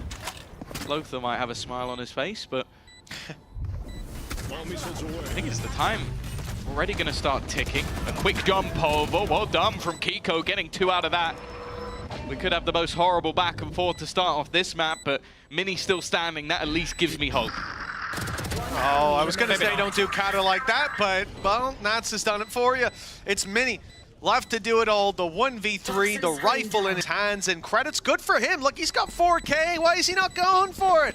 Well, look at the rest of his team. Kata, Kamek, and Click running it pretty dry. Zipan barely above 1K. It's time to save. That time was a while ago. For Gentlemates, that means conceding this round, and Team Liquid on double digits, closing in on that victory. And we know that this half not likely to slow down anytime soon. Again, just a singular rifle starting things off, but then everything becomes these close-range battles. So they couldn't have played more into their hands, and I think that's just a complete oversight as to where the remaining players are. A mistake that, again, it's incredibly costly. Now, weirdly, we've kind of ended up with both teams having buys, which I wouldn't say is the most orthodox way to get there. We have had some prison Valorant, gloves off, the last couple of rounds, fighting with shivs. But we'll see who comes out top. Now the guns are in play. Obviously still, I think Liquid are favored, but that hasn't meant much so far. Poison's on. Knocking on the doors of the B site by the looks of things. We can see that movement towards heaven. Showstopper popped. It's going to be hard to find a target, clearing out space down below. Nade does the same for Heaven, but they're swinging through it. Playing ahead of the nade. Kamek has wrapped in. They have no idea he's here, but they clear it anyways. Patatek does remarkably well to find that. With Serial and Nats popping off, it's Zipan left alone. I respected that play from Kamek. I thought that could have been the round in their pocket with 2 or 3 kills once the smoke faded, but somehow, despite the space being clear seconds ago, Patatek was worried. Maybe he heard a step, whatever it was. It's left Zipan in a space where he cannot even save this weapon without a serious fight, and Patatek ain't letting it go. 11-6. Ult's online as well for Team Liquid. This is looking very bad for Gentlemates. That's the thing. If you're ever going to question anything about Patatek's game, it's not going to be the fundamentals. I think that was just a little bit unlucky, really. Yeah, I don't think he would have seen him if he stayed in that corner just a little bit longer, but that's the thing. Patatek finds the most important kill of the round, and a couple more to go with it. Gentlemate's taking a pause. I'll be honest with you, obviously the way that the game has gone with back and forth, thrifty rounds, you don't really want to call a pause because of you can't really go, yeah guys, can you stop losing the pistols? Like that's not going to really help. But now this pause is coming in so late that I also worry if it's not going to work out for them, because you're sat there 11-6 down. Liquid are very strong in this attack. More importantly, they have 3 ults already online and Camo's 3 away. Sure, you have similar, you're getting very close to a lot of those ults, but I then look at it and go, okay, can Liquid cheese their way through 2 rounds? Probably. You would think so. Like Kiko alone could cheese them through 2 rounds. You know, we're going to start this one off with Nats having a pit, and okay, I see Zipan 1 away from the Armageddon. I think back to the last half, and maybe that won't be as much of an advantage as you think, but harder to do when he won't be sitting inside of vents. That avenue, I mean, you can see, you hit him with a stun, Armageddon's going to kill him 100% of the time. If it's used here for post plant, not quite so easy to find that kind of value. And for Team Liquid, that means getting boots on the ground probably puts them in a position to win. And so far, they've been pretty good at getting onto the site. Or just wiping Gentlemates out before that's even necessary. Yeah, they've done it with Stingers. They've done it with pistols. Maybe now Kata will do it with a Bucky. Not the greatest start. That's already the aggressive peak of Zipan. Solo fight in B main, he's dead. And this round starts with A aggression, a Prowler going through, you're leaving the gate crash deep into the spawn so we can just go back a little bit later on. They want to fake out the A presence, and instead it works out as a fake on B because they get this opening pick that creates a vacuum that Gentlemates have to fill in. They don't have the info, and they're ready for a push to come out any second now. But instead, that pre-placed wall can now be used towards the A site. Even Mini's gone over. They are full committed. Other than, well, I mentioned Kada Bucky. Probably be the greatest Bucky play we've ever seen. Now, luckily, he's not been hit by the Nightfall. First kill goes his way. Got a little bit of help from that Viper screen. Looking for a little more. Almost gets a second. It's a nice try. It is, but unfortunately, nice tries don't win anything. Exactly. They need more in this round, Tom. More than just a glimmer of hope. They need those flames to be fanned, and I don't see anyone to do it. It's a Sheriff and a rifle picked up by Click, 2 away from the ult. But 4 players to find. He may need that showstopper, or this show will be over before they want it to be. Just 6 rounds on the board for Gentlemates, and nothing is going to change here. With Team Liquid pushing up to 12, they now have 6 chances on their favored side to take this across the line. Looking comfortable. Normally you'd look at this scoreline and maybe we'd talk about, okay, a couple of rounds goes the other way, it's a close game. If you win both pistols and you have 6 rounds, you've had a bad map. Like, this has not been particularly close. And that is... You're alone! Again! No, definitely no bad blood. No, none at all. They're besties, I'd say. You can tell they're coming in here on good terms. Oh, I love it. And I also feel like Patatek is one of those players where if he's gonna talk smack to you, you're hearing it, you're seeing it. You can see it across the stage. He's mouthed it off. Oh, he's waiting until your eyes lock to start yapping. That's the guy we know and love. I don't know if I'd want to see Kamik's face of this scenario, but maybe that'll happen eventually. And it's already gone horribly. Shooting the clone. Trades out. And while Kada was trying to potentially teleport in, he's not going to get there in time. This will just be for safety, making sure the entirety of the site is clear. The rest of the team just waiting patiently for that information to be had. In fact, they're even going to give the spike over to Camo just to make sure. Cosmic Divide making Spike planted. it definite that nobody can get any shots onto Camo. Well, they're looking for a hero again. I look to this man. Snake bites landed at least, but look how many players are there, ready and waiting. Team Liquid with a masterclass on Split. They've dominated from the get-go, and now it's up to Gentlemates' map of Haven. We'll see how this series goes, but first the analyst desk after the break.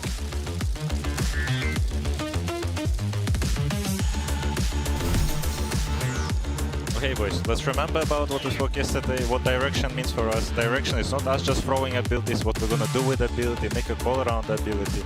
Let's be assertive, make a call, follow the call, we listen for the first call, boys. Be next to each other always, 1-2, spacing, be always next to each other, boys. Come in?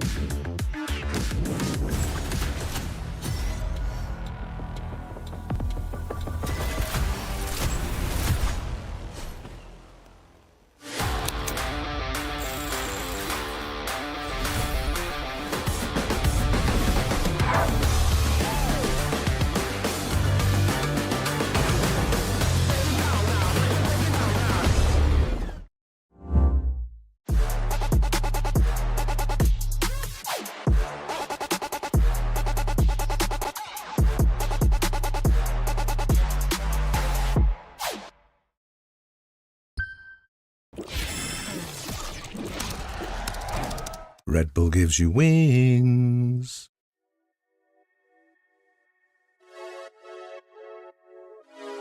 Friday night putting them plays in, but it feel like a special occasion. So let's go out, go blazing, hit the dance floor, let go frustrations. I might have a hidden agenda, but my intention's pure. I'll give you all that I got, and I hope that you don't need more. It's okay, just take my hand now. Damn near sweating your hair out. You got me creasing my sneakers. That's usually something I care about. Couldn't see the path, but it's clear now. You was in my dreams, but you here now. And I just want a little dance and a reason to change my plans. All I want is for you to dance with me, with your hands in the air where I can see. I don't know if we'll get another chance, you'll see. So I hope that you'll just come dance with me. We outside, did you hear what? I called the ride cause I'm going up. And there's something mixy going in my cup. Don't say much cause they know what's up. You know it get cold on the late night. We getting all close like it's day night. You looking so fly, you could take flight. And I got this feeling that I can't fight. Your curves got my urges flaring. You got me by the collar and I'm not caring. You see how the people can't stop staring. I'm trying to make you mine and I'm not sharing. Okay, let's bring it back a bit. She said you could have whatever if you ask for it.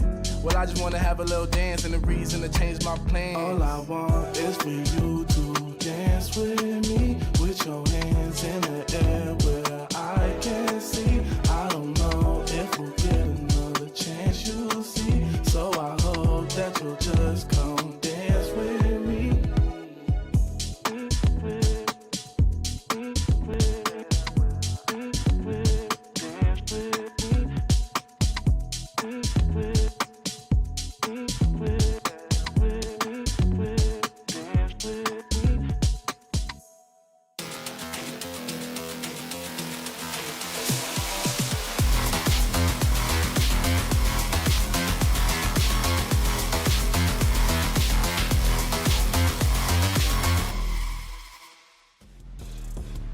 Team Liquid have returned to their winning ways. What a great start here. Nice. Can't relate. But yeah, welcome back, everybody. I'm your host, Yungsun. I'm back here with Kakuka and Billy. We had a lot of questions on, how Team Liquid are going to prepare in the very short amount of time they've had since Bangkok. Are you guys satisfied with what we saw on Split? I mean, definitely. We knew that Team Liquid was very strong on this map. It's good to see that they still have it, that they still have that dynamic that they can rely on. Even with an addition of a new player as well, right? I think that they did really well, and I think that they have a lot to be happy with. Yeah, exactly. And we're seeing here in this breakdown, the breakdown of the first kills, of course, it's heavily in favor of Team Liquid. If you think about the gun rounds themselves for the side of Gentlemates, they were really there. Even though they get 6 rounds, 2 of them are pistol, well, 2 of them in the first half, then they win the pistol in the second half, but they couldn't even convert. It was... I'm going to say that the composition that Team Liquid was playing is something that they're very comfortable with. I cannot say the same for Gentlemates. I do not think that they found their comfort. Click, poor guy, had a terrible performance, could not find a single opener. He went 0 and 8 in those duels. Yeah. So it's never easy. Was not clicking. It wasn't clicking. But sometimes it just feels like maybe one of the teams was just better. It was just a better performance. Yeah, and it's a better performance, of course, out of the fan favorite, Cats. Everybody loves Cats. And Kiko and Nats, Billy, they're just playing it like they were before Bangkok. Yeah, exactly. And when we talk about those opening duels, these two, they were great, right? Kiko managing to get 6 opening kills and 0 first deaths, and Pate managing to get 4 and then 1 first death. So like when you consider those kind of things, they were never kind of giving away the man advantage, which is what we've seen a lot from them in kickoff. So it's nice that they've kind of been able to amend those sort of mistakes. Absolutely, and I think that their impact was more in this kind of rounds where the decision making was the difference between these two. There was I think it was like round 5 or 6 where we see Kiko just jumping onto sides, ults, and go straight to the defuse. It seems like this is not even synergy, it's just individual brilliance, I have to say. This is what we see a lot, right, from players that go to global events. They gain even more confidence by just being there, soak up all the atmosphere. They come back and they're even more hungry to go back again, because let's not forget, Nas missed out an entire year of global events. And right now, Liquid are one of the teams we should be sending to Toronto, really. Yeah, absolutely. And I think it's so important that you mentioned that. Yes, we mentioned the experience that they have in Bangkok, but remember, Team Liquid, throughout the year, they're the team in EMEA that played the most because they had all that lower bracket run there at kickoff. They did indeed. But let's talk about Gentlemates on the other side, because you heard it from Boaster there in the pre-match. It is not easy to switch IGLs. He's got so much he has to focus on, but Mini, Billy, was one of the players that tried his goddamn best to keep his team in this game.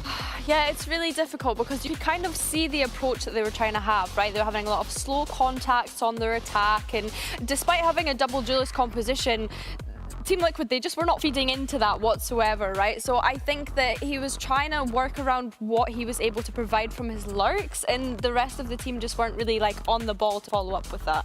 I think that this was really wasn't their map. I expected to like the composition didn't favor the opponent. It's a tough opponent because they have a lot of experience in the map, and it's probably their best map. And now that Abyss is gone, so I just want to think and hope that Haven is going to be different, because when we talk about comfortability, Haven should be that for Gentlemen. It's very good results. I want to see how the IGL is going to change. But remember, they were the only team that we had in EMEA that were running the Neon here, looking at Click again to see if he can bounce back from that performance. Yeah, I definitely think Neon was something that he was a lot more comfortable on, right? So it'd be nice to see him get that confidence up. And I think as well, like, how are they kind of integrating Kamek into the team? You know, having that newer player to kind of set him up is kind of like where I need this to come to fruition now. Yeah, exactly. You're speaking about Kamek looking on the other side. Now if Team Liquid wants to close this in a 2-0 fashion, what is Serial going to be playing? We saw him slotting right into the Astra. Do we expect him to, in this Haven, pick up the Tickle? Yeah, it's a weird one when you think of it, right? I don't know what to expect from Serial. I think that he had an okay debut, and I think that if they can continue to have this momentum, there was a couple of rounds, especially when Team Liquid switched sides, that I thought we were starting to get muddy Valorant again from Team Liquid. I was getting a little bit worried, not winning any of those pistols. So I think Gentlemates could still be in with a chance here. Here's the thing, with Kamek not playing the Tejo on Gentlemates, as we move on to the next one, Liquid, who's going to play Tejo for them? And will Kamek go back to the Tejo? Serial said he was playing New Agents. Yeah, but plural, so. I would like to see Kamek play the Tejo again. It was one of the better things, you know, he brought out for us. So I hope if that is the plan, if they plan to change. RapidPK used to play the Soba, so I think it's a good and fair trade. You're still going to have the breach, you can combo it perfectly, you do not give up the drone, you still have the damage. I think it's pretty fair. Yeah, I mean, do we even potentially see some sort of double duelist come out from them again? I mean, they were Mini Yoru.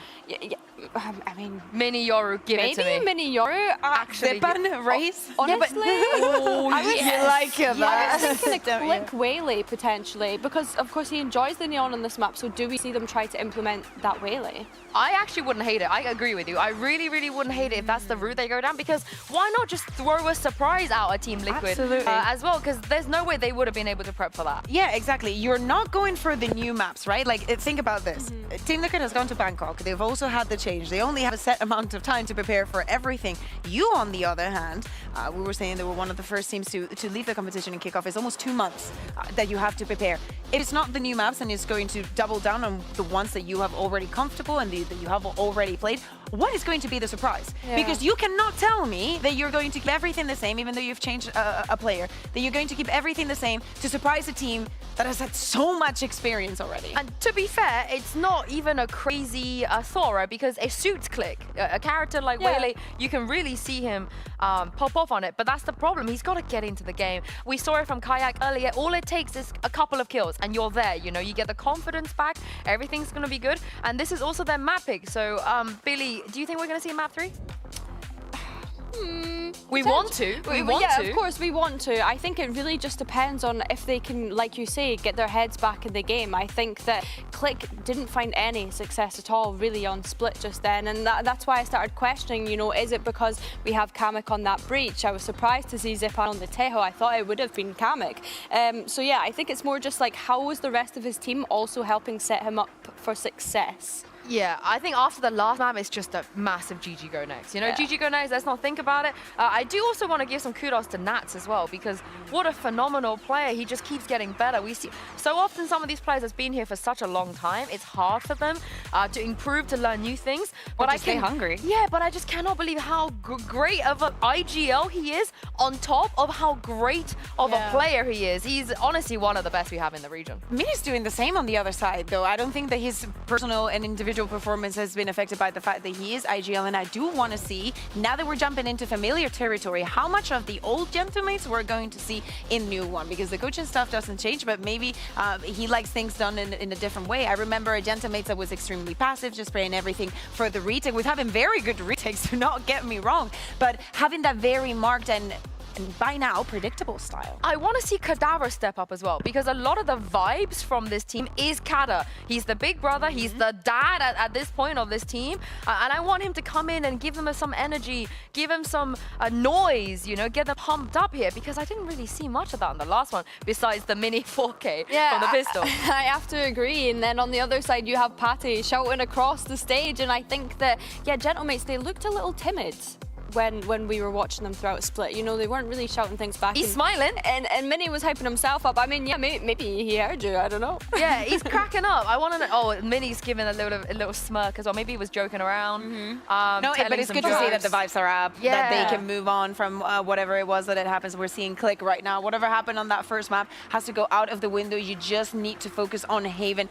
Please take us to Icebox. I so would love to see this two teams at Icebox. Especially between, like you said, these two teams. I want to see the Icebox as well. We are going to get into games soon, just checking everything's going to be okay on our end. So thank you very much, you guys, for sticking with us. And I saw in the poll result, it was like 78% people voted Oh yeah, it Liquid. was a blowout, yeah. Yeah. I mean, people are just not confident in Gentlemates. No, I think all the Gentlemates fans are watching Squeezy stream probably. They're not, they didn't get to see the poll, because there is no way the Gentlemates fans wouldn't be voting for them. They got such a big fan base. Yeah. And of course we have Cam Team Paris coming up. They also want to avoid relegation.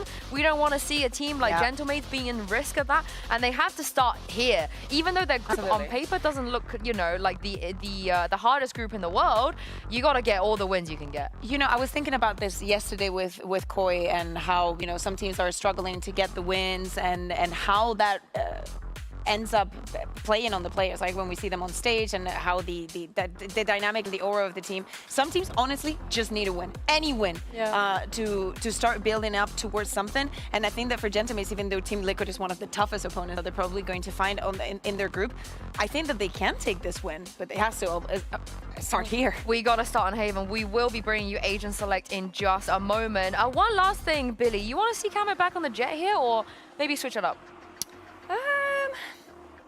I don't mind Camo on the Jet. I just don't know. It's hard to say, right? Because they've been playing it recently. You know, they've maybe not had the time that they would have liked to switch things up. So I don't mind them sticking with what they've played in the past. Absolutely. Having a new player just back from Bangkok, 2 new maps coming in. Abyss, one of your best maps, is gone.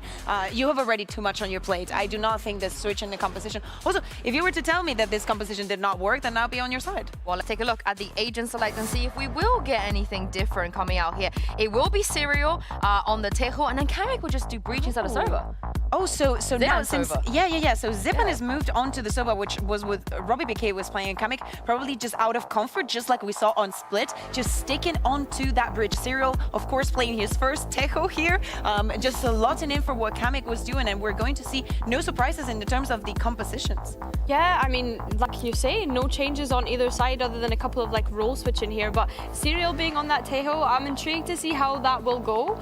Just because, you know, previously Kamek had so many like good little set plays. This is the So have they been able to like kind of integrate Serial into the team in that regard? This is the thing. I do not want to see Gentlemates get caught out by anything Serial does on that Tejo, because Kamek should know every little setup, every little cheese.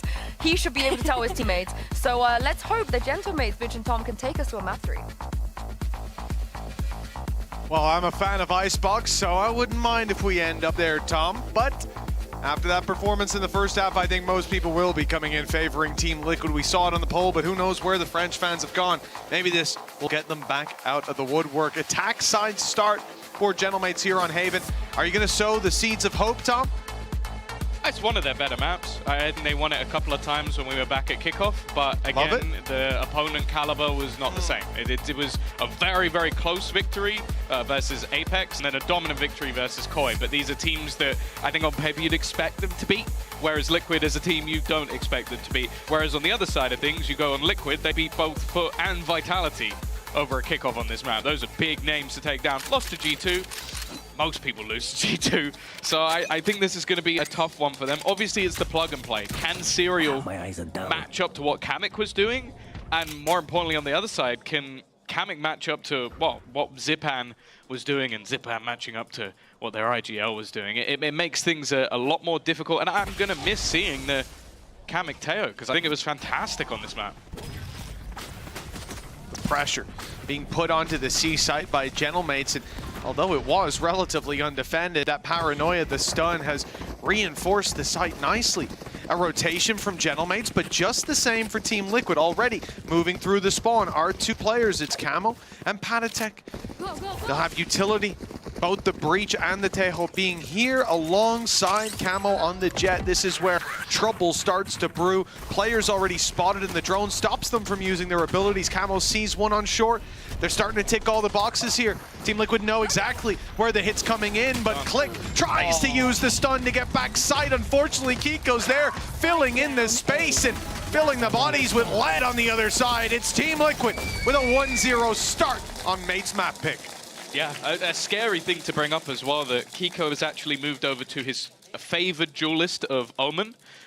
You might be thinking that sounds mad, but that is where he put up ridiculous numbers throughout all of kickoff, and it just seemed like this. I like. He sees his teammate getting stunned by Breach, immediately swings because he's not stunned. Make sure that, I think it was Patty at the back of the site, comes out live and basically just takes a big risk to save him. That's the thing. I feel like as well, one of my favorite matchups going into this now is Patatek was obviously supporting a lot of what Kamek was doing when he played that Tejo.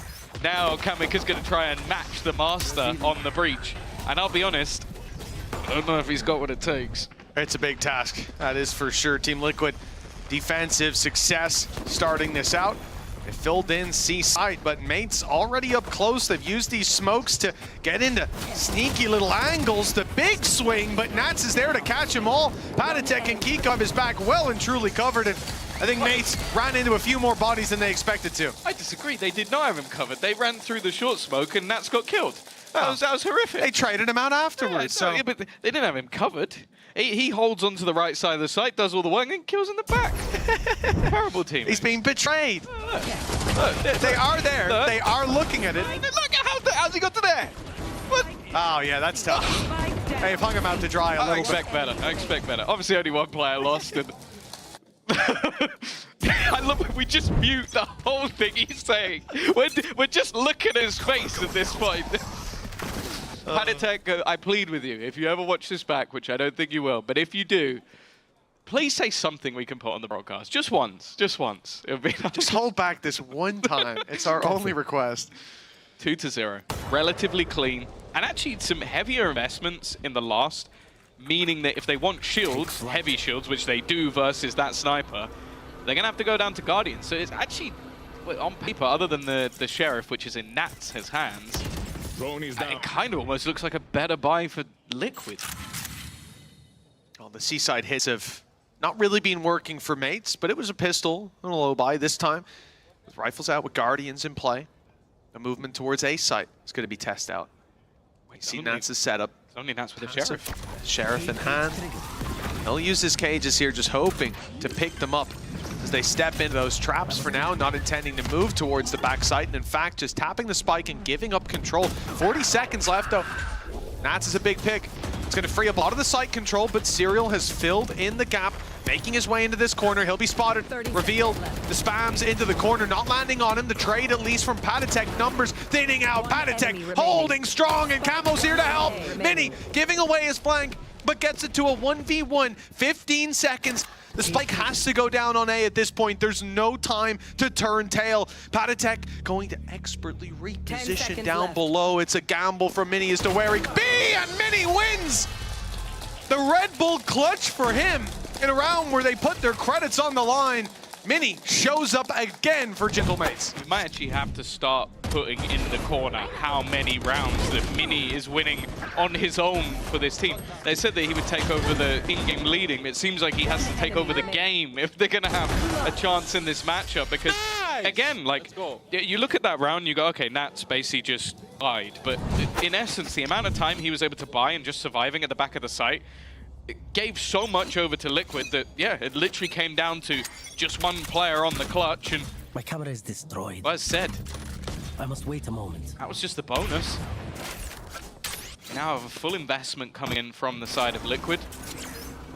and not really anything either to pad the gaps. That's the nice thing if you go in when you've lost a couple of weapons here and there. You go, okay, well, we got this ult, we'll help this out. Well, unfortunately for them this time, Mini's not on the Viper, so it'll be the neural theft that he's almost farmed up.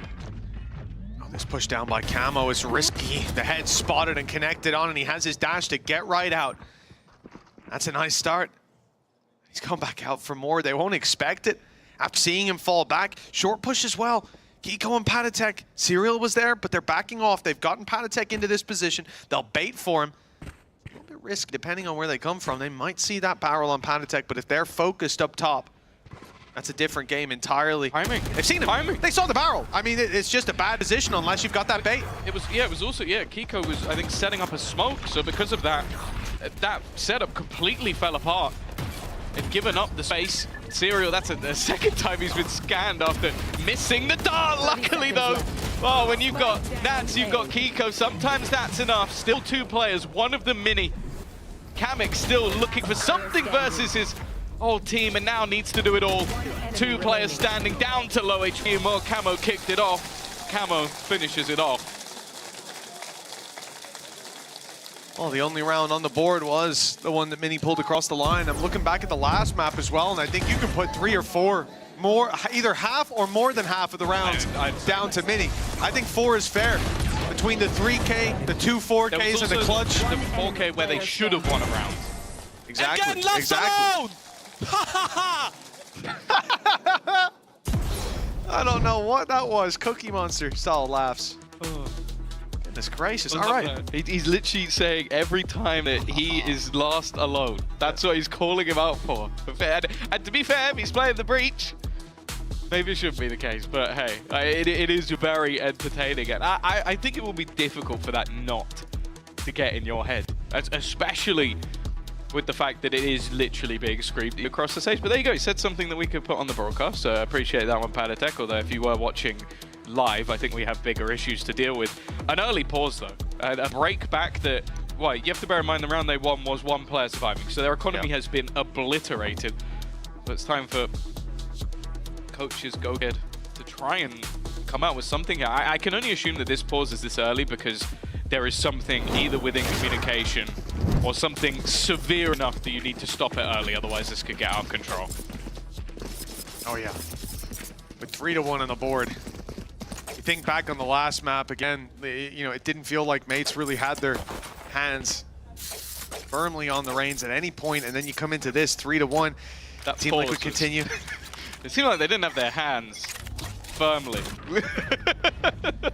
Trying to fly that under the radar a little bit, but just pulling out the disses, putting a spotlight on them. But for mates, let's see if they can find recovery. Even in this round, there's chances. Nats is there to pick up the opening. The rest of the squad a little late in following it up. Now they flood through that tiny little choke point, looking for the fight.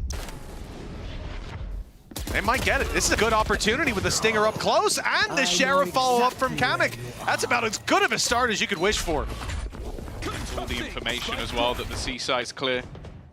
They can retrieve a gun or 2, get into post-plant positions. There's a lot of ultimates that are close, though. That's the main worry. Armageddon, 1 away. Bladestorm, 1 away. Any kills going in the other direction could be a problem. Kamek could get 1, though. Getting ever closer to his own and gets an isolated fight. Serial a little bit ahead of the curve. An Aftershock versus Aftershock, but it's going to come down to just Patatek. Clears out that first kill, but there are 2 more to find, and that time is ticking. You can see Kader's not got the best weaponry, but he's just looking to be awkward, create issues for his opponent. And that's a big issue. Smoke down, he knows the defuse can't be had before a pick is found. Unfortunately, just listen to how quickly the ticks are coming in on that spike. Patty looking for a little bit more, and he'll find it. 3-piece in this round. It is a pay safe card, thrifty though for Gentlemates, despite the wealth of ultimates in play for Team Liquid for the next round. This is what mates need. Chip away at that lead, and making a round like this work is splendid. It's got to recover their mental somewhat. One enemy remaining. Be a little bit overconfident at times, but the thing is, it's done serious damage to Liquid side. We were talking about the economy of mates, but it's weird because they're left with nothing in terms of weaponry. A single gun for Patatek, but they do have all 5 ultimates, which means you're going to get a Blade Storm, and if it gets close at any point, you might see one of those other ults thrown in. Big push from Liquid.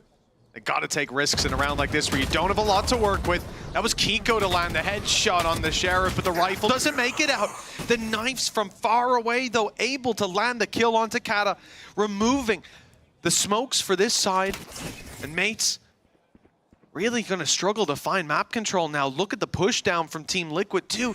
They're going to recover a rifle onto Nats, another for Camo, even if those blades run dry and don't find their mark. And there's the info. With all these ultimates online, they're being used well. And this Rolling Thunder, though it gives them the bit of mental security to cross Garage and move to the site, it doesn't land on anyone. There's nothing they can follow up with, and the advantages still need to be found elsewhere. Serial in big danger, not expecting that deep push, and that could be the undoing of this round, with Camo having it all on his shoulders and Kamek delivering shots to the head. That's a great mid-round call. I think realizing that, okay, if we basically go for a default plant, we're going to get wrecked by the ultimates that are there from the side of Liquid, so let's push aggressively, let's catch them while they're setting up utility and have a post plant for the back of site. That's a good mid-round call coming out of Mini, and as said, like, this is a new role for him. I think the on-the-fly stuff can maybe come a little bit more naturally, and okay, this is what I want to do in this moment, and clearly had a good read in that scenario. Back to 3-3. And something I wanted to mention as well, that the 2 maps we did see was very strong early starts from the side of mates, so it's good that they're back already. Well, Kiko looking to be a thorn in the side, but they have rooted him out of position. The advantage stays with mates, the site to be taken. Rolling Thunder put in early. That's getting Serial into position to slow or maybe stop this push altogether. The drone up top, it's catching info, and they're following up, swinging in, but it's Kamek holding the angle that finds the reward. Nats, 3 players to pick up. The drones even spotted him, so right away, there's no surprise anymore.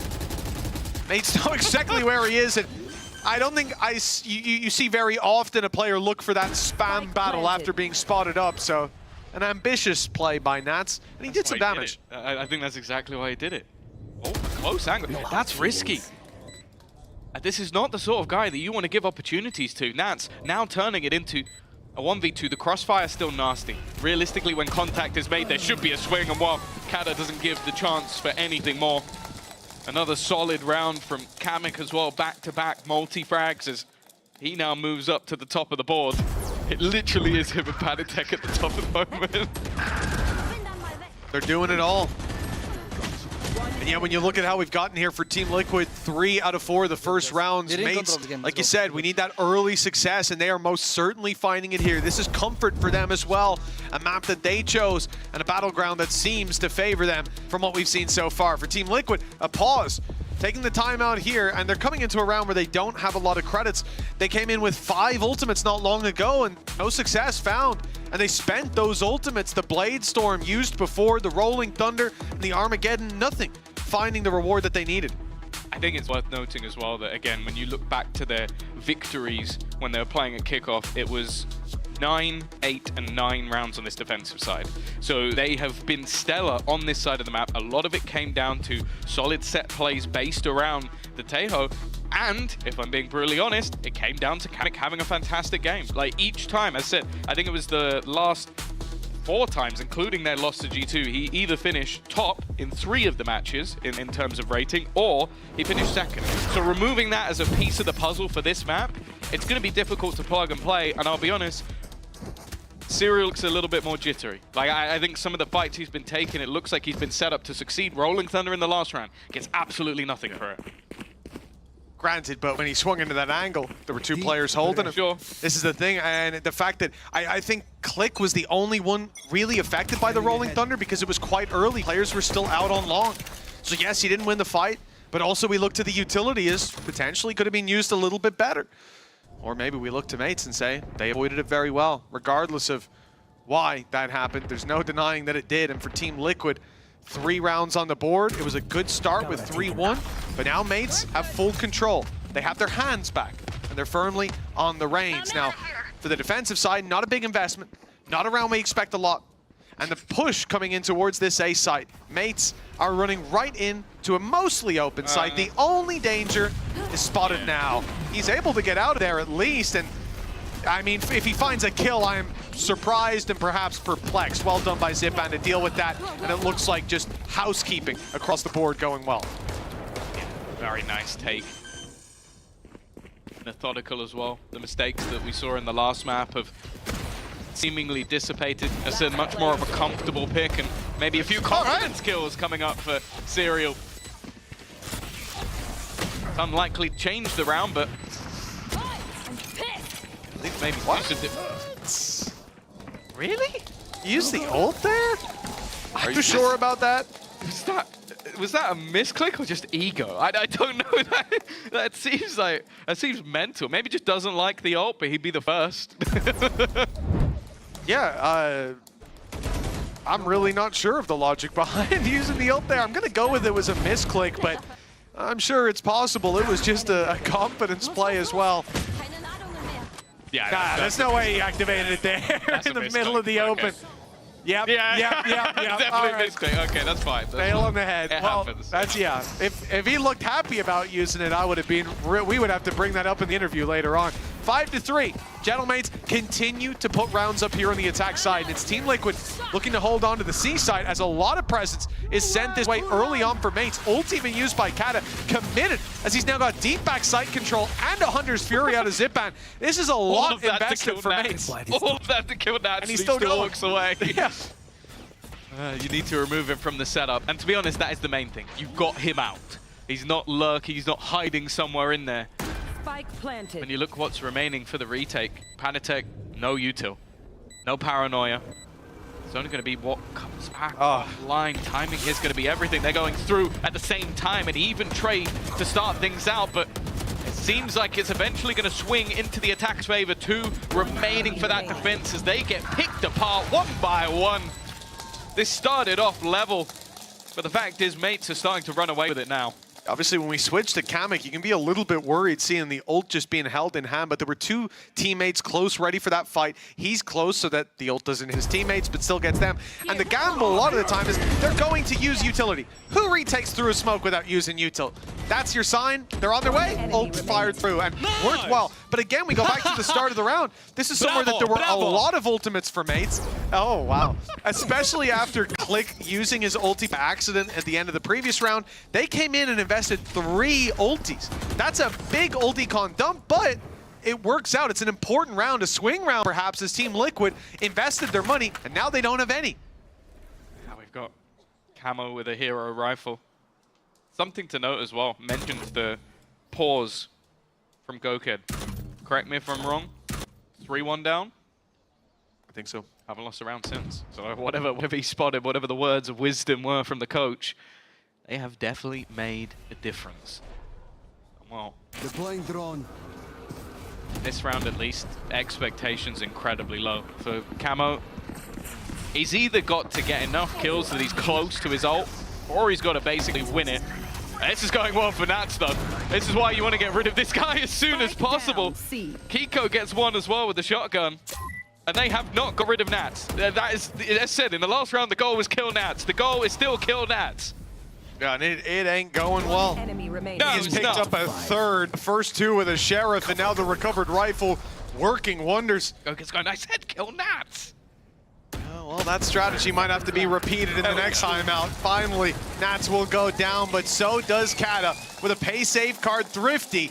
Team Liquid have broken that win streak on the other side. It was a 5-round-in-a-row performance from the side of Mates. They've tasted defeat at long last, and well, after using up their ultis, it's not like they have an easy fallback for those safety nets. The fact that Nats is able to get so much done here is outrageous. Yeah. I didn't realize he recovered the rifle so quickly as well, immediately after the kill. That was the thing. I think Mini maybe overplayed it a little bit. Like, knew where he would be hiding off the back of that cam, went to pre-fire it, and just Nats was quicker. That's the thing. That single gun completely changed the round. An aggressive start, solid stun out from Padatek. Going to set up Camo wonderfully. In fact, the second assist, but goes out for more. And in fact, Zipan's found a quick double, and then Mini's lurking to get his revenge. Catches out Nats. Now it's left all onto one, and well, Mini has immediately called for that rotation. Bring the spike to me. Yeah, Kiko tried to fake it out, getting caught by the ultimate rotating, and he goes back in the other direction just in case. But as the spike is planted, he'll realize that, yeah, this is the other side of the map that's in play. And take a look. Economy, it's decent for the next round, but one player, now it's down to 400. And I think that's got Kiko thinking about carrying this weapon through for the drop. Yeah, especially if he gets a few extra credits. That's maybe an outlaw. Like, he can just give that over to Nats. It's a perfectly viable weapon for Nats to play. So I think holding on to this gun is going to be ever important. Well, Kamika's looking.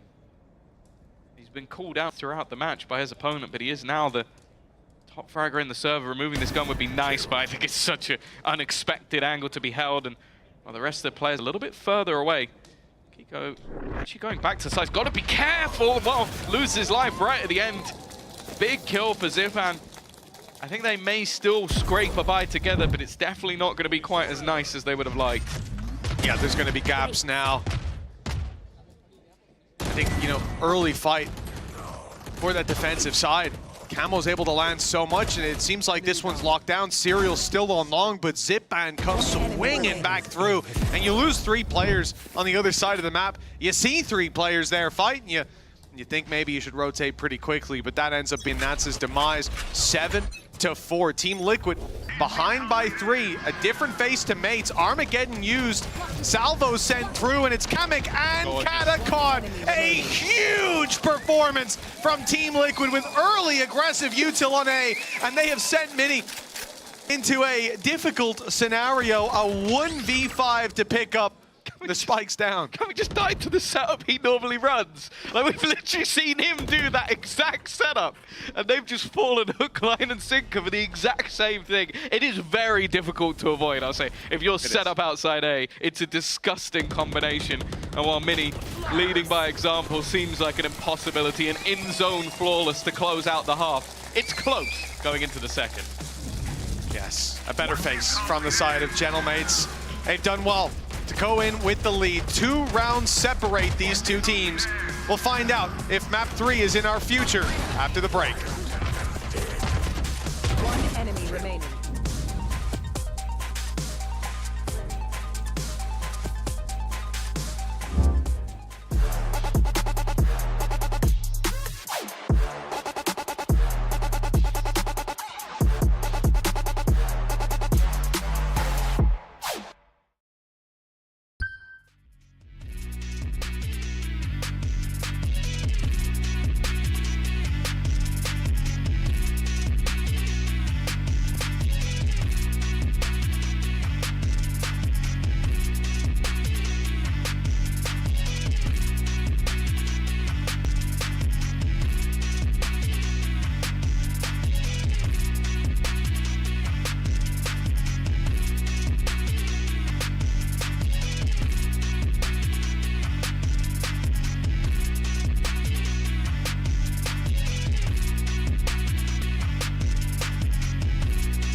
Well, it's time to find out if this is the last map of the night or if we're going the distance all the way to Icebox. The choice is up to Gentlemates. They're leading by 2, but they need to win this map to have a shot at this series.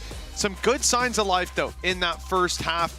And for Team Liquid, look, we had a good start, 3-1 up, but Mates managed to sweep their way right back into the game. Do you think things are going to change for Liquid, though, now that they're on the attack? That's the thing. A lot of the big victories we've had from them, it's been, as said, a solid showing from Kamik and solid defensive halves, which obviously we had one of those, but unfortunately he's on the other team now. So I'm interested to see what Liquid have got on the attack because, as said, in most cases, they've been so far ahead that their pistol could have closed the game. So definitely be interesting. I always think, though, you have the setup of Paditek and an aggressive jet of Camo, you got a good chance. Well, it's time to get right into the game and right into the B side. Camo going deep on that dash. Smoke off to the left side as they look to work A with this split, and Camo will be a real annoyance to these players as he wraps all the way around, tucked on the boxes, hearing the rotations as well. They could bring the spike back, but I think they're going to try to use Camo when he springs that trap. It could be being watched by Kata. The timing here will be everything as the fight on the site. They've lost Kata. Now their back is wide open. They need to fight forward. Kamek, good for one onto Patatek, and he'll keep them boxed in. The spike can't run back, can't cross and move to C without going straight through Kamek. It has managed to slip out with the TP, but that leaves a player isolated, surrounded, and a shock dart to take him down from the grave. Kamek, 30 seconds left. A 1v2. It's not going to be easy, but it's possible. Yeah, with how he's been playing, definitely seems like his most comfortable map. Now should have the realization that needs to go back towards C. The issue, though, is just the position of Camo. Like, he has been an anomaly throughout the round. Where he could be at this stage is completely unknown, and Kiko actually watching the angle instead. It will be another pistol. But as we saw in the last map, sometimes winning both pistols isn't enough. Well, that's the thing for Team Liquid, especially being down by 2. This almost just resets them coming into things. You have to hope for a better performance when the rifles come up. And I like the idea coming in from the attack. I love the fact that Serial also realizes, you know, I'll give you the spike, you get out of here. He stays with the sinking ship. He knows he's not going to have a good time, but still does well to take the kill. Save yourself. Yeah, go on without me. And he most certainly did. I mean, Kata didn't blink. He's, all right, cool, I'm out. Not taking that fight. Remember me.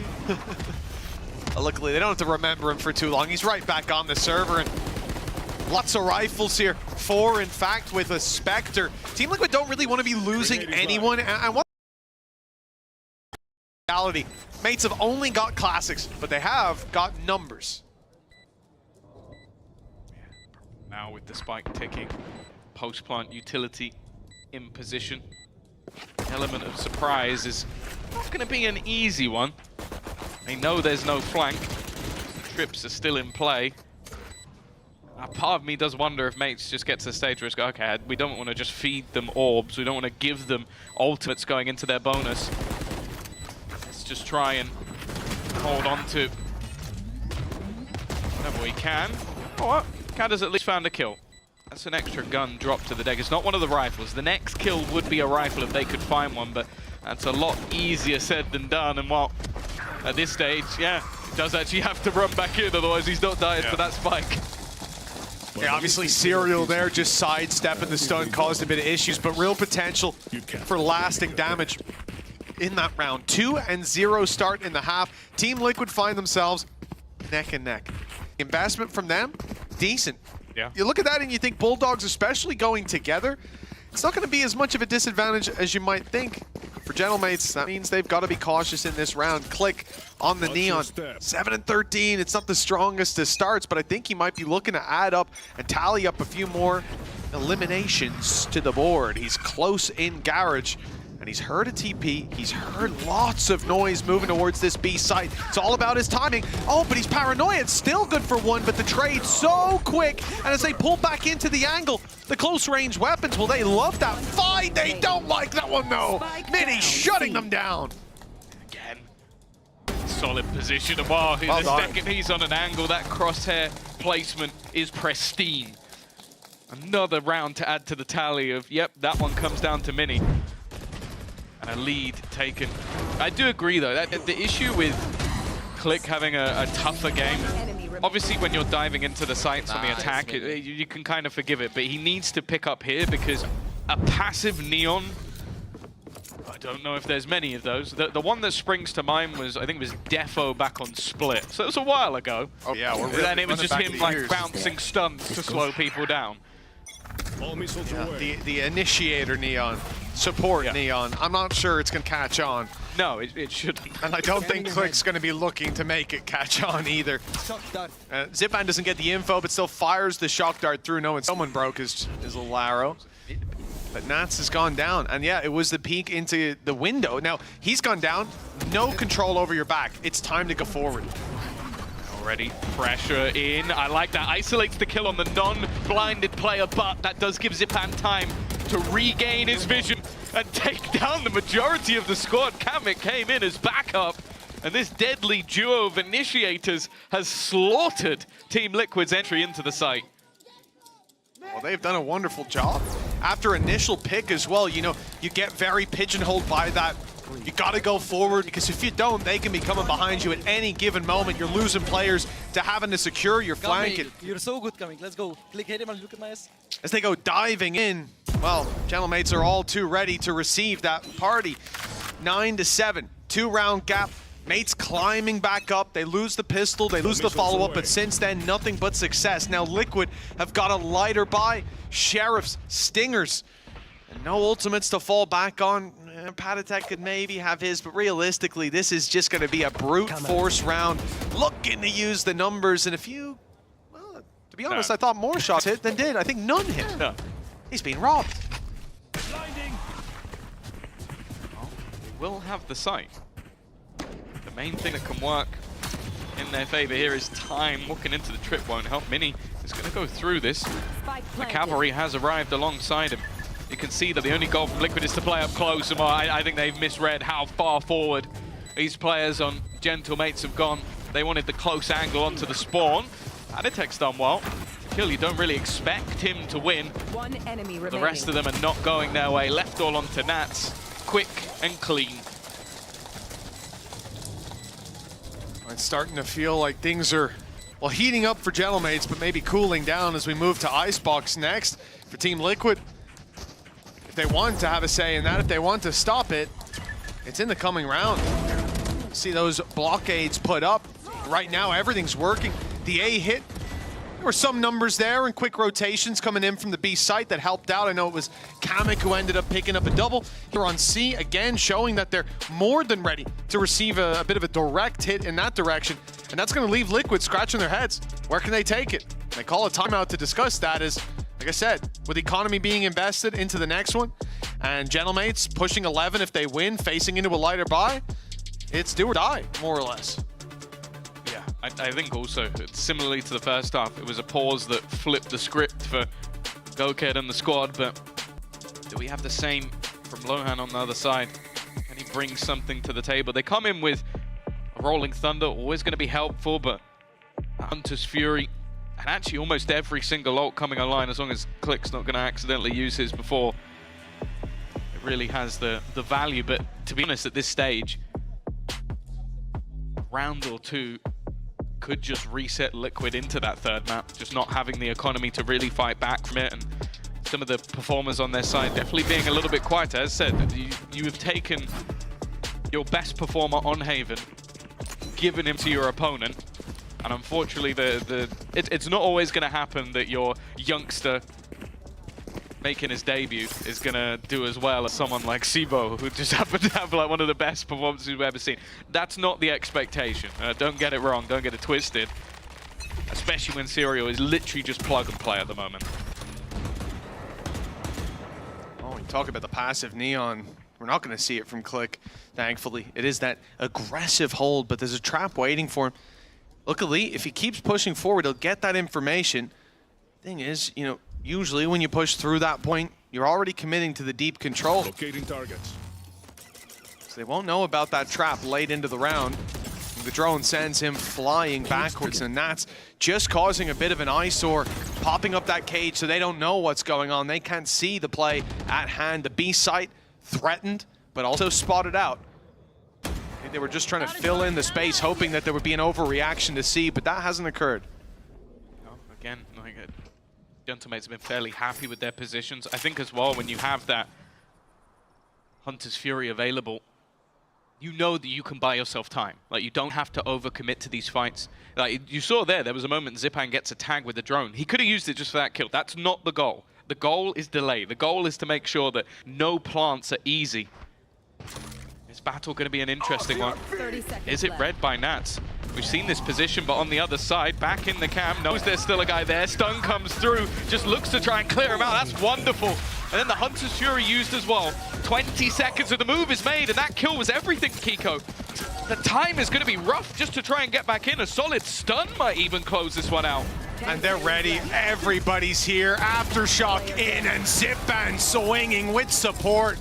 Gentlemates make that one look easy with 4 players left alive and a gap of 4 rounds. Team Liquid put their credits into that one. So now they're going to come in with very much not a pretty buy. Whether they put it all on the line here and now, I don't know. 11-7. You don't want them to push up to 12. You don't want them to have 5 chances to close it out, but you're not likely to win with the deeper investment in this one anyways. I think the thing in this round is like Liquid have the expectation of aggression. They were correct. They forced that aggression back, but the fact is it still felt like that they were the ones running out of time. They were the ones pushing the clock, and Gentlemates look calm and even confident at this stage. They are swinging for battles and brawls versus pistols. They seem to not give a damn about who's standing on the other side. A kill for Nats will garner his ult, will give them information, but what does that information tell you? Okay, they are spread across the map. Great, go action on that. Information that has been really nice to see on this defensive side. Crazy over rotations. Both players were low, and Kiko manages to find both kills as a result. Rifle recovered. And mates, they might not over-rotate, but both players dying on B leaves a real problem in the late round. Zipan, well, he was surrounded, but it was a 1v1 with Nats that he lost. The timing perfect for the leader of Liquid. With a plant in, Mini is left to make the big play again. And looking at what he's against, your Omen, your Jet, sure, not too big of a problem, but with a trap covering spawn walkout and a cam covering short, plus running into Kiko, they've got all the information, all the boxes ticked, and for Mini, especially after being spotted, I think he's making the right call. Yeah, it feels like at times that Gentlemates have clearly had enough time to sort of drill certain ideas. Like, when they have a set play, I think it's been brilliant. Like, speak about the last round, the cam, into the stun, into the opener, into the Hunter's Fury, and into the delay, and then using the Aftershock and everything at the end. Great round. Then you look at this one, where it feels a little bit more free-flowing, like people left to their own devices to make decisions, and it's messy. It's very messy. And I think a lot of that will come with time. Obviously, a pay-save top Thrifty to get that round away, but that's the thing. Early fights go fantastically, but then there's just almost this boisterous attitude of, yeah, let's swing it again, let's fight it again. And these 2 kills is just, you're up against a pistol. That's one of the few ways I think you lose the round. And then Zipan, I think there's just a domino effect. Like, I can't stay here, I've got to do something, and round falls apart. Yeah, it did feel a bit unnecessary. I think especially with Click pushing down on short, right? Like going down into sewers at that point. It's space that you don't need to hold, but they wanted it. Yeah. And they have very much paid the price. 3 rounds in it. For Team Liquid, it still feels doable, I'm sure. We've got a Blade Storm and an Armageddon coming into this round. High-value ultimates. Meanwhile, Kamek with Rolling Thunder could look to recover late round. Click on the push-up. I didn't like the short push last round, but this space will be vital in the late round, allowing them to have these rotations. Breach leaving A, moving closer to that B side. He'll be ready with a stun in hand. It's Mini alongside Kata with a huge opportunity here, and the swing is good, but the kills, they go the other way. Kiko, Paddy, and Camo. 3 players stepping up in unison, and that couldn't be worse for Click. The trap gets put up right in front of his eyes. At least it won't surprise him, I suppose, but if he was just 2 steps further ahead. One of the worst things. Oh man, what's that? Nats has the spike. So if he was literally ahead of that, the spike's on the ground, and there's 3 players having to run back towards you. The dash is just bait. They were very ready for some tricky positions. Camo willing to sacrifice himself, wasn't even needed. Well, for Click, it comes down to the same scenario as the prior round. They do have credits. Like, they could risk it. He could try and do some damage. Even has his ultimate online. Please don't use it here.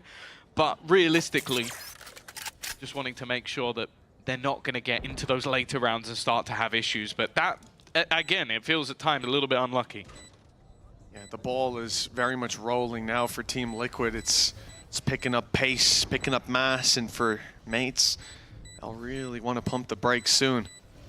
Coming in with a couple ultis, Zipan not far away from Hunter's Fury, but Team Liquid finding all the success. Again, early control for Mates was good. They got up A long. They had themselves a lot of information. The rotations were in the right spot. The stun was in, I think, a little deep. But other than that, not much negative to report home about. Not sure if that was worth stepping out for this late in the game, but they've got plenty of money to back up into. It's just, you know, that those things have an effect as time goes on. The reason they want to keep those credits so good is because they're going to invest into an operator. I definitely think that this can be a game changer. Just think about how slow at times this Liquid roster have been playing, like almost trying to play a game of cat and mouse, bait them into different positions, while having an operator just lock down half of the map could be very helpful indeed.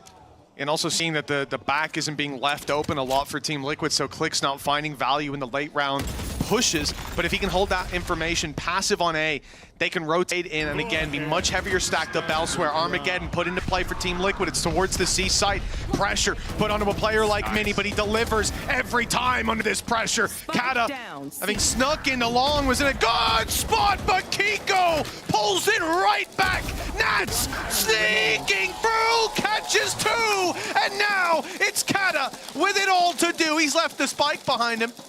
That's not ideal, but he has the ult if he wants it. I think just could have grabbed it. Stuck down. He's on the defensive side, so you're not going to need the spike, are you? Then what I'm talking about. He's trying to protect the spike. I want Mates to be back on the attack, Tom. It was a much better side for them, but jeez, it's not going well now.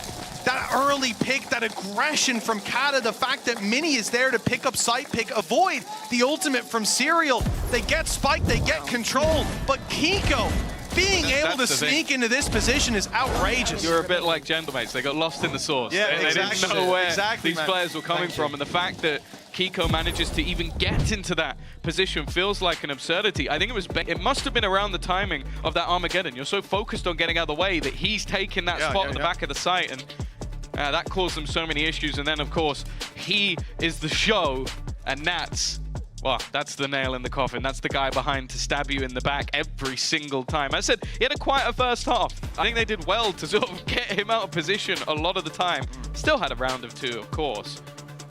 That's got to be a tough one to lose, a frustrating one. Again, early advantages, early setup looked great.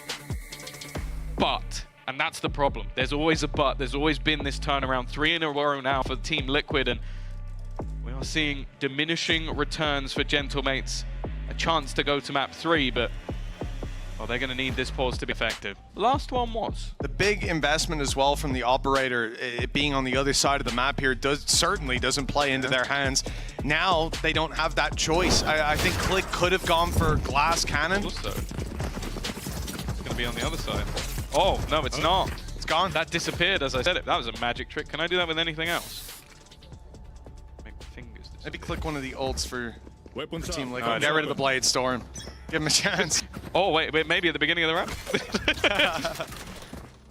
But yeah, no, I mean, Mates had that setup on C. They had the aggression, they had spike, it didn't work out. Now for Liquid, they're going right back to the C site, feeling perhaps like there's some blood in the water, but Mini is holding strong. This guy's been delivering every time they need him, and he does with a double.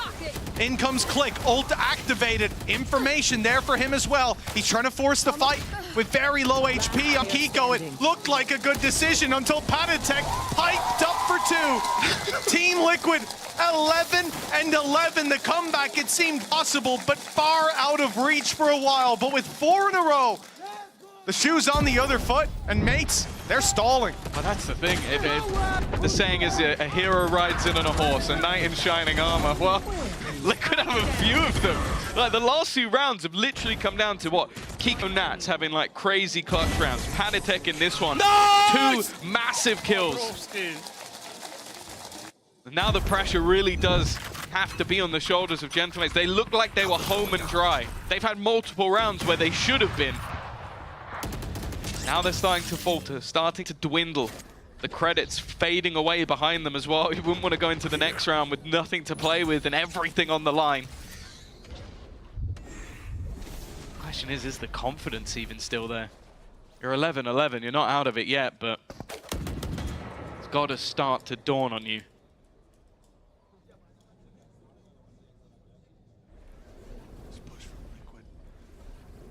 Haven't tested the B site blindly all too often, and there has been space there. Click Oh, he's pushed out by the salvos, and that's ready and waiting. But Mini steps in to fill the space with Kata. 2 kills and the advantage back for them. Kamek there for a double, and it's Kiko. 1v3. He's picked up the first of the 1v4 and has some space towards the A site. Perhaps a plan from this situation, and I mean, even then though, kind of wants a pick to make this look doable. Planting on B, it doesn't leave you with a lot, even just in terms of where to go. Doesn't know what parts of the map are clear. Obviously still having the expectation, like Zipan has been late on A almost every single round, and now the place he smoked is the place that they're looking to push through. Other side has been smoked off, maybe considering where they are. He's heard the steps. That will at least give the game away for one of the players. Spam doesn't connect and has to be careful. There's a man still in the middle. It took a little bit of time, but mates have got there in the end. They are on map point. Yeah, especially losing that pick towards Garage. The quick decision from Mini and Kata to go right back in. Paranoia burned up, and for great reward with Serial trying to send in utility to help his teammates. Obviously the slow creep up through B just meets a player holding back sight, and you're looking the wrong way in traffic. This is the round mates needed. Guaranteed in overtime at least. But Team Liquid, well, they've won 4 in a row just before that. Perhaps that was a hiccup. I'll find them. It's for Mate to close out, and I think Click is going for another aggressive start straight down middle. Certainly starting with the right posture, and yeah, indeed, they're going to creep their way through. Game to play. That's twice that Nats has had a pop. Oh, there's so many steps being heard. Serial's waiting for it. I don't think that was an intentional bait, but it is a bait, and Camo's now found that solo man. They've known this as well. Zipan has been holding on to that A site unless there's been a push. Now with no ultimates other than, well, the From the Shadows, and even that's going to get dissipated. Mini with 1, he's been a hero, but he could do no more. And it is Kamek versus his former squad to try and fight versus the lot of them. Otherwise, overtime is coming, and I'll be honest, I think it is. Oh, Kiko even gets hit by the Rolling Thunder just to buy them that extra time, Kamek. He's got a shorty. He's going for a knife. He's going for a knife. Oh, I no. guarantee it. I guarantee. Like, this is literally Panatek just trolling. He's shouting at him across the stage. Oh my god. There is some real bite to this matchup. Panatek wants this. I wouldn't be surprised if Kamek wants it just as much. And I'm sure for Gentlemates, this feels like they were very close to bringing us to Icebox, but now it's been snatched out of their hands. It's difficult to bounce back from these. I mean, we've seen it yesterday with Koi. It looked like it was their game to lose, and then it was. And you love to see. I lost alive again. That's oh, I genuinely. I would love to just sit, watch this game, and listen to Panatek comms just the whole time. I think that's the most enjoyable thing. Should we just mute up? We'll just play that. Stream will get taken down. Yeah, it's not lasting long, Tom. Sponsors are on the phone right away. Somewhere the producer going, no, we can't do that. All right, we're into our OT. Team Liquid seem to have built up a lot of momentum. For Gentlemates, back to the attack. This time Kata is on the attack, right? Hold on. Give me a round. I'll have to think about it. Yeah, we'll think about it. We'll come back to that. I'll tell you next round. Hold on. We've got our stats guy, the Hog, looking into it. We'll find out soon. For Gentlemates, movement towards the A site, but 2 players left back on B. They're going to sneak through and try to steal that space out from under Team Liquid while applying all this pressure. That'll be the spike going back in the other direction, and this is a great read from the attack on where Liquid have been leaving those gaps. Nats, he loses the fight as well. Finally, click in with the opening pick, and that should get them a plant. Very worried if it doesn't. Serial now has to deal with the same fate potentially. Nice shot. They don't know about the second. Yeah, but it's whether or not Kata actually swings first and actually gets the info, but Kata is there. Just by the TP again? Kiko seems to get so much space from absolutely nothing, but it's Zipan. 2 quick kills through the smoke and only Camo standing. He'll go down.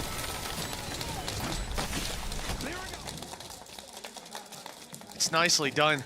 Like I said, what a read from Mates after it being a little break for them over on the attack side. they figure B is going to be left open, especially if they make that early presence on A with what has been an attacking side from them previously that was much more direct. And so it is left wide open. And Team Liquid send Nats back to check it. He's not expecting Click to be that close. And that's the first time in a long while we've seen Click get a kill. He's been quiet. I remember him being 10 and 16. Now he's 11 and 21. So it's been a slow start, but finding that value, getting the space, finding the pick, this is what we needed to see. I was going to say, do we call it a slow start in round number 26? I guess it depends how long it goes. And that's the thing. There's another map. That realistically, though, this is all that matters at this point. If they can get this round over the line, go into that final map, and as said, like, obviously it's Icebox just been added back into the pool. Don't know much of what to expect. The only thing I'll say I definitely expect is Nats is quite good at Icebox. Seen many a clip. Yeah, many a clip. Yeah, one or two. 13-0 to team or two. I still can't believe he guessed the clip from the commentary and the video Liquid put out. That made me so happy to see that that moment was as special to him as it was to all of us at home. Kind of making me want to see Icebox now, but yeah, I'm sure for Liquid themselves, they're probably sat there going, oh, I'd rather not, actually. Of course, for any Liquid fans out there, how are the heart palpitations? Another year? Another year? Day at the office. More stress? It's always it must be so relaxing being a Liquid fan, but just remember, could be worse. Could be a Na'Vi fan. Oh. That's a stressful life. That's a stressful life. Is it? It's been stressful for the last few years. Oh, God. I've got a update down the bottom. A player has reported a hardware issue. We should be resuming fairly shortly. Gives them a moment to stew in it again. You know, this isn't a situation where they can talk over the tactics. You got to stay silent during the technical pauses, but just to reflect on how some of these rounds have been going individually. And I think for this defensive side, coming, you know, they've just played that one round of OT, but they've had a lot of experience, fresh experience on how this has been running, on how Liquid like to approach this attack. And I'm curious to see if we are going to get Click used for that early aggression, because I think that's been something that we haven't seen that much of. Straight down C long, I think once A pushes have been here or there. Unlikely we'll see the operator in play with the Neon, but who knows? Oh, the Reds disappeared. That's what we like to see. It's time to get back into the game. The timer is ticking. And Gentlemates, one round away from bringing us to a decider on Icebox. For Team Liquid, right back to success on the attack. That's what they're hoping for. Another OT and a 2-0 closer. They've got the potential experience diff, only slightly though. A lot of players that have been around the block once or twice. It's the same battle. We've seen it many a time. Zipan looking for the fight, even swinging out for the fight. Will go down because of it. And as said, a lot of the time he has been that solo A hold. The thing is though, mates are not just sitting pretty, they are walking up mid. They've taken the space a few times. That's not always successful. Often Team Liquid ready for it, waiting for it, but a player deep in window, not on their radar. 3 versus 4, and steps heard towards the A site. Guess who's holding down strong here? Mini's been on C, but he swapped it up, and now they don't know what they're running into. That stun was beautiful, and Mini's in with the double. Gentlemates fighting tooth and nail for this map, and they've got it. Many thanks to Mini for that accolade. 14-12. We'll go all the way to Icebox. It's been a close one. It's been back and forth, even a streak of rounds from Liquid to try and bring it back, but we go for another. It will end on Icebox after the break.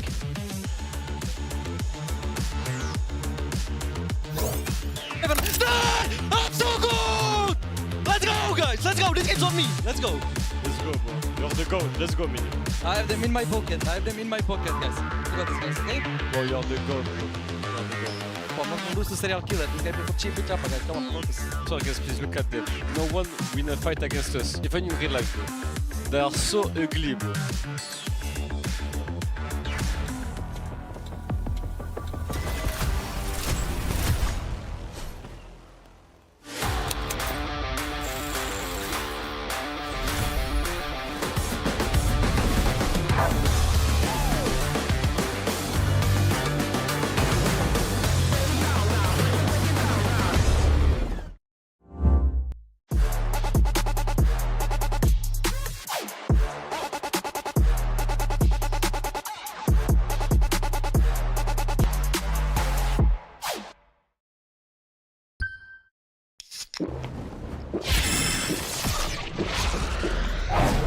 Red Bull gives you wings. Spotting, ballin', phone was dry, but now everybody calling. Good at taking risks, yeah, I always go all in. Swear to God that I'm deaf to the talking. I can't hear it, see the finish line, I know that I'm near it. Yeah, cut the check and I'ma clear it. Ain't nobody out here that I'm fearing. Hey, easy to see things all run away up. Used to think it's hard, now I feel just like a layup. I've been in the gym, yeah, I'm tryna get my weight up. That's just the way it goes, that's just the way it goes. That's just the way it goes, the way it goes. That's just the way it goes, that's just the way it goes. That's just the way it goes, the way it goes. That's just the way it goes, that's just the way it goes. That's just the way it goes, the way it goes. That's just the way it goes, that's just the way it goes. That's just the way it goes, the way it goes. That's just the. Hey, you ain't realist, like you got a few disguises. Walk in the room, I know I'ma be the flyest. She like me, yeah, it's hard for her to hide it. One-on-one, ain't nobody like this. Got this far by doing me, I'm everything I knew I'd be. I don't care what we used to be, no, yeah. They try get close to me, you can't get what you want from me. I got this vision you can't see, no. Easy to see things all run away up. Used to think it's hard, now I feel just like a layup. I've been in the gym, yeah, I'm tryna get my weight up. That's just the way it goes, that's just the way it goes. That's just the way it goes, the way it goes. That's just the way it goes, that's just the way it goes. That's just the way it goes, the way it goes. That's just the way it goes, that's just the way it goes. That's just the way it goes, the way it goes. That's just the way it goes, that's just the way it goes. That's just the way it goes, the way it goes. That's just the.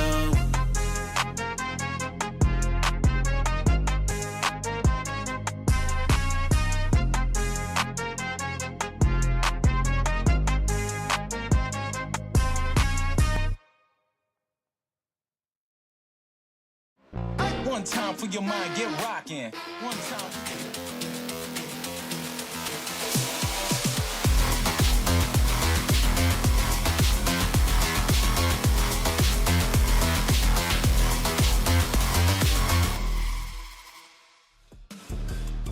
What a response from Gentlemates. They take us to map 3 in this best of 3. This camera just to lose this map, guys, okay? That's what I'm saying. Let's go, Liquid. Execution. Oh, wait, Hirimali, don't leave me hanging like this, bro. Look at me, bro. Good job, guys. We're in control of this game. Let's go.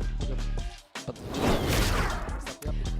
And that is my IGL. As I was saying, Gentlemates, they bring it to a map 3 in overtime. They're on Haven. I'm your host, Yingsun, and I'm joined once again by Kuka and Billy. Now, it very nearly could have been a 2-0 Team Liquid, but you have to take your hats off to Gentlemates. Billy, they played a very, very nice game there. Yeah, but I got worried because I thought Team Liquid were going to start getting back into that one the way they were getting momentum. Yeah, it was a fake comeback, so it was absolutely fine. But yeah, I just think that Mini has been performing so well. He really is carrying the team on his back and leading from the front. Yeah, and if you take a look at the bottom of this graphic, you will see the Team Liquid did win both of the pistols, so they did have good starts of the round. We can also see the success rate that Gentlemates were having in those post plants, because we were seeing it round after round, those attacking rounds and in those rifle rounds. They were definitely not only more comfortable, but actually superior in individually. Yeah, I like the way that they kept their cool even during that fake comeback period going into OT. They seemed very, very calm. Yeah. It felt like on the Liquid side it was more rowdy, right? But I'm glad you mentioned Mini, because he's IGLing, he's fragging, he's side-anchoring, he's doing everything. Actually perfect player right now on the server. He's an absolute final boss. Like, even in the last round, I think that every single site that he was locking down was so difficult to access. Yes, the individual performance is definitely definitely there. We're talking about how this is a new frontier for him. I want to know how he does also in the long run. He's going to have a very long day now that they've managed to close this one out. But it's very important that he was able to keep them in check. I think that he's having this individual performance and IGLing, first time in VCT, let's not forget, against a side such as Team Liquid. He has to be so happy with how it's going so far. The fact that they can bring it to a third map, and the one he's the one bringing the vibes up too. Look, he's even carrying all the cups. He's bringing the drinks. He was born to be a leader. He's bringing the drinks as Go well. on, They all for Kamek. How do you like it? Oh, look at Bless him. him. Honestly, that is my IGL. What can he not do? He is just, like I said, the perfect player on this server. But let's take a look at some of the things we saw specifically in-game as well. I think in the first half, there was something you wanted to point out. Oh, yeah. I think that the learning to adapt from the teams is obviously very special. And in a map like Haven, this was a perfect showing of it because we see this clash time and time again. And it was so nice to see. Was it this one with the Tejo ult and everything that Team Liquid was able to do from the defense? Yeah, it was really nice. And honestly, I was surprised that Kamek died to that ultimate because Kamek is usually the one that would be running that. I thought that Gentlemates might have expected that play to come up from Team Liquid, but it caught them off guard. I'm surprised as well it caught him off guard, but I'm glad you mentioned Kamek because he's, let's be honest, being on the receiving end of a lot of the rowdiness from the side of Team Liquid, and I'm glad that he's keeping his cool, and this is going to mean a lot to him, Billy, if he's able to get his revenge. Yeah, definitely, and he was putting up numbers. You know, he didn't have a bad performance on this map whatsoever, and it can commonly be, you know, a little bit anxious going up against your former team, especially when you've just made an international event with them, so I think that he had such a great performance on Haven. To me, I also want to circle back to the fact that he's now on the breach. We saw it on the first map, and now he wants to stick with this. Maybe this means that the Tejo, he didn't like it, he didn't feel comfortable with it, he wants to be the best version of himself, the one that can make a team a winner. And if it's the bridge that he's going to be using in this map, I wonder how that then translates onto Icebox. No, because of course, I mean, we saw the bridge yesterday, so I was like, oh, do we want to see that? I very rarely say this. In fact, probably the only time I've ever said this is about Hoodie, you know, the battle stage of our region, is Kamek can play Sage here. And not just play Sage, he can shine on Sage here. Yeah, absolutely. And on the other side, not that we were thinking about the breach, Paditek being on the other side, he could be playing the KO, probably he's the best Asian in his pool. So very excited to see what the teams have been cooking up at Icebox. Kiko Reina, do we want to see that again? Yes. I'm not going to question that. Any other player, I'd be like, no. Well, maybe Shay does, but then everybody else, I'd be like, no, please, no, thank you. What about a Click Reina? Because he has played on Icebox before, but we expect the Jet probably. Yeah, we expect the Jet, but honestly, when I'm looking at Click, I just want him to be on whatever is most comfortable for him at this point, because I've not been impressed with the performance that we've seen from him so far. He's maybe having an off day. I'm not entirely sure what it is, but yeah, he's not really showing up in the server today. And while we're in the theory craft part of this, we have to go back to the nuts and cereal. What are they going to do in this map? We have seen, and it's not absolutely crazy to think of a double controller for Icebox, but I want to see if maybe you have an easy way out having the Viper and the Killjoy and find a little bit of comfort for both of them. Yeah, and if it helps, Serial has played Killjoy here, has played Jet here, has played Gecko here, and the Reina. I just want to quickly shout out Mini on the other side because he's the only player on this team that has never played Reina on Icebox. Everyone else has. Kamek has, Click has, Zipan has, Kata has, they all have at some point. So Mini, still pure. I salute Mini for keeping it normal. Yeah, he's keeping it normal. But yeah, I agree with you. I mean, for Serial, maybe we see something a little bit more comfortable. I know he said he was comfortable on the new agents, but we haven't really seen him be able to actually perform to his usual abilities.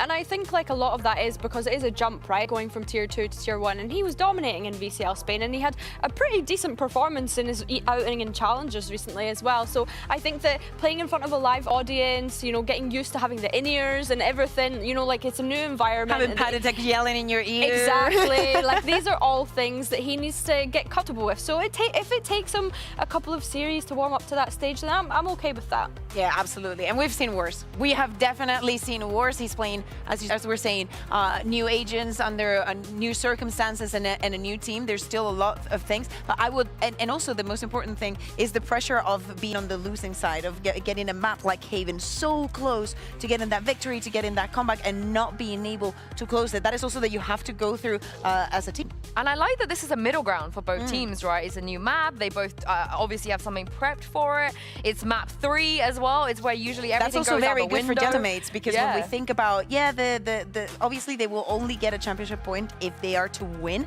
But even getting that map differential up, even things out, you know, it's good for them. Especially against a contender like Team Liquid, right? When we actually start to look at their group, this is probably one of the tougher matchups that they're going to have within this season. It is definitely going to be one of the tougher ones. And let's take a look at the agent select. And it's Waylay versus Waylay. Both of them.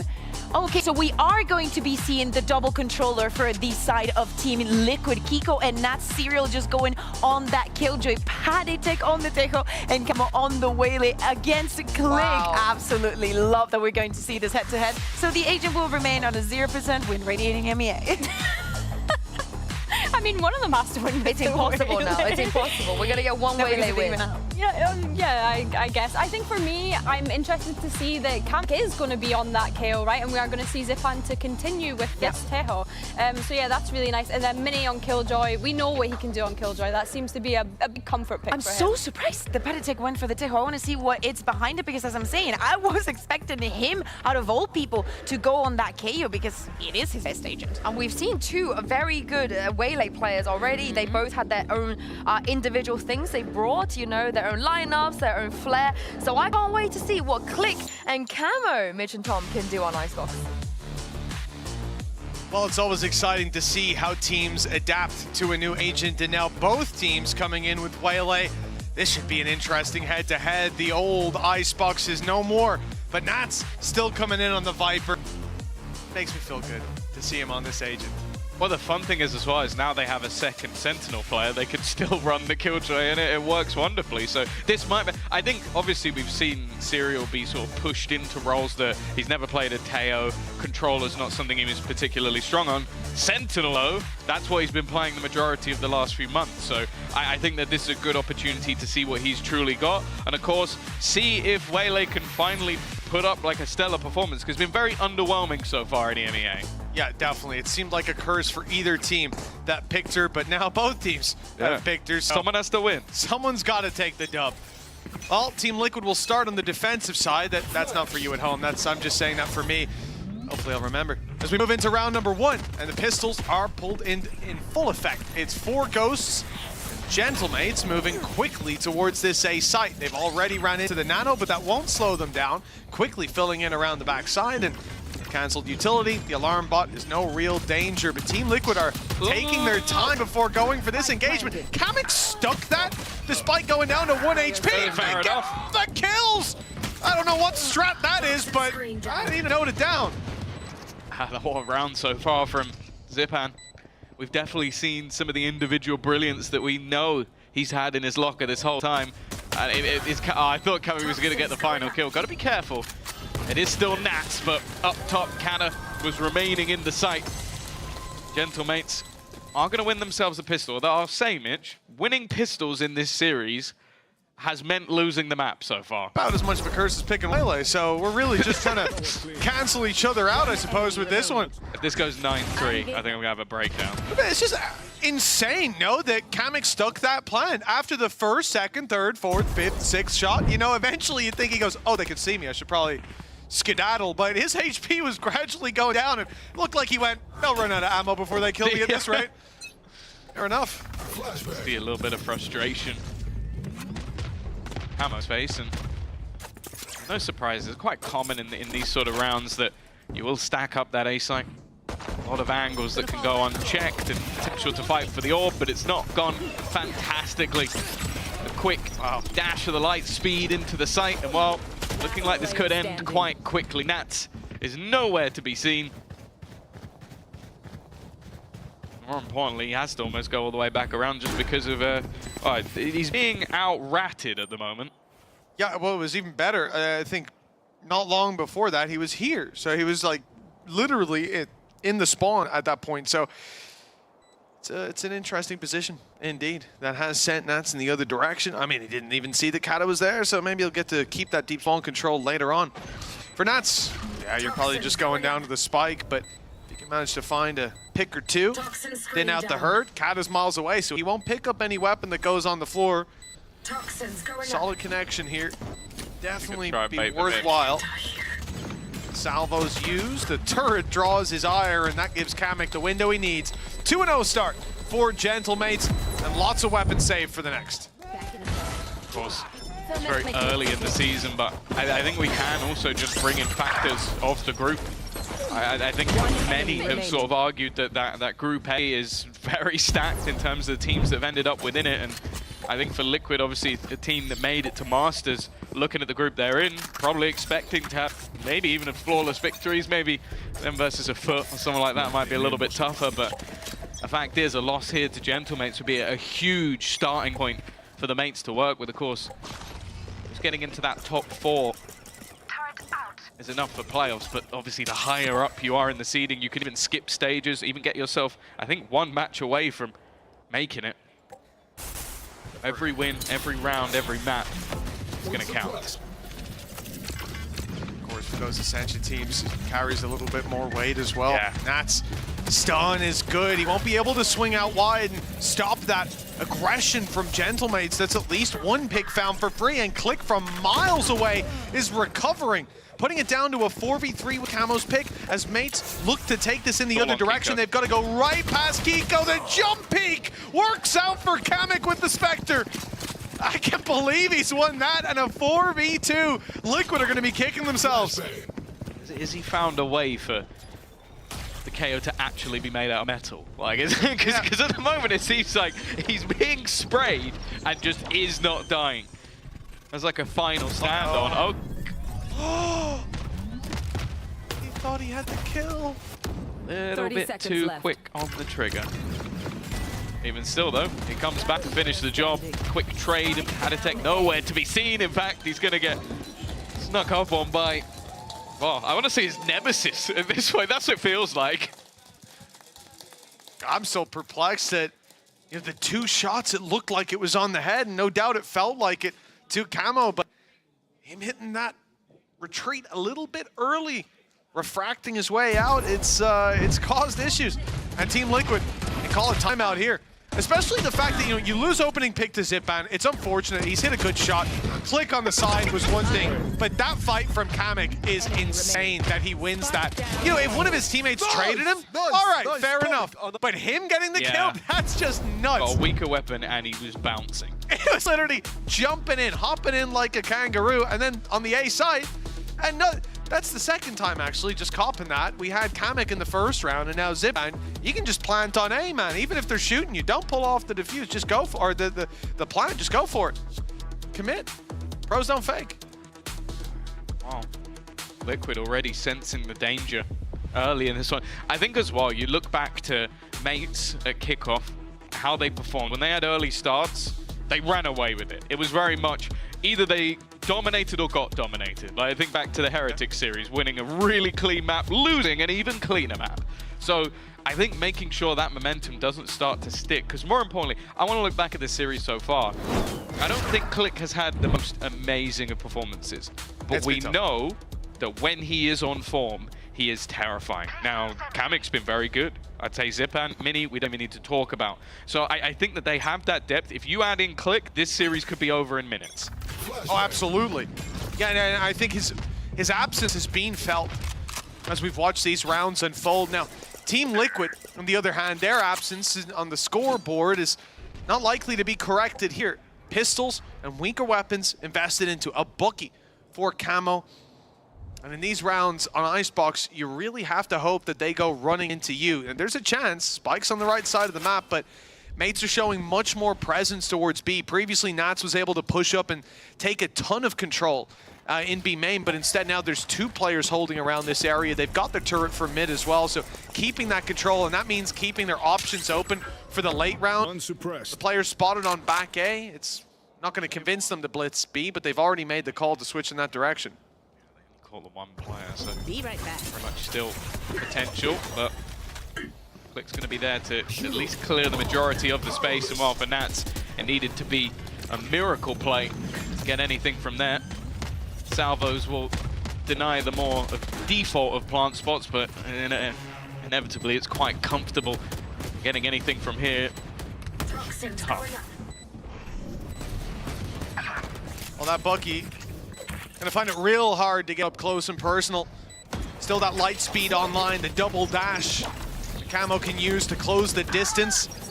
Serial falling and the numbers inning, it's not looking good. Kiko at least lands the one, but on 5 HP. Oh, salvos are going to be the end of him. He just stands inside of it. There was no other choice, really. A 4-0 start for Gentlemates. Icebox is looking like the map that they needed. This is a, well, you said we need to see them with a strong start. Doesn't get much stronger than this.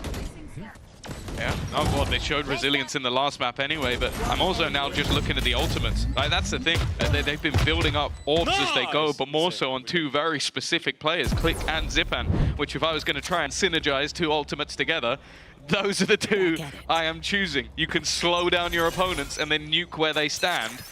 I wouldn't be surprised if we see something of the sort going into this A site. We've already seen the ult online for Click. From POV, it was being set up for this A site take, and you can see how much, well, you will see when the ult is used, just how much space this can clear towards the A site. But Team Liquid are playing on the left side of site. They know that that ult's likely to come in and want to avoid it completely. Stealth drone rounding the corner, instantly destroyed. For Mates, you know that at least one player is being spotted. They're happy to just pump the brakes and see if Liquid try to fill back in that space. And that's the thing.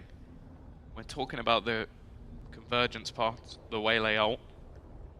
It's a big space in terms of that ultimate. So if they have the salvos to clear that right side, I think a couple of those players could still get caught. They're also going to throw out potentially that drone as well from Zipan. They've held their utility. They still have the knife. They can use an awful lot. But it seems like maybe just spotting a couple of players here or a piece of utility that have been used, they're going to start going back in the other direction. Could be the deep position of their Viper. Yeah, the back yellow control already. You know it's a more passive hold, and with that Viper wall, you can get space towards the site. Zipan traded out on A. It doesn't draw rotation, so they're still here ready and waiting, but with Serial falling, it's Nats. The old fired right in towards him, still gets two. Delays slightly, 10 seconds though, just enough for that plan to go down. The old back in the other direction. Virgin Pat sent in, and Camo really taking the space as the refractive fall back and won't need it. The triple kill is enough to pull it across the line. The first round for Team Liquid on the board. Yeah, I do wonder if that's just a little bit of a misstep. Obviously, a new agent, a new ultimate.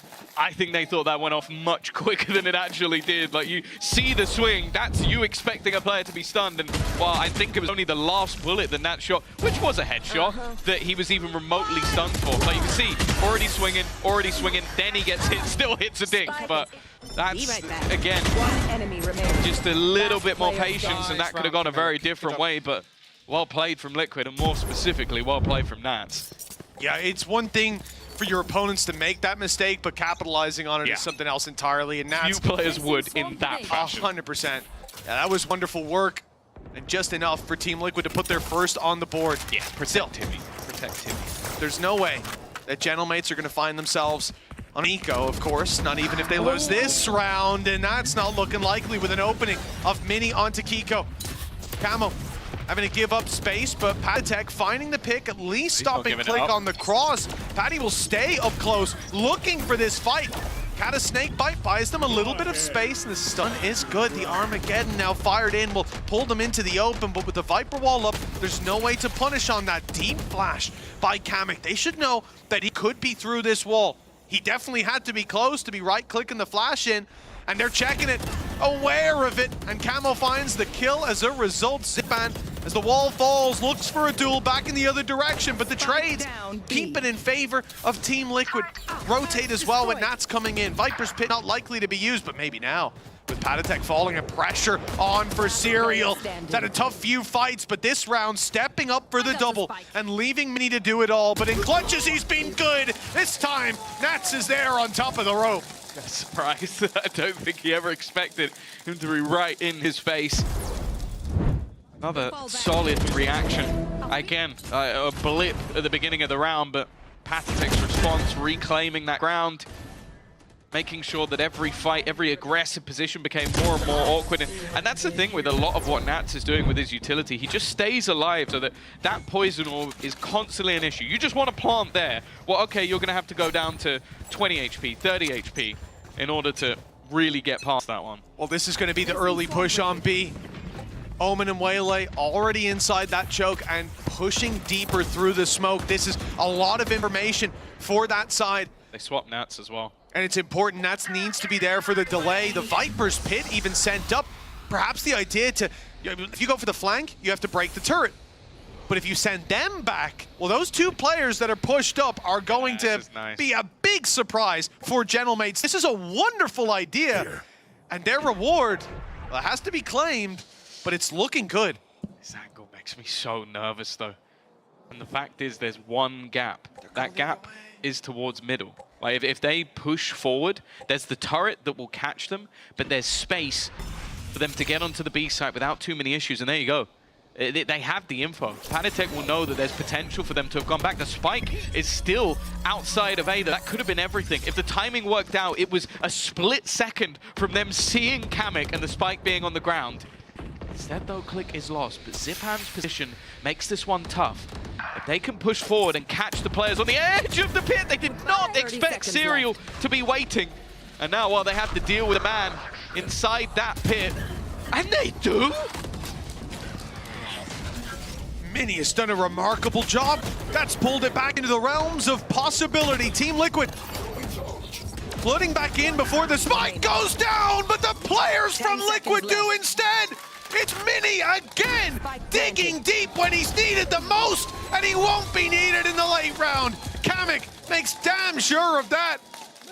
Mini's hit another level in this series. I don't know what happened to this guy, but he is always reliable in these situations. The thing is, I agree with everything you're saying, except hitting another level, because he was like this at kickoff. Fair enough. Like, that's the thing, this guy, since being in the league, has been so impressive. Like, what he did in this round is absurd. Insane. Like, basically the whole plan was to wrap around and catch Nats from behind. When that fails, he goes, I'll do it myself, and just walk into the Lion's Den and comes out, whoa. And didn't even take a lick of damage. Doing that while leading as well. Just the consistency is... Yes, from Kiko! A double opener! Wow. A headshot angle, and he got exactly what he needed. Oh, okay, hello. it's a good job the refract's online there. There's so much chaos. I don't even get a moment to breathe without something ridiculous happening. Kiko is giving them hope in a round where there was none. 4 pistols still stand where there was 5 to begin with. And unfortunately, collecting rifles is a no-go. Sending through the salvos to try and clear the player. While using utility, they do need someone to find a kill to get them back. At least level. Oh, this fight for mates! Serial's done so well! Armageddon's put through! It's going to slow this one way down, and for Team Liquid, this round is clearly feeling winnable. Patatek has snuck around the back of the boxes, and himself and Serial find another. Kata with the clutch on his hands, and he almost gets it. But Nats, with the pay safe card, Thrifty puts Liquid within punching distance. It's 3-5 now. Seems like there's no moment in these rounds where the tide can just quickly turn.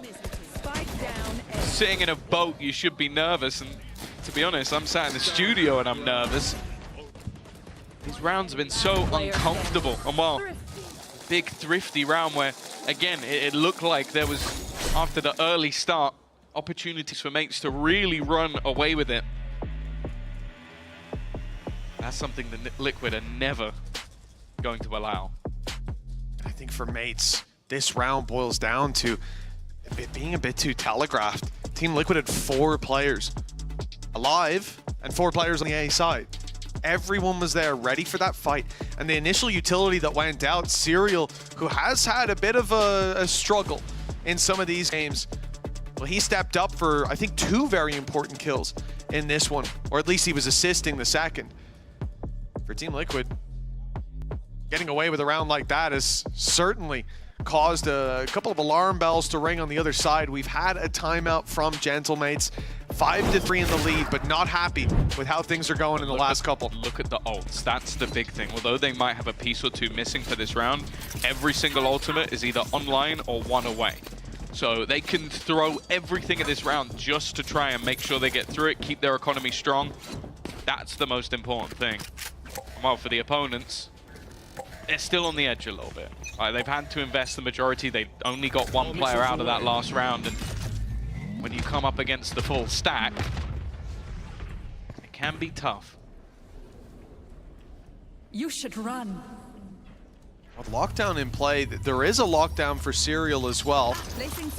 This also guarantees them an orb for the next ult. If they want to pick it up and just basically go, okay, we traded an ult, we have another ult and the site.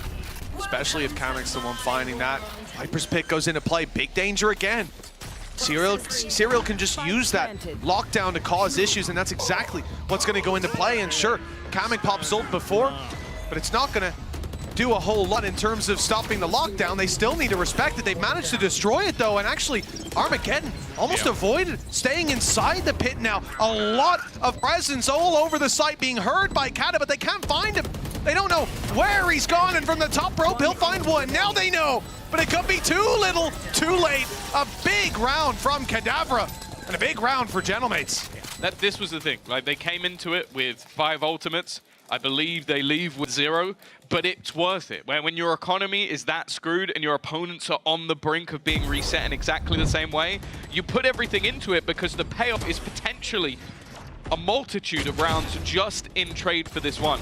And that's the thing, they had everything sort of set out. You had that lockdown available to get the Viper's Pit to take it, then you had the Armageddon to counter the lockdown on the other side. They knew that no matter what card was thrown their way, they had the trap card to reverse it. Yeah, they had that counter, and clearly had the mana for it too. Team Liquid trying to adapt to this weaker buy with aggression. The bookie from Patadek is good for the first. He's going deep for more and almost gets it, but mowed down on that B-hold. It's left to mid to try to make it work, and that peek from Camo, the dash in and out, and the swing from Natsus, it's caught them way off guard. It looks so stupid to see, but hey, that couldn't have gone any better. Takes 0 damage. Teammate gets a kill, and there might even be a gun for him to pick back up, although Zipan seems to have the idea of hunting down. They have passed like ships in the night. Yeah. He has absolutely no idea, and that is a huge problem for Kamek. He's actually rounded the corner, so he stays alive, but they know where he is. There's also a flank on a flank with Kata coming in from behind, but now that player is cleared, they have to look the other way. They have to work out where he is, and well, Kata tagged low, but he's going to be able to put the snake bite in. That buys even more time, and in the end, they do get the job done. It was squeaky bum time for mates, but it's a round. Yeah, you know, I look at it, I suppose, from a conventional shooter perspective. You've got one player back yellow. One goes for the lurk around mid, the other one goes for the lurk around through the spawn and kitchen. It's a big... It really does. Insane. But it's a big risk to take, but then you consider what they have. Kata's very low on HP. Look at me, bro. Kata's very low on HP, goes up above, has a snake bite, fires that in. And you had salvos just coming online for Zipan as well. So even though he's out of position, he's not out of the round. He's still involved. Good timing, good read. And it's very difficult to counter that on the other side through the nano that was sent in to destroy some util and, well, maybe cause some problems. Serial does well here, landing himself the first. The spike down on the floor, and so is Kata. Numbers thinning out for mates. Liquid trailing by 4, but they're starting to pick up the pace now towards the end of the half. 7-5 still possible. Great crossfire in the spawn as well. If me pushes that door, he was dead. To Kiko alongside Patatek. Kiko goes hunting out on the site and finding free kills. This is looking much better for Team Liquid. Round them. They cannot afford to let slip. Click. No idea there's a player directly below him. The mob, as you can see. Minnie's had his moments. Spike in hand, he's been spotted. The run back. He's going to have an idea that there's players around this position, but he is not aware of how close Camo was. Good response from Liquid. It has been a rough half for them so far, but after the 4-0 streak, it has been much more of a back and forth. We would say, though, an 8-4 feels incredibly different to a 7-5. Absolutely. And that 8 very much possible for the side of Gentlemates. Team Liquid don't come in with any ultis of their own. There. So far, mates seem to have the answers once these problems pop up. It looks to be a very fast play towards middle. Perhaps. Orb there, and only the Waylay being doubled up in that position sort of made me think there'll be a dash for top 2, but instead it's going to be Waylay embedding and maybe looking for the late flank. It's a new look. We'll see if it finds success. Last time out, Nats was isolated when he was in this position. It's understandable that he is just going to give up that spot. Not worth fighting for. Just look how much utility sent in. Nice start, but the trades come back thick and fast. Kiko, it should be freebie. It will be. Yeah, Click going a little bit too loud on the way through. Misreading the rotations. It's given a real chance. The side of Liquid. Kiko and Camo, the 2 on their way back through. Full utility belts. Paranoia still up. Smoke for the spike already. That's putting pressure on. 6 seconds till salvos, but Zipan has to fight. And that's the utility now removed. One piece at least. Kamek bought himself a bit more time, and Paranoia was used back yellow. They don't know where he is, but being forced to spam, thinking they're on the spike, but now it's a 1v1. More doable, but Camo got ahead of the problem. Time running low. No, it will be close. I don't think so. Very close, but not close enough. 8-4 indeed. Red Bull clutch to close out the half, and a big one for Kamek. That could be the difference maker when we head into the next. And honestly, right now, it does seem like Gentlemates are in that driver's seat. We'll see if the tide will turn once again.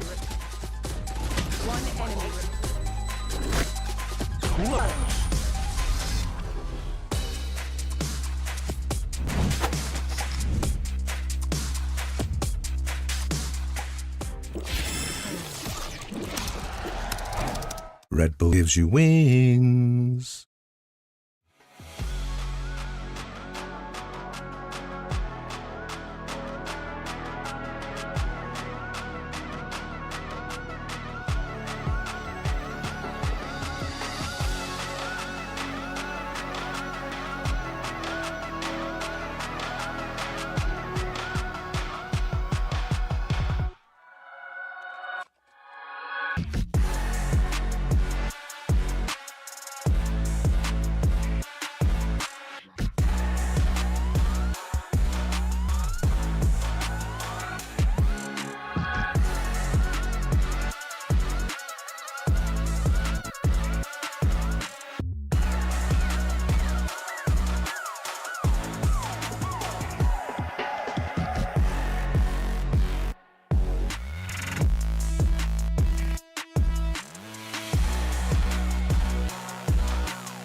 Welcome back, 8-4, mates. At one point, it was looking like they were on the ropes in this series, certainly when we opened up with a 13-6 in favor of Liquid, but now they're leading the charge. The OT comeback indeed. And now 8-4 in the lead. A great first half under their belt. For Team Liquid, it's time to show up here on the attacking side. A pistol loss will make that gap look a whole lot bigger. It's been funny looking across both sides of the stage. Paditek almost seems to have been abusing Kamek. And Kamek, chill as ever. I don't think even it looked like in that moment he was telling him, all right, we take it easy, we take it calm. Clearly not crumbling under any of that pressure of facing up against his old squad with his new mates. Question is, can they start this off with a pistol? Getting themselves ever further clear.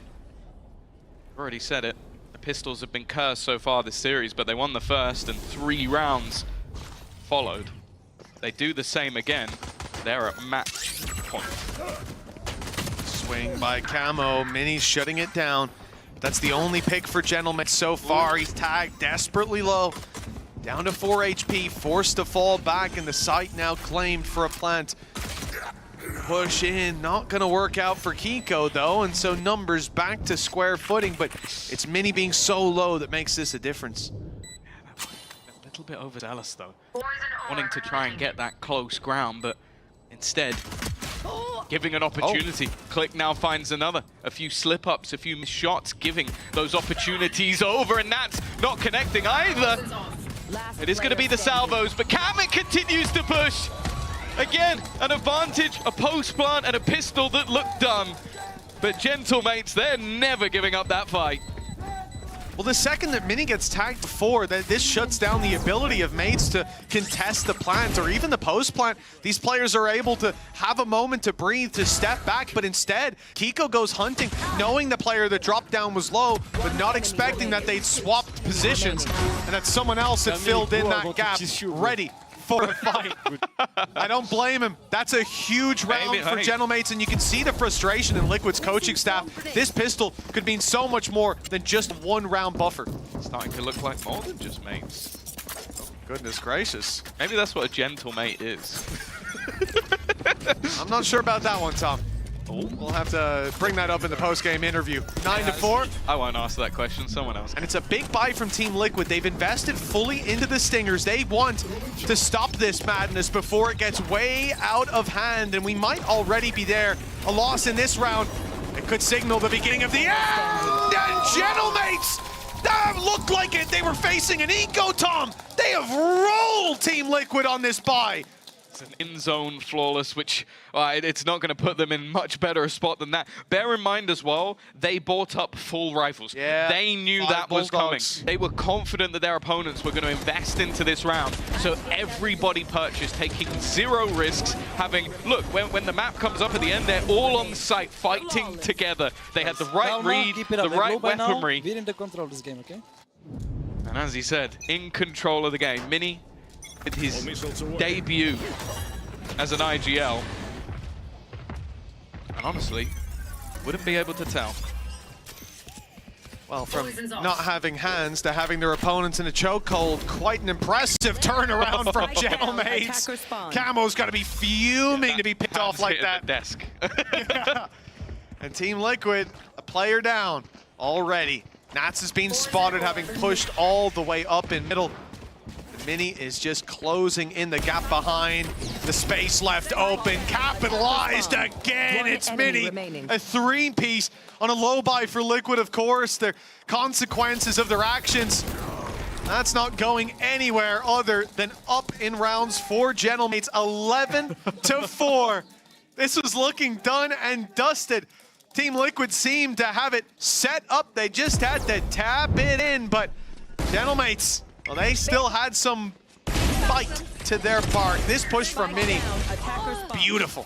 Loving as well, seeing the Mamba in the crowd. Yeah. Cheering on the squad, and while it's going swimmingly. There needs to be a backbreaker. There needs to be someone on this Liquid squad to step up and do something, because right now they have gone silent at the worst possible time. In the last map, they fought back to OT. And well, finally, they've managed to punish. Look at where Click was, by the way. You can see where he died on the map. That was such an aggressive early push, but you can see what this squad, what they have got to. I said earlier in the map, when they get rolling, they don't stop. And that's what they continue to do. They push the boundaries more and more and more, and it takes someone shutting them down to maybe finally change the tide. I think it's as simple as if it ain't broke, don't fix it. And last round, he pushed up, got a kill for free. He's gonna say, okay, are you gonna give me that gap again? The answer this time was no. They're pushing in off the back of another kill, traded out this time, but still leaving Team Liquid with the advantage. Kamek hasn't been spotted! And he's good for only one, a better weapon there, and that could be a disaster. But instead, Team Liquid, in a moment to breathe, a 1v3, and Mini caught with his knife out. That's about the only way to stop him from winning a clutch. He's very good at hitting headshots, but not so much with the knife. Liquid finally put a stop to the streak, but it's definitely a lot still to go. Solid fly. Okay, well, now it makes a bit more sense why the kill came in. Weird, so quickly. there's no assist. Assist, yeah, on the other side. I wonder what happened. But he was blind. Guess we'll never know. Well, we'll have to, after the maybe game. the analysts can figure that one out. Telestrator from Mini. Doing it. Yeah. Or maybe we bring in the Hog to break that one down. We'll need it. We'll need it. That might be, that's a Hog strat, actually. So we'll have to consult the experts after the game.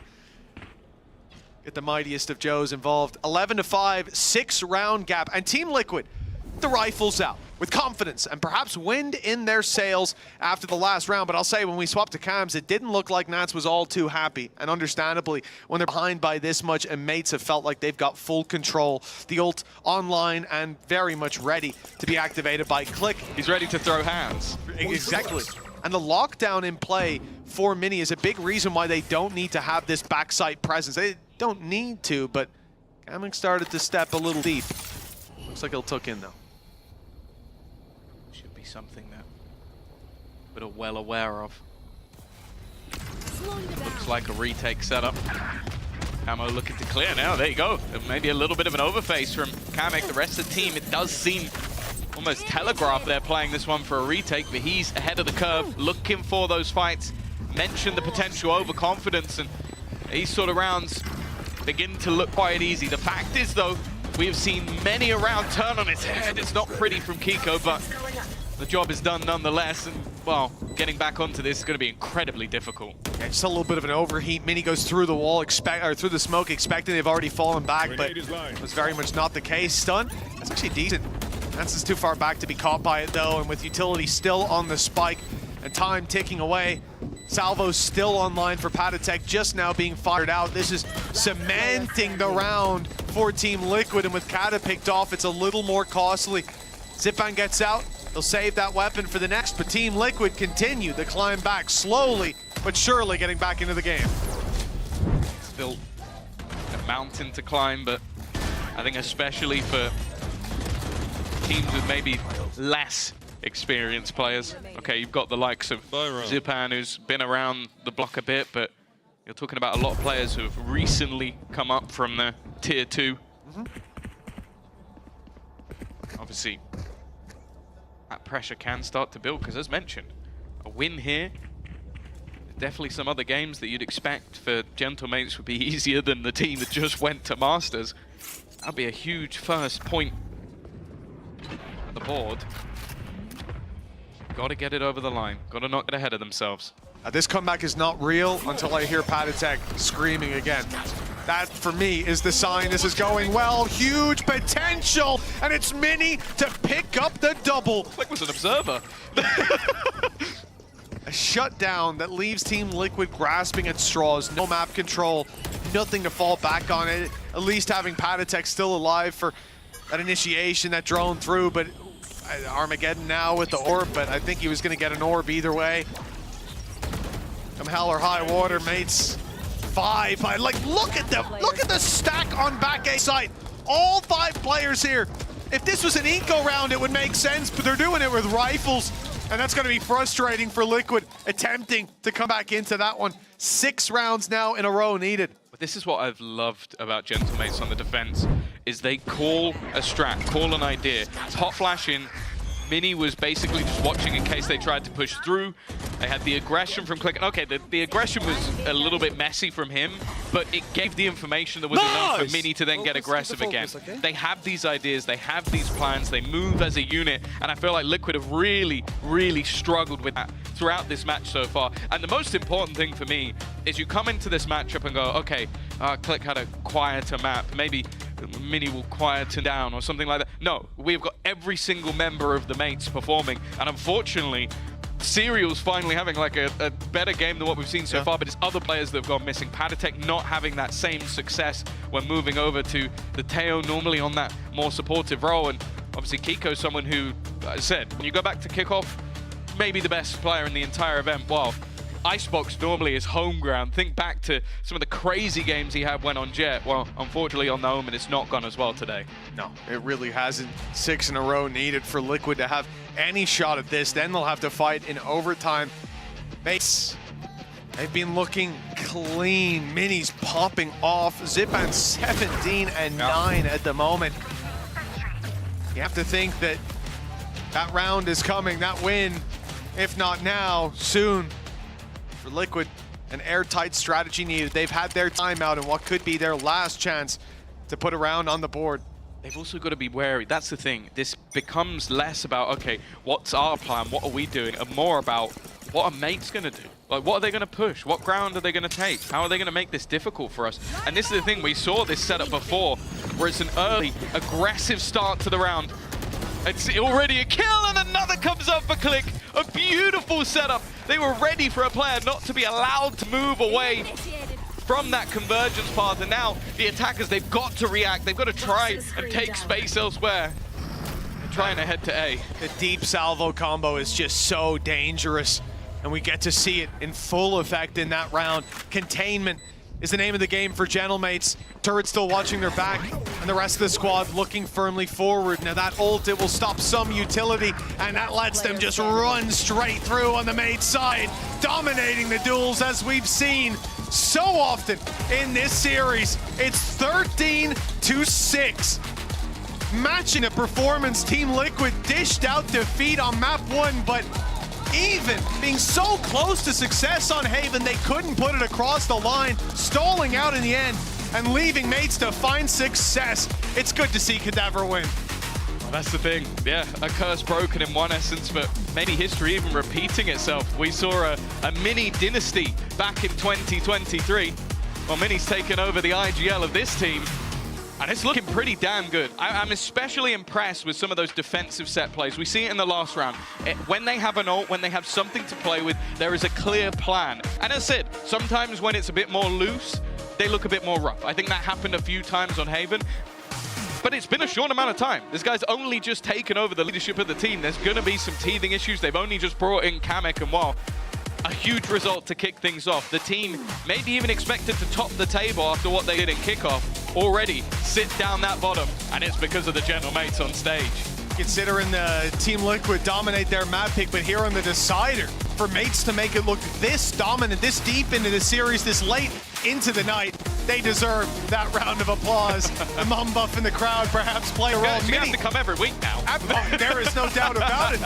Mini was playing an unbelievable game, calling one too, but in those moments where he needed to step up, where the walls were closing in, he just broke them down brick by brick.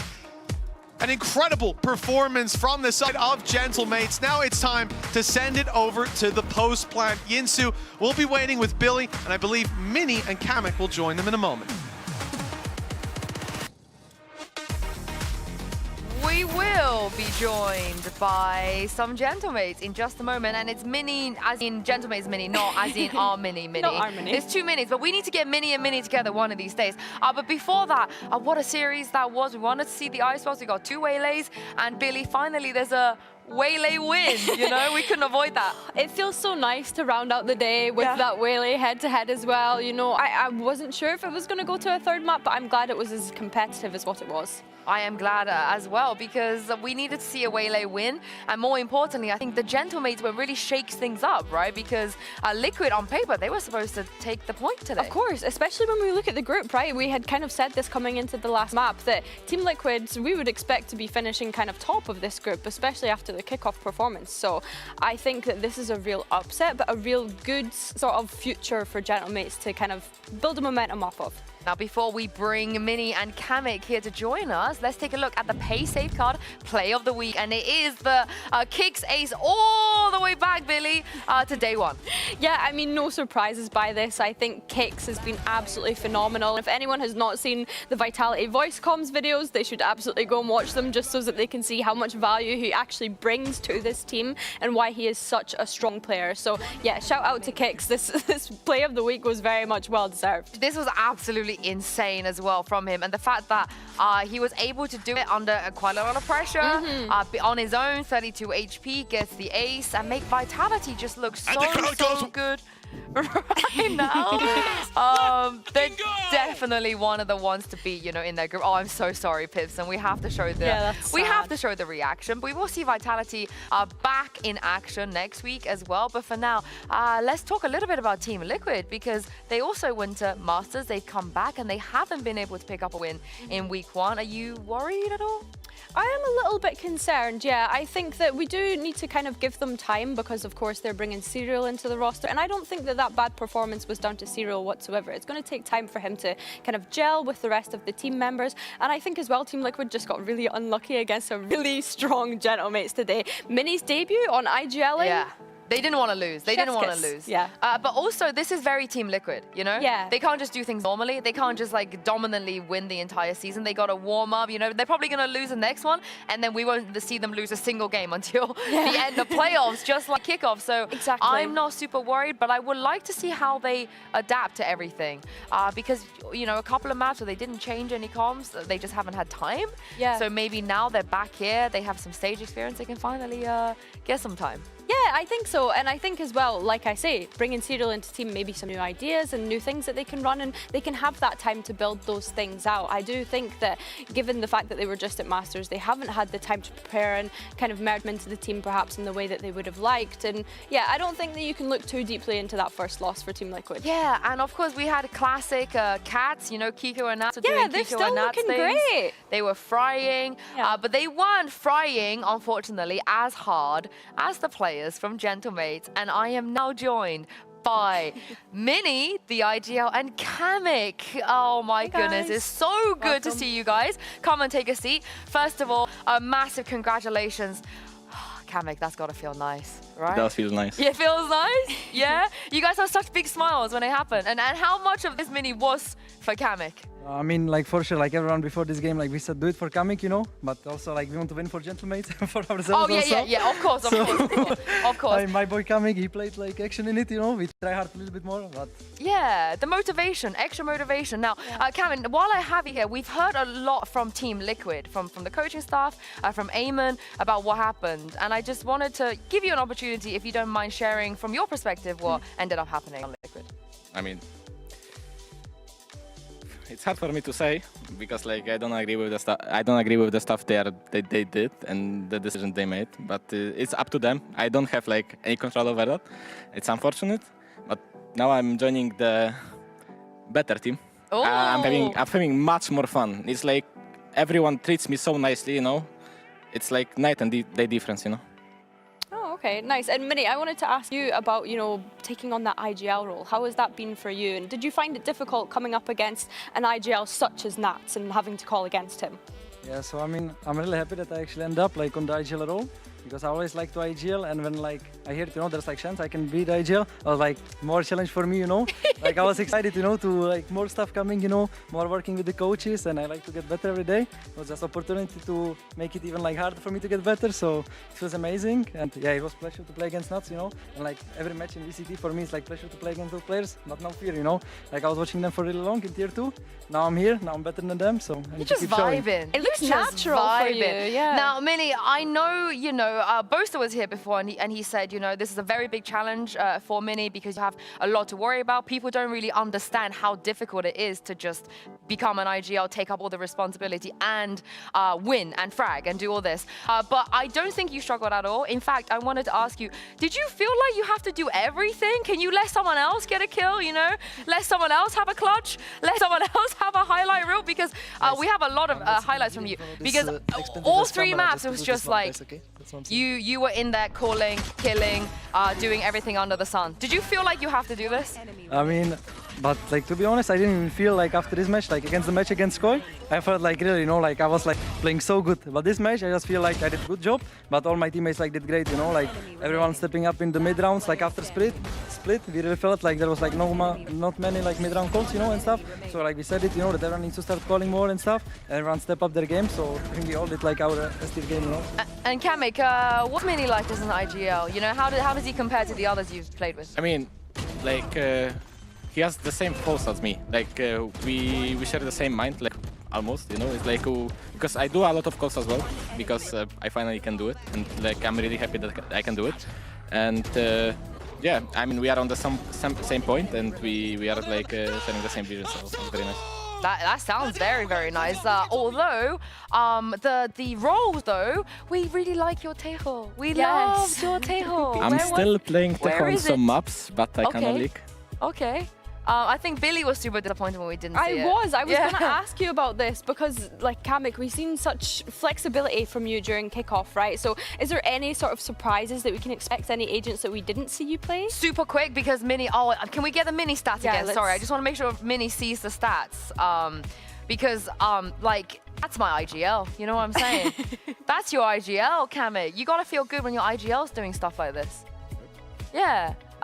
Any tips you want to share, Mini? Any like routine? You know, what's your crosshair? Just keep grinding, guys. You know, like play .crosshair and keep grinding. You know. I got it. I've written it down. Yeah, sorry, Billy. Carry on. Yeah, no, sorry. So, Kamek, is there any roles that we've not seen you play in kickoff that you can reveal? Of course. Duelist. Duelist. I mean, but I'm not gonna play it. I think not yet, at least. Okay, interesting. You have played Reyna on Icebox before. Yes. Going into this Spice, I was thinking, oh god, do they do it? Do they? I mean, I said if we win this map, I'm gonna go Reyna next Icebox. Mini, I have a lot of respect for you because I don't know if you know this, but all of your teammates have at one point in their careers played Reyna on Icebox, and you haven't.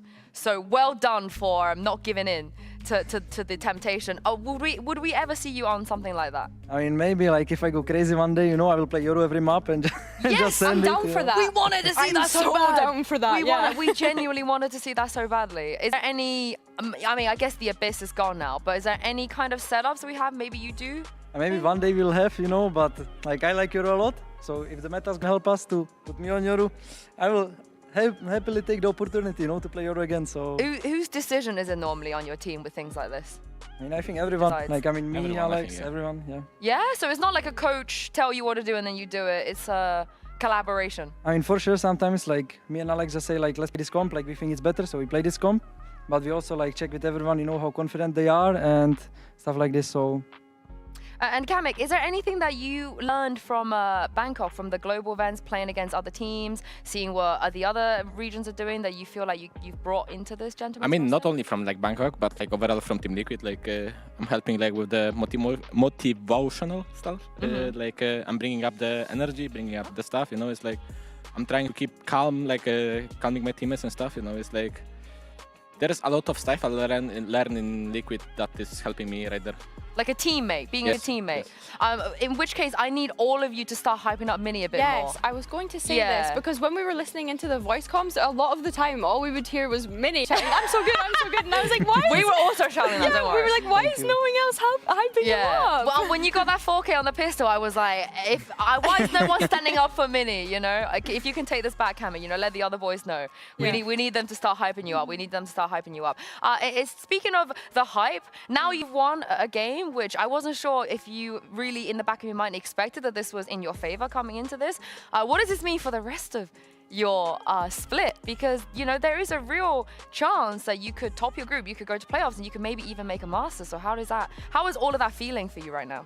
I mean, it feels good winning first game, but it's like step by step, you know. Every game there's new week, and right now we can win every single match or lose every single match, you know. So every single week, like there's new match coming, and we just need to win another match, another match, another match, and just keep going, you know, to get ourselves into Toronto. So I completely agree with him. Like I wanted to say, like it's step by step. We don't like watch too much ahead. It's like two sides. It's like small picture is winning match by match, and big picture getting to Toronto. But like it's still very far from there. So let's just get match by match, and we will get there eventually. Hey, you made one already.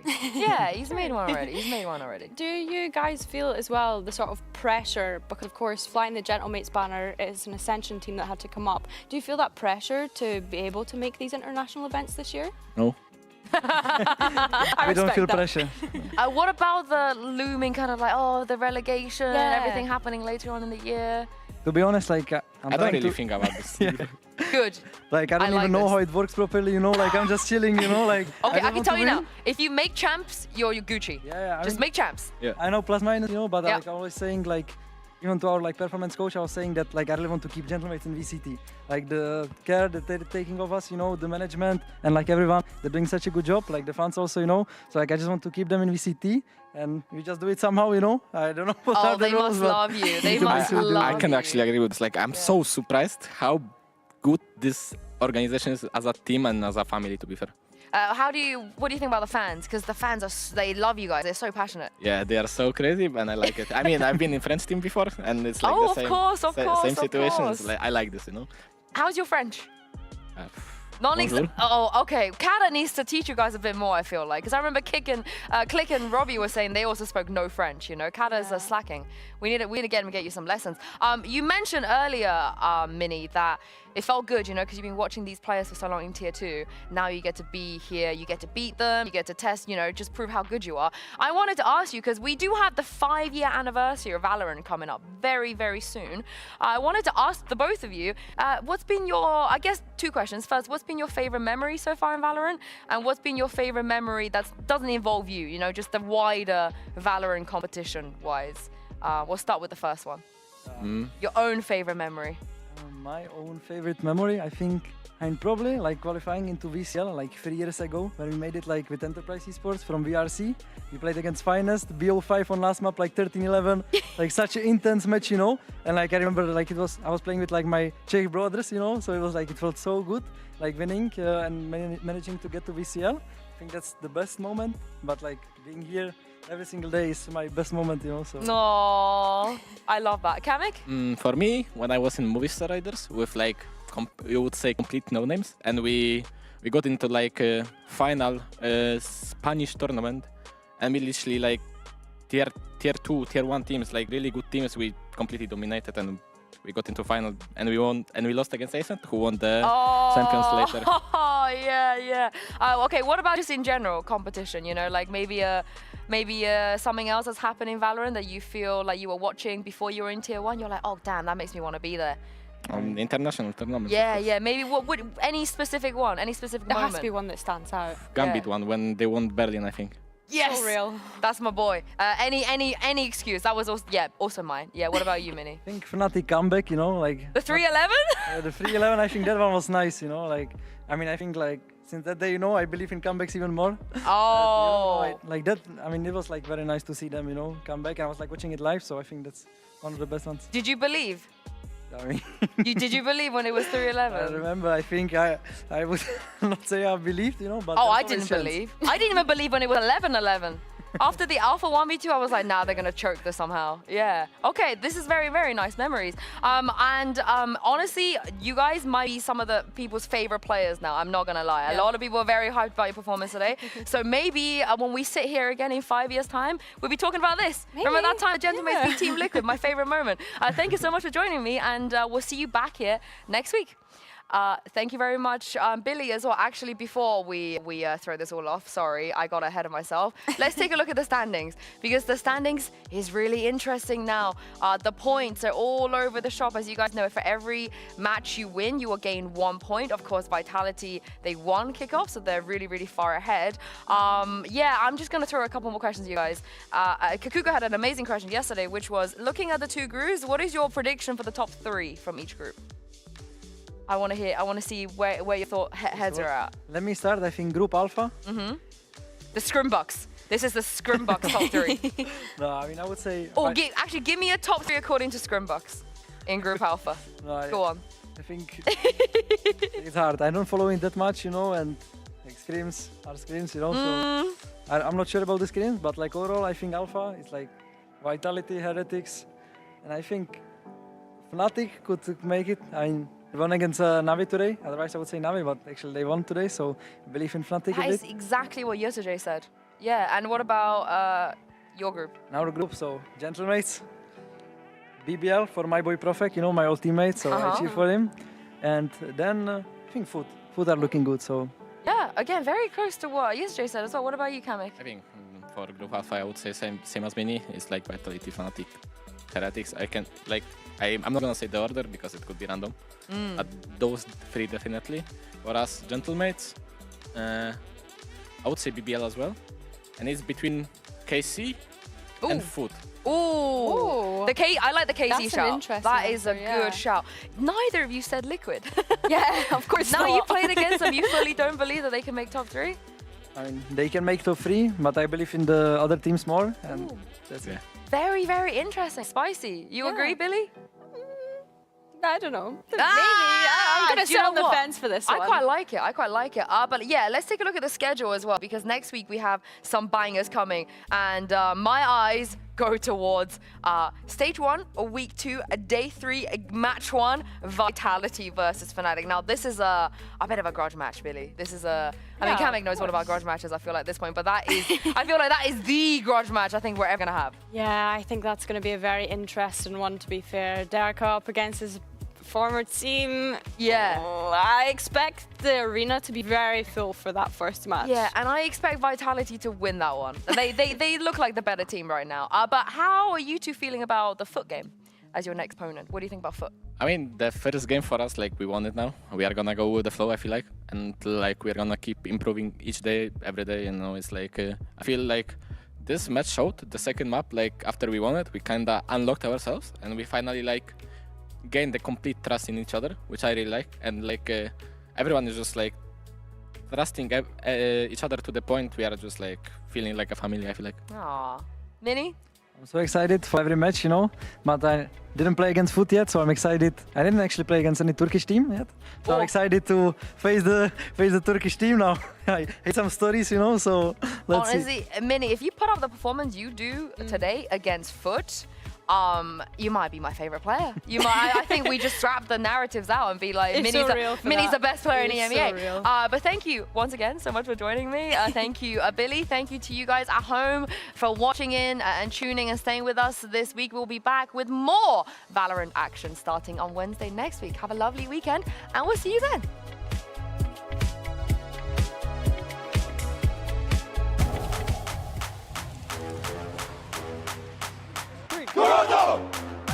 This is the 12th time that Boaster and Angel have faced each other in their VCT career. TP though, to back line, see if Raptor, this could be disastrous. Boaster has a look, but even he's a bit surprised. Chronicle, oh, Roosik, that's stunning. But hold on, we call out Crashies and he's on a heater now.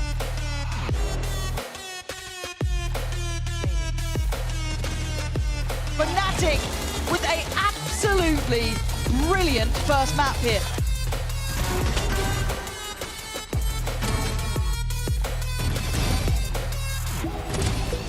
You can see it. Oh! Crashies with the little 1-2 step, making it look so smooth here. One enemy remaining. I'm shitting on these guys, bro. I'm gonna 30-1 this game easy. Bro, I killed 3. Why are you saying it? Face the man who came alive in the end for Fnatic. What a turnaround from Kayak, honestly. As well, we have to consider the amount of time that both of these teams have had to prepare, right? Mates got knocked out of kickoff fairly early, and Team Liquid just getting back from Masters Bangkok. Enemy remaining. I'm so good! One enemy remaining. No one said blazing. Team Liquid with a masterclass on Split. They've dominated from the get-go. Last player standing.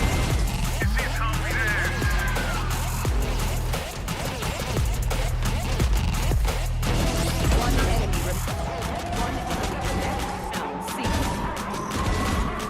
The good spot, but Kiko pulls it right back. No one said blazing. Gentlemates fighting tooth and nail for this map, and they've got it. Many thanks to Minnie.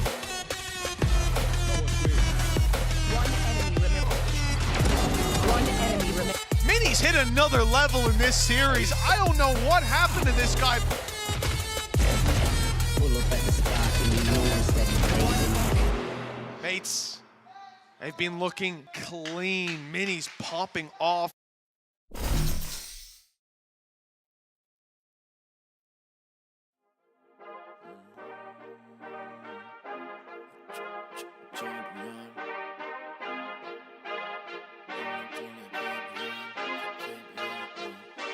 I feel like a champion.